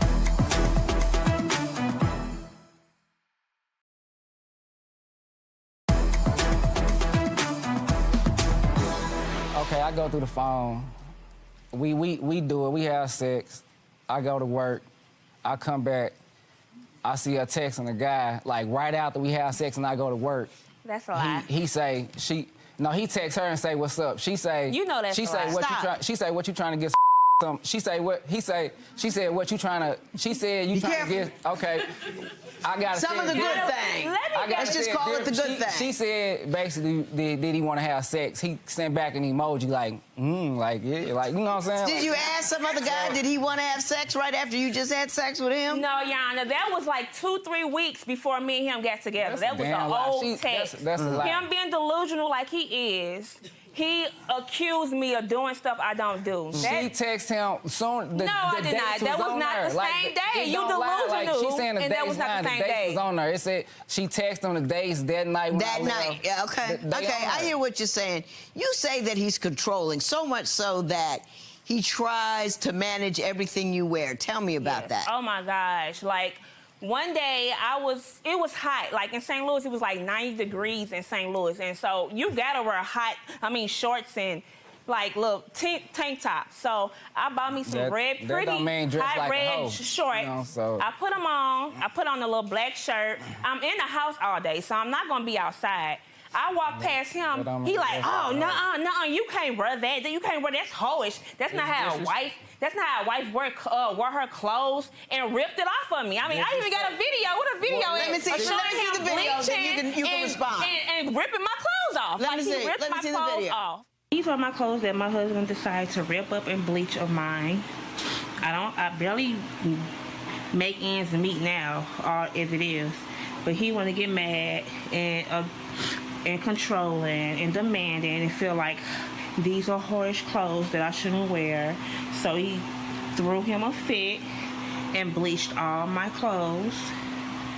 I got it. He ripped that dress Mr. off Allen, me. what do you say happened there? All right. Stop. Sorry.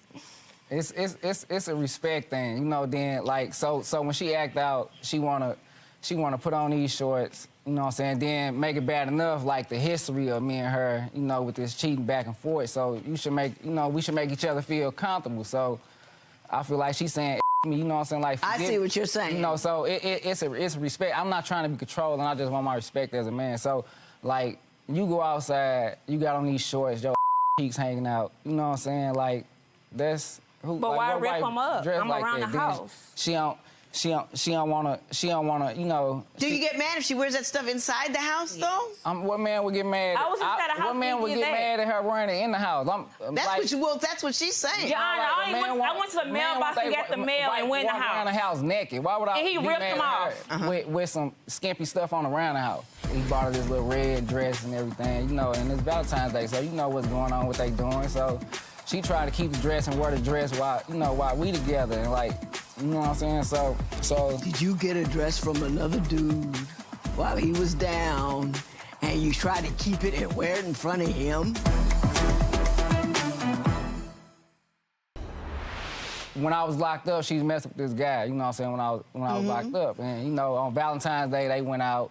You know, he bought her this little red dress and everything, you know, and it's Valentine's Day, so you know what's going on, what they doing. So she tried to keep the dress and wear the dress while we together, and like, you know what I'm saying? So Did you get a dress from another dude while he was down and you tried to keep it and wear it in front of him? No, I'm pretty casual about gestures and all, but that's a lot. I mean, Your Honor, that dress was like a $750 dress, and I kept it. I was gonna sell it.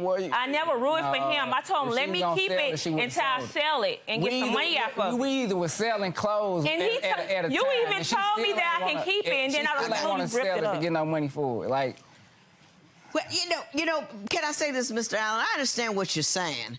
Part of your problem is that you cheated on her, and now that you have that guilty mind, you see that cheat coming back at you. Another part of your problem is she's done other things. When you were down and doing other things, she was with other guys. So you got two things that you're trying to deal with. The only thing I ask of you is this. Don't be ripping clothes up off her. Don't be tearing up stuff. We can't cross that line where we get aggressive with one another because of our fears and concerns. And that's what it is, fear and concern about what she may be doing and how you might get hurt.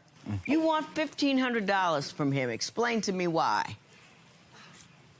Mrs. Allen, now it's time to talk. Oh, I said Mrs. Allen. I'm sorry. You want $1,500.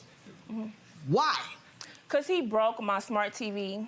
What did he do? One night, you know, he wanted to go to, we was in the room chilling. He wanted to go to the store. It was like 2 o'clock in the morning. I'm laying in the bed. I am a little lazy, so I'm laying in the bed. He like, well, let's go to the store. We need to go to the store. I said, I'm not gonna go to the store at 2 o'clock in the morning. He said, oh, why? Come on, we need to really go to the store. I need to go get me something from the store. I told him no, and he punched my TV and broke it. Like,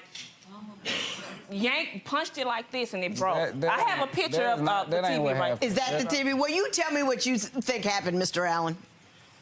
First of all, like I told you, it's all on her terms. Like when some little money hit her on a card or something, or you know, or she got to go out late night, then you know it's okay. But like when it's me trying to do something, then she you know, tripping and got an attitude and stuff, and you know, but. That's not why I broke the TV. Why did you break the TV?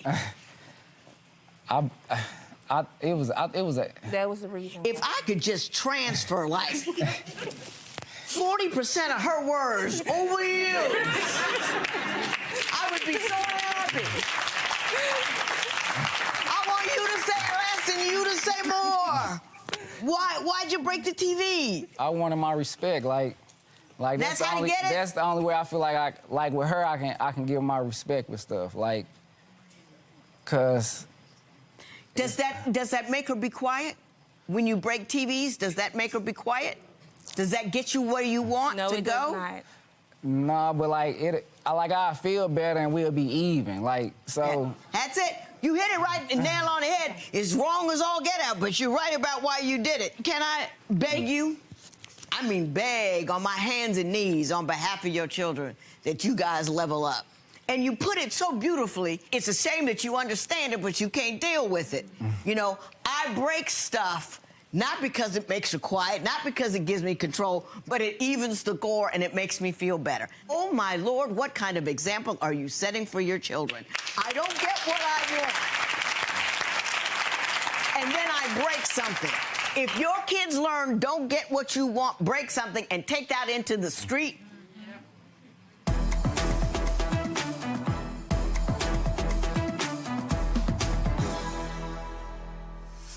I saw how you conduct your business.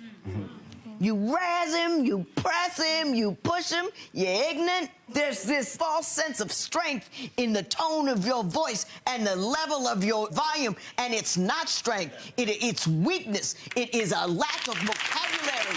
It is a poverty of the soul that allows you to disrespect the father of your children in that manner. I know what's going on the YouTube, not the YouTube like I'm on YouTube and all, everybody. You got the wrong sister. No. Don't model that. That's right. All you guys are doing is trying to one-up each other, and every time you do it, you are kicking the legs out from under your kids. It's a truck, it's a TV, it's a phone, and I bet you ain't got no college fund or nothing for them kids. Need to do something extra. You ain't got it. Kids need braces. You ain't got it. You got a truck. You got a big TV that you broke. You didn't even respect it, so you won't buy a new TV. I know, if you haven't already done it. But where the kids' stuff? They need some extracurriculars. Where they money? They at the TV store when you buy TV after TV after TV. Holy moly. I'm so mad I don't know what to do. Now you listen to me. When you leave here, you need to leave here different people. I don't care what you've been through. I don't care what you've seen. I don't care what nobody did for you, didn't do to you. You have been told what your conduct is doing to your children. You have been put on notice. So what happens from today forward with respect to your children is all on you. I don't want to hear about environment. I don't want to hear about nothing. You know better, because I told you. I'm not going to give her money for nothing. You guys both are both in there trifling, sad, and tired. But Mr. Allen, if you want due respect, if you want your manhood, you want to be the leader and all that kind of stuff, you got to step forward strong and right. You can't lose your temper. Do you understand what I'm saying? You want to lead with that. You want to be respectful, be that guy. You with me? Yep. I don't know. I just feel like getting even better, because, like... No, it's not. It's killing your kids. Get even makes you feel good at the cost of children. If how you feel in the moment is more important than your children's future, keep it up. Keep it up, brother. Let your kids down. It don't matter. There will be no recovery in this matter.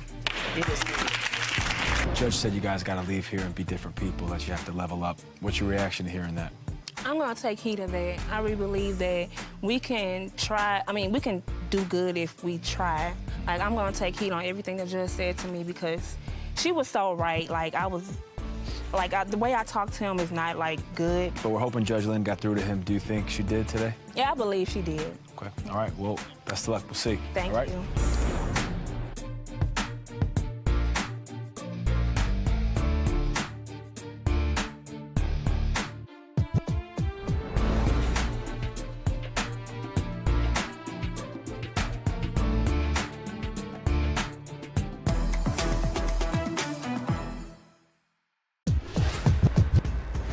Judge, this is the case of Freaky. She accuses him of being financially irresponsible, being unfaithful, and belonging to social media sex group. But here's the kicker. She still wants him. Court is now in session. The Honorable Judge Lynn Toler presiding. Good day, ladies and gentlemen. I'm here today with Anita Scott and Ronald Davis. Ms. Scott and Mr. Davis, you've been together for 4 years, married for 2. You have some items you would like me to make a determination on, and we will get to that momentarily. But before we do, I want to ask you, Ms. Scott, what's going on and why are we here? We're here because I started a relationship with a person who has a narcissistic personality disorder. 4 years later, 2 infant children, I thought he would change, and he didn't. So when we started dating, 30 days after dating, he was incarcerated. He calls me to come and bail him out. I go to bail him out. There's another woman there. She's asking me who I am. Do I have my half of the money to bail him out? She's already talking to the man who does the bail bondsman, and I'm like, okay, well, yeah, I have his money. Who are you? Well, I was with him when he got locked up. Here's the $64,000 question. Did you bail him out? Yes, I gave her my half of the money. Dude, you met 30 days. He gets arrested, calls you for bail. First of all, I would say, I don't do bail, hang up the phone, and that would be it. But you actually go down there for a guy you've known for a month, give the bail, another chick greets you there with half the bail money, and you still came out your purse for this dude. I did. Well, that's not the half. Oh, so Lord. he unlocks his phone before he goes to jail, and I find out that the same day we had sex together, he was having sex with another woman that morning. Did you do all that? Yes, ma'am. So what did you do when you found out that he had actually had sex with another woman on the same day he had sex with you? What'd you do? I asked him about it, but I continued to put money on his books. The first 8 months of our relationship, 6 of those months, he was incarcerated. Well, I mean... I sound desperate. I know I sound desperate, but that's who I chose, and that's what I chose. What's crazy is I didn't even know that other lady was going to be there. I gave her my money, and she was supposed to, you know, I told her, like, look, hold that. If I do get locked up, use that to get me out. I didn't expect hold some money for me in case I get locked. So you knew there was a warrant out on you? I didn't. I do armed security, so... What an odd thing to do. Just in case I get locked up, here's some money to get me out. No, what happened was I went to... That's a great one right there. ...to buy a gun. And then they ran my name, and they said that they called the police and said that, oh, you have a warrant. So did I not just say you did have a warrant? Did I not just say that? You did. You did. Did I not just say that? Oh man, you're one of those. No. You just lie. No. And you lie so much they're not even good. Preach. So you knew you had a warrant out on you. I really didn't, because if I knew, I wouldn't have tried to buy a gun. Yeah, but once you did, they ran you and said you had a warrant, so you told this woman to hold the money for you in case they get locked up. They didn't tell me I had a warrant. The police came and locked me up right then and there. So you keep a woman on the side with cash just in case a warrant you don't know about pops up out of nowhere. That's what you do. Well, she popped up because I didn't know she existed. No, man. Who was she to you? Who was this other woman? It was somebody I used to talk to. She knew somebody that had like a discount on a gun or whatever, so I was like, all right, I'll go with you. At that time, the police came, locked me up. I gave everything to her, so like, look, if I have a bond me out. But he calls me and tells me to come and doesn't tell me that she's there. So when I walk in, I'm coming from the bank and she's just standing there.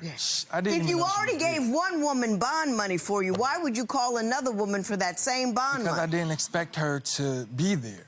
I didn't expect her to stay there. So I was like, look, I'm talking to her, so I called her. I was like, listen, I have a bond. Can you come bond me out? And she was like, yeah, I'll be there. So when that story came about, I didn't even know that she was going to be there. My cousin was there, and he didn't do anything about it. I wasn't talking to the girl. I ain't messing with the girl or nothing like that. But she had your money. Exactly. Thank you. Thank you very much. Exactly. She did. So why did you think she wouldn't be there if you called her and said, I'm in jail, bond me out with the money I gave you to bond me out with? Because, I mean, she wasn't really trustworthy like that. Help me, Judge. Help me, Judge. Help me. So then there's the whole... But that's... I'm gonna fuss at you later. But before I do, I want you to tell me about why you think he is both a sex and porn addict. Oh, my God. Well, he watches it all the time. And when he unlocks his phone, I have children who are old enough to just tap a phone and look for games. Well, whenever you hit Google, the very first site is somebody doing something that adults do. He has actually masturbated in the living room while watching porn, where my children can walk to go to the refrigerator and get something to eat. Mr. Davis, did that happen? That ain't even true. Yes, it is. Okay, well, let's talk about the sex addiction. We had our first pregnancy. I lost that baby. I had to get a D&C, and I called him the night before the D&C to tell him that I felt bad that I couldn't carry his first child. I just really wanted comfort. How long had you known him when that happened? It was about 9 to 10 months. 9 to 10 months. So he was out of jail. Yes, and we got pregnant. 30 days, went to jail. What happened was, while I was in jail, she told me about a situation that she was going through. She's saying, oh, I have to get surgery. I'm like, are you all right? And she's like, yeah, I will be. But in the process of telling me that, she tells me that she slept with a man inside our home. What do you mean, our home? You were with this chick for 30 days. Thank you. See, this is what I mean. Thank you. And I still came to the jail. I still put money on your books. Within 30 days? Yes, because I wanted to show her that, oh, am I gonna yell at you? I know. Mr. Davis, do you deny her allegation that you are, in fact, a cheater? I'm not going to deny that because I have cheated, but there's reasons why. Why? What are the reasons?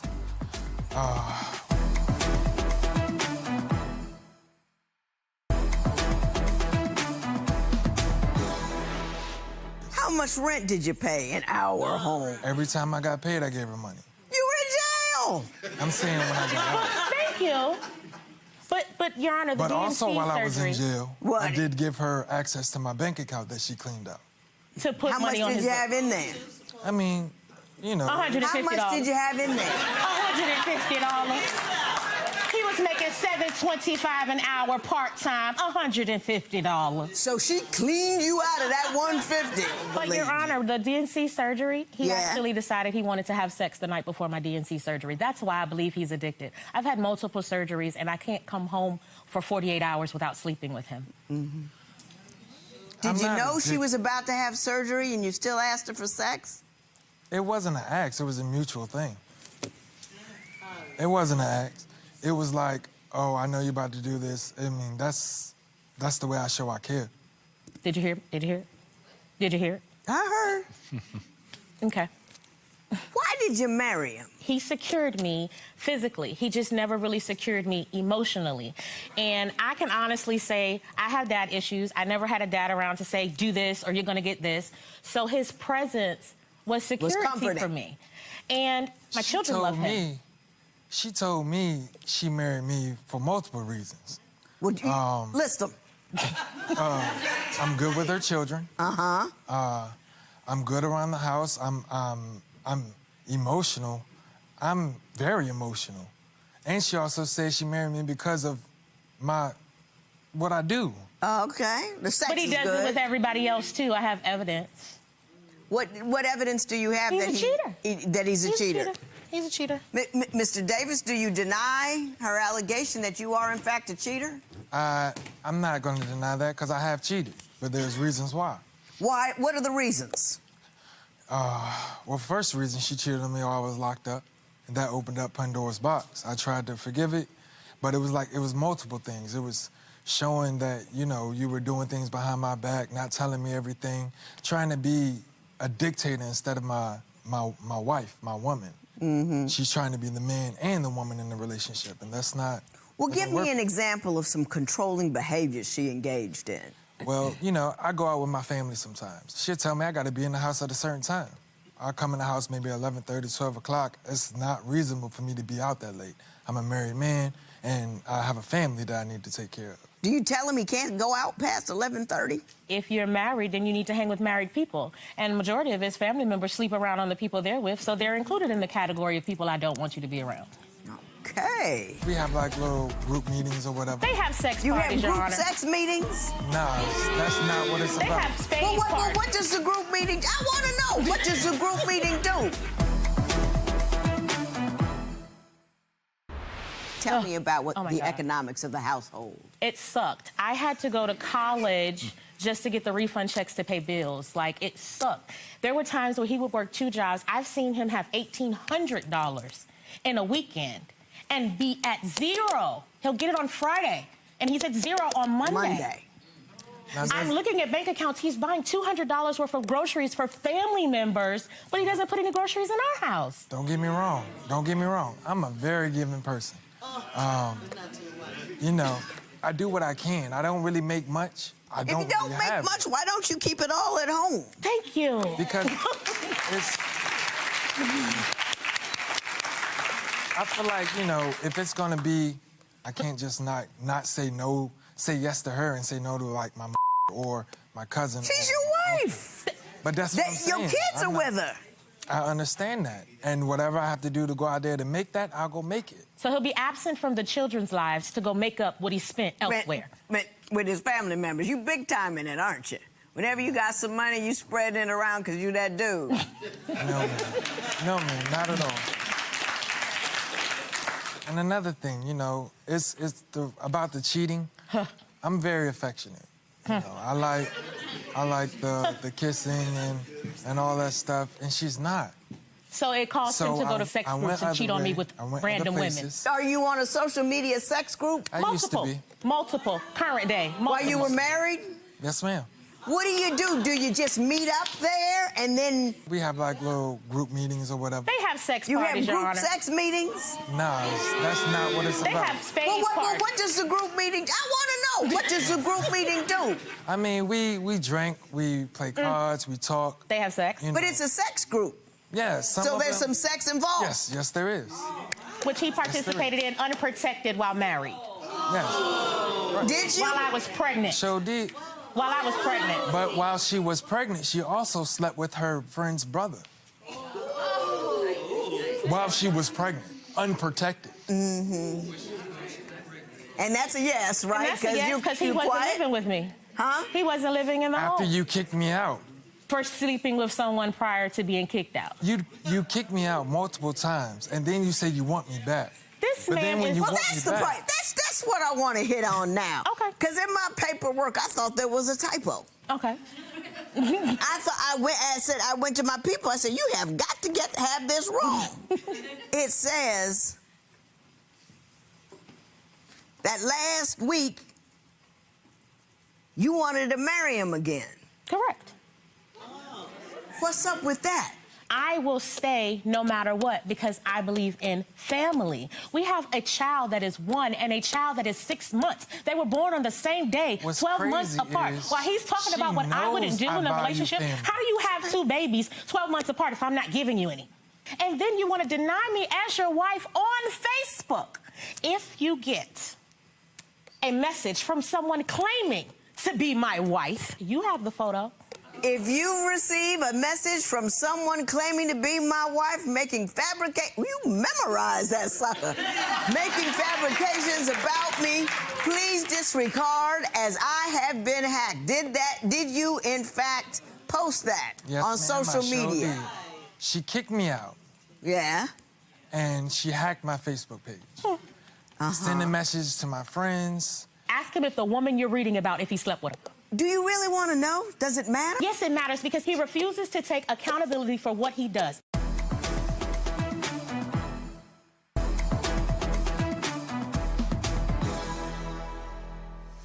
You know, she's a woman that you met after 30 days. She came and bailed you out. And then she stayed with you, put money on your books for 6 months or whatever it was. She took you in your home with her children, you know. and you married her, you got 2 kids with her, and the only thing you can be incensed about is that she used your page to stalk your side pieces with. That's not.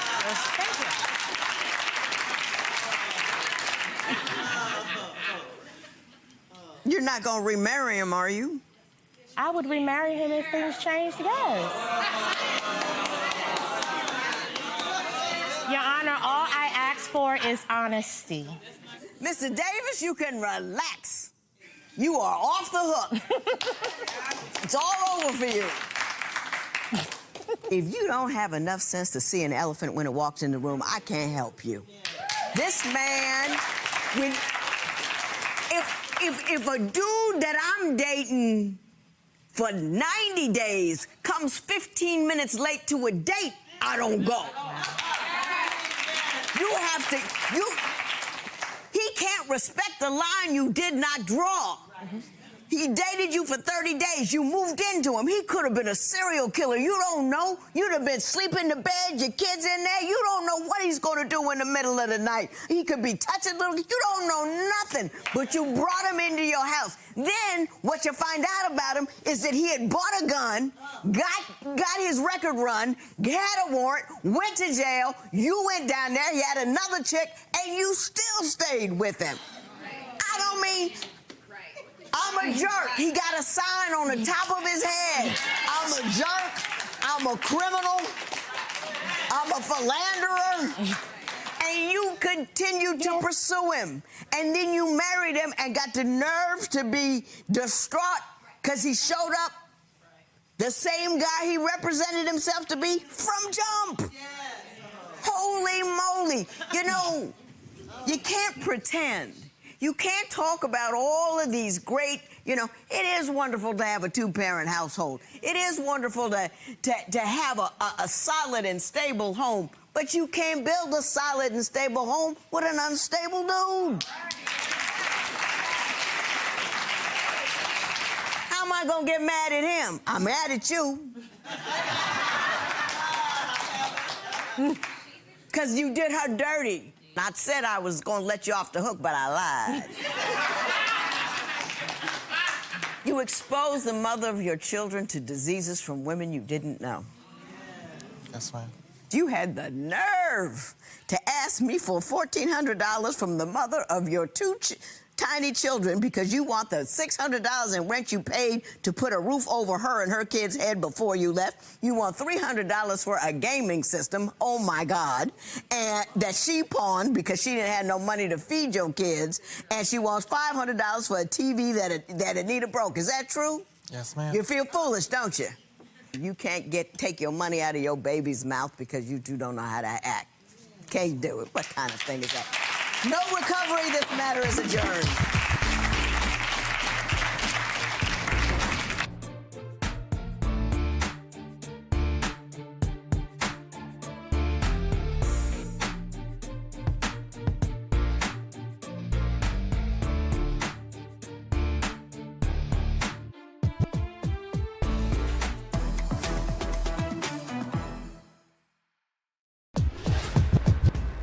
Judge, today's case is just be a man.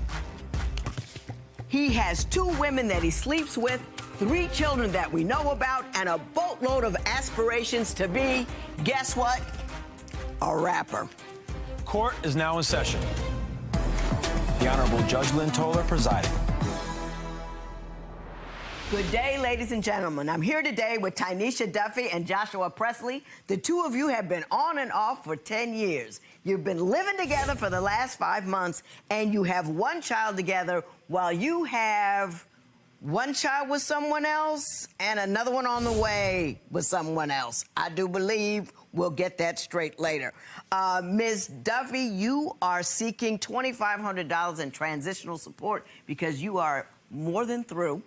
We're going to talk about that momentarily, but before we do, Ms. Duffy, I'm going to start with you. Why don't you tell me a little bit about your relationship and why we're here today? Okay, Judge. For one, I love this man, but he cannot keep a job. He cannot take care of these kids that he keep on making. And he cannot possibly think that that's love and he's gonna get me to marry him like that. Like one time, I bought him some pants for work and he did not stay at that job longer than 2 weeks, Your Honor. And it's just like to the point where I've done this more than enough times for him. Like I've tried to be supportive. He said I don't support his music. One time I bought him a whole microphone for his studio. So it's like I just don't understand. You don't understand what he's looking for. Yeah, like I don't understand. And then he's like blaming me for, you know, breakups that we've had and him making babies. I just don't. That's why we're here today, Judge, to figure out what's going on and if it's anyway, well, it's not really any way to fix this. I just really want to... You just want to go? Yes. Mr. Presley, what do you think's wrong with this relationship? Judge Lynn, this is what I think is wrong with this relationship. All she care about is money. Money, money, money, money. If I don't got no money, I don't get anything, Your Honor. You right. Hold, listen. Your Honor, listen.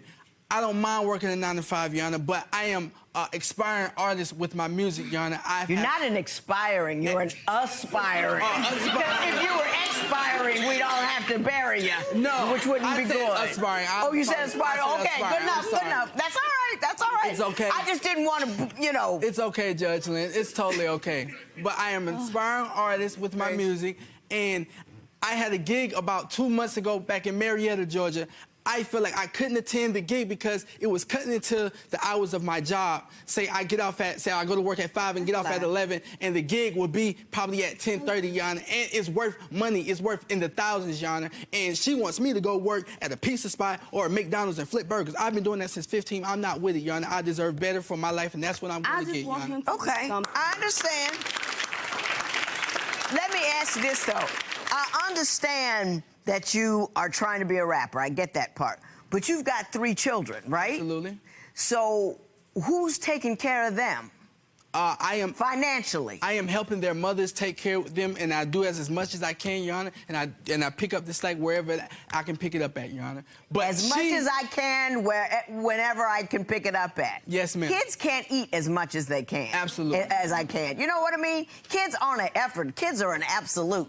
It's not I can make a kid, and if I can throw some change at him every once in a while, I'll do that. Absolutely. It's not that kind of gig. Yes, ma'am. So she works full time, does she not? Yes, ma'am, but at the same time, I help. I can provide when I can. Just because she's the breadwinner, that doesn't give her the right to down me and downplay my job or my How does she downplay your job or down you? She might say, oh, just like I said about 2 months ago, I brought in a check, Your Honor. Of course, it wasn't that much because I'm doing something that I really don't want to do. I brought in a check. It wasn't that much. She takes that. It's like as soon as I give her the money, she's okay. But when the money runs out, the love runs out, Your Honor. Now listen, he's trying to be a rapper. If one day he blows up like, now I'm gonna try. Don't hold me to it. 2 Chainz. Okay. And 2 Chainz. If he blows up like 2 Chainz, you'll be very, very happy. So, do you understand supporting him now while he's pursuing that career? I understand. I've been supporting him. I've known him for 9 going on 10 Stop. years. Wait a minute. This is the same dream that he's had in high school, and it's not gotten us anywhere right now. So all I'm saying is, for our child and the children that you have, you should, you know, want to have some type of income coming in so that you can give them, and so that you say you want to be with me, you should want to be able to go out on dates and do stuff with me. Like, it shouldn't be just a one-sided Oh, he thing ain't got no date money, honey. That's what I'm saying. I'm going to tell you that right now. He's just trying to support people. Not yet, nah. Hey, it's almost there. It's in the works, baby. You know, I've been moderately successful. Absolutely. You know, people say, you know, things don't happen overnight, this, that, and the other thing, and I've got this one meeting. I've had a lot of one meetings that went nowhere. Absolutely. Do you know what I mean? Before I got this one meeting that went where I was headed. So you can't put all your eggs in one basket, or if you're gonna put all your eggs in that basket, you need to put a condom on the rest of you.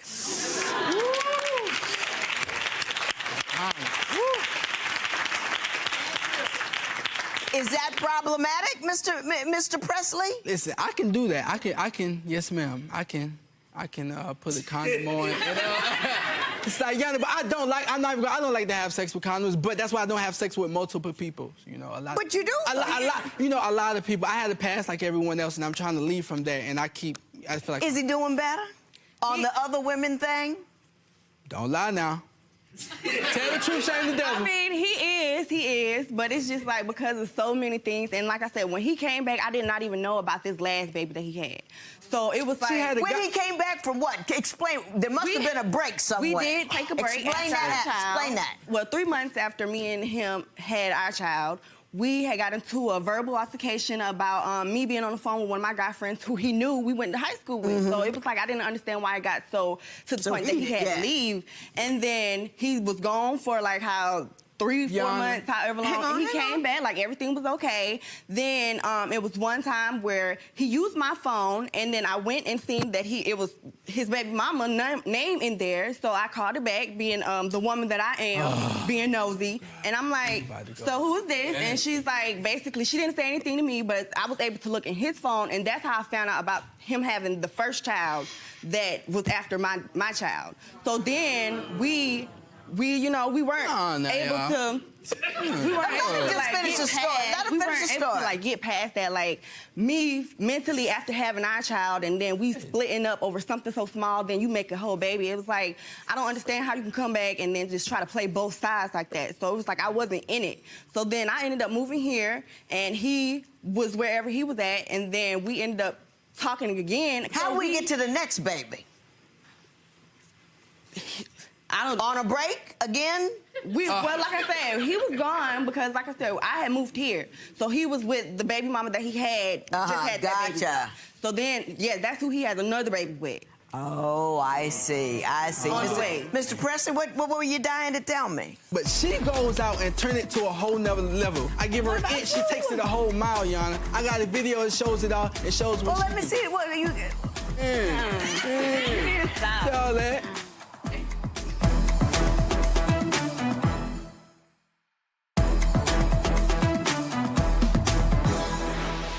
I was dying to tell you that she got it all wrong. She thinks that I am supposed to like be this whole he-man and save her from whatever she's doing, but she has to understand that she has mistakes that she's done as well. Yes, some people in the past, they accumulate things, they accumulate charges, they accumulate STDs. I accumulated kids, but I don't shame my kids. You know, I love my kids, and I'm going to, you know what I'm saying, take care of my kids and take what comes with my kids, Your Honor. So I don't have I don't have love for a person who always downplaying, oh, you had another baby. So what? You don't know what my son is going to grow up to be. You don't know what my daughter is going to grow up to be. So the fact that you is over here bitter about that I had kids, I'm not. I don't think she's mad about the actual life. Exactly. I think she was mad that you just went out and made a life quickly while you were on a break. But what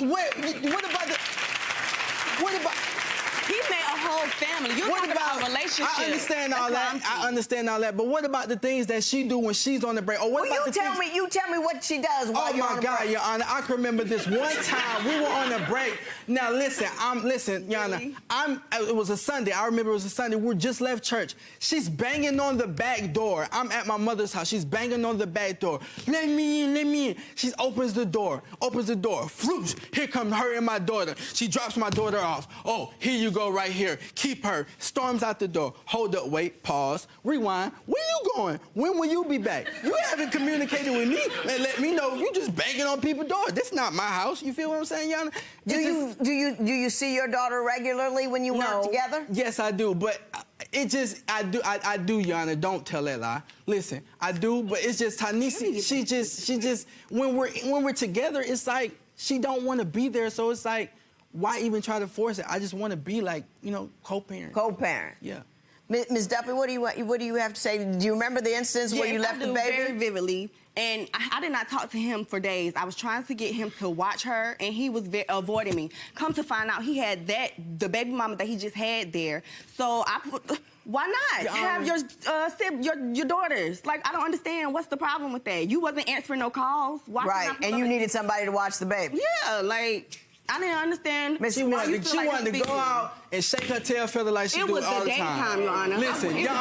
Listen, Like, come on. When I got here, Your Honor, she had this thing where she go out every Tuesday. Now, I don't mind, but she goes out and turn it to a whole nother level. She goes out and I give her an inch, she takes it a whole mile, Yana. But she gives you an inch and you make a baby. Thank you.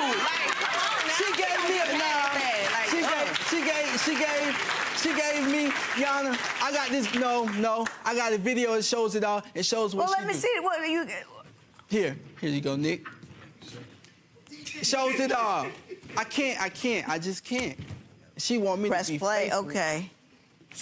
Oh, hold on now. Whoa now. Stop. All that. That ain't me. That's not me. That's not me. That's when she go out and she expect me to. Nah, I'm not doing that. Got me bent.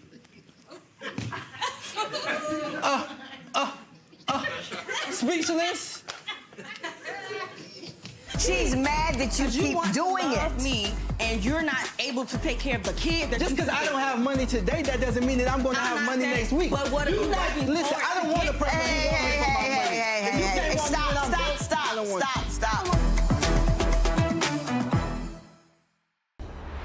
That was a little raggedy. I'm going to admit. But what you were doing there would not have created a life. Do you see the difference between tacky? It's the trust with it. No, but do you see the difference between tacky? Absolutely. And creating life? Absolutely. And not being able to take care of it. And if you're creating life, that means you're having unprotected sex, which means you're exposing her to every possible disease. Just so happened I had unprotected sex and had a baby. And no, it doesn't just so happen. Exactly. Like, he's just trying to get the But you know what I'm saying? Mr. Presley, I have to say this. I just have to say this. Yes, ma'am. You know, oops, babies are not, it's not just so happen. You're a grown man. You know what works. You know what, if you put this thing in that place, what can happen? And you know that, and you know what it can cause, and you know how to stop it, and you choose not to do it on the regular. About the baby situations, like, I love my kids. I mean, don't get me wrong, I want to be with you, but I wouldn't regret none of that for my kids. She's not asking you to regret it. She is mad. Why she keep bringing up my kids? She's mad that you keep doing it. Me and you're not able to take care of the kids. Just because I don't have money today, that doesn't mean that I'm going to have money next week. But what are you working Listen, I don't want a person who wants me for my money. Stop. Your kids need to eat today. You can't tell your kids next week. They're going to eat. Now, I'm going to take up on Mr. Presley over here because I've been beating up on him all afternoon. I'm hurt. God.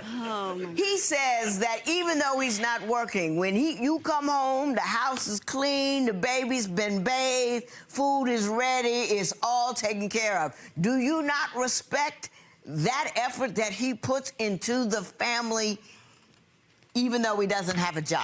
I respect it. Yes, I do. But I mean, I just feel like because of how many years that I've put into this, and it's always been the same thing with him thinking, even before the baby, he was doing that. So it's like, that's like his mentality. I don't know what it is. So it's just like, I'm fed up with it. If that's the type of man that you want to be, and you want to be a millionaire, and you want to jump. You just not down for it. I'm done trying to wait around for it, because it's like, you done had so many kids, you trying to make me put my life on pause. I'm not. And everybody else's life on pause, but you can live your dream and your aspirations and stuff. Right, that's fine. Did you have a response to that? When I get this money, I'm not buying Lamborghinis and chains. I'm buying buildings and investments and taking it back to where the city that I grew up in that had nothing, Yana. I want to build with her, and that's what I'm saying. It's like she want to build and already want the money to be there. It's not gonna be there. We gotta grind for this. You gotta grind for this stuff. And I understand that you want me to work, you know what I'm saying, to help you out, and I don't mind doing that. I think that's where she getting it mixed up. She thinks it's like I have a problem with getting a little 9-to-5, little fast food gig. I don't mind, because money is money, and it's money. It doesn't matter if it's, you know what I'm saying, it doesn't matter if it's slow money or whatever. And I feel like she just taking it to a whole nother level. She trying to call me, make it seem like I'm broke, or make it seem like I'm weak. And I'm not. If you're the sole person responsible for lives, putting roofs overhead and food in your mouth, that's a grind right there. Absolutely. And your dreams are wonderful, but in the meantime, don't make obligations that she has to support, you know, and then wonder why she's not more excited about your dream.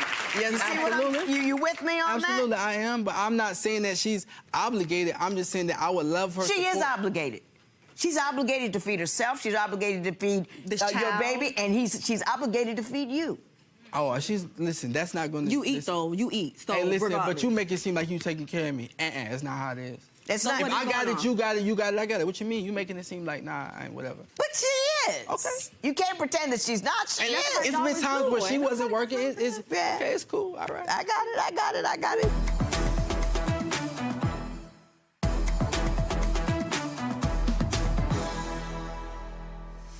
So you want $2,500 in transitional support? That's $2,500.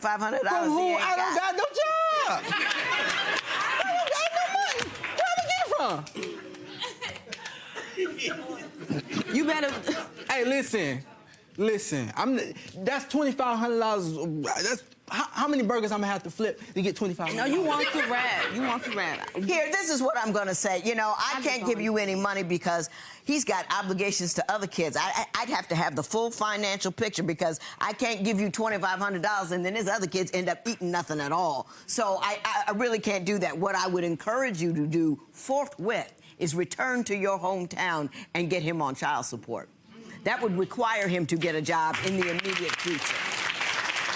I understand that you have dreams, Mr. Presley. I understand that you have dreams. But if you want to concentrate exclusively on what you want tomorrow, you have to take care of your today in a way that doesn't create lives and pressure and hardship on other people. Yes. And you haven't done that. Yes, ma'am. Do you understand what I'm saying to you? Yes, ma'am. And if you're living in her house and you're eating her food and she's feeding your baby and then you got another baby on with somebody else, put yourself in her shoes. How raggedy would you feel? Yes, ma'am. It's a raggedy feeling. Absolutely. To be taken advantage of like that. And that's how she feels. Yes. You understand?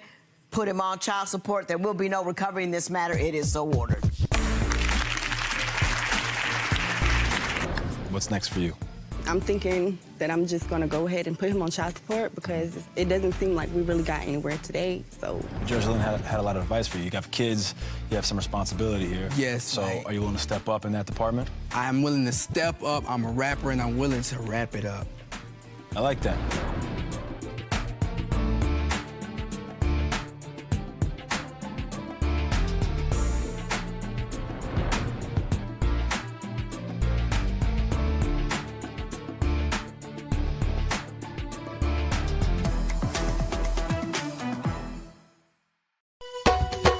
दुनिया दो दिन दी बंदा दे मौत दमाल दुनिया दो दिन दी दुनिया दो दिन दी बंदा दे मौत दमाल दुनिया दो दिन दी आए कर तू कुछ ख्याल दुनिया दो दिन दी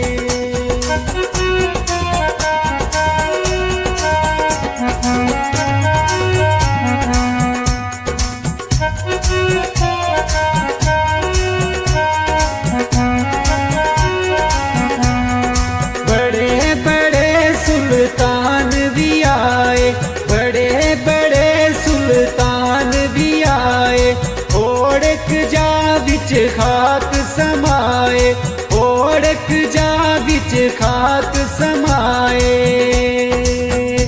आए हो गए ख्वाब ख्याल दुनिया दो दिन दी आए हो गए ख्वाब ख्याल दुनिया दो दिन दी दुनिया दो दिन दी बंदा वे मौत दा माल दुनिया दो दिन दी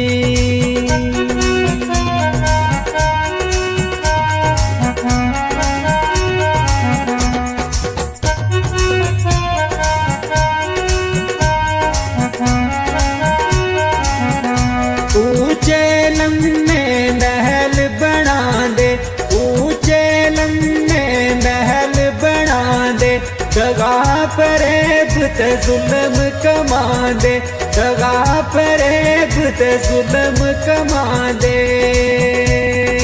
हाय कुछ नहीं खड़दे नाल दुनिया 2 दिन दी हाय कुछ नहीं खड़दे नाल दुनिया 2 दिन दी ओ दुनिया 2 दिन दी बंदा वे मौत दा माल दुनिया 2 दिन दी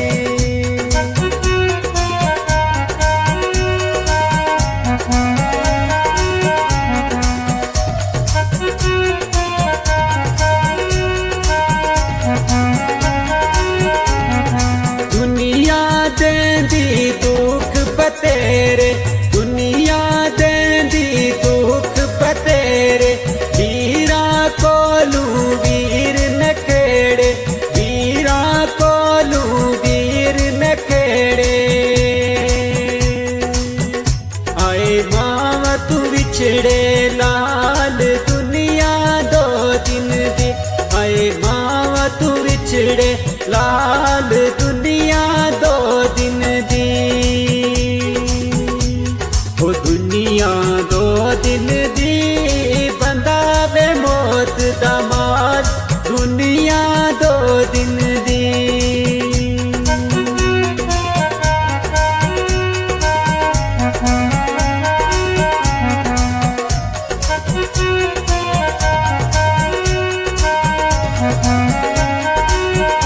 सुख दे सजना सारे संगी सुख दे सजना सारे संगी नस जांदे जद आवे तंगी नस जांदे जद आवे तंगी हाय कोई नहीं गम दा प्याल दुनिया 2 दिन दी ओह कोई नहीं गम दा प्याल दुनिया 2 दिन दी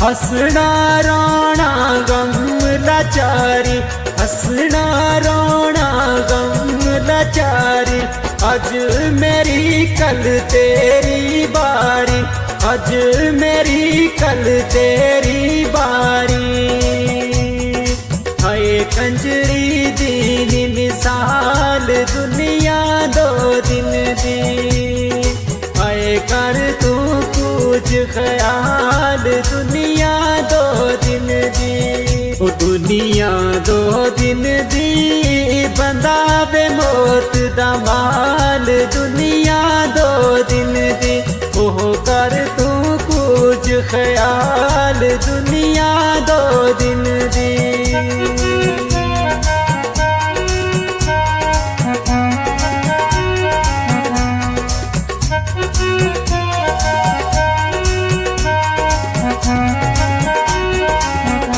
पुत वे तुड़ा नी मिट्टी दा वीरा पुत तुड़ा नी मिट्टी दा वीरा अपना आप संभाल बशीरा अपना आप संभाल बशीरा हाय मिट्टी मिट्टी दा माल दुनिया 2 दिन दी हाय मिट्टी मिट्टी दा माल दुनिया 2 दिन दी हाय कर तू कुछ ख्याल दुनिया 2 दिन दी हाय कर तू कुछ ख्याल दुनिया 2 दिन दी ओ दुनिया 2 दिन दी बंदा मिट्टी दा माल दुनिया 2 दिन दी हाय कर तू कुछ ख्याल दुनिया 2 दिन दी हाय कर तू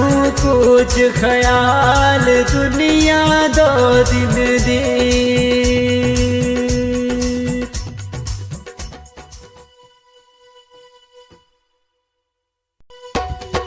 दुनिया 2 दिन दी बंदा वे मौत दा माल दुनिया 2 दिन दी दुनिया 2 दिन दी बंदा वे मौत दा माल दुनिया 2 दिन दी दुनिया दो दिन दी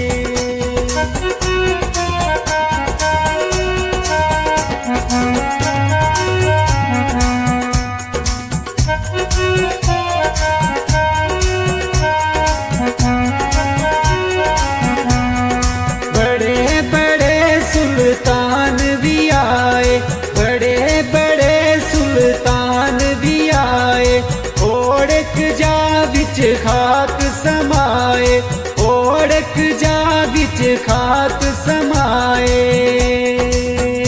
हरे हो गए ख्वाब ख्याल दुनिया दो दिन दी हरे हो गए ख्वाब ख्याल दुनिया दो दिन दी दुनिया दो दिन दी बंदा वे मौत दा माल दुनिया दो दिन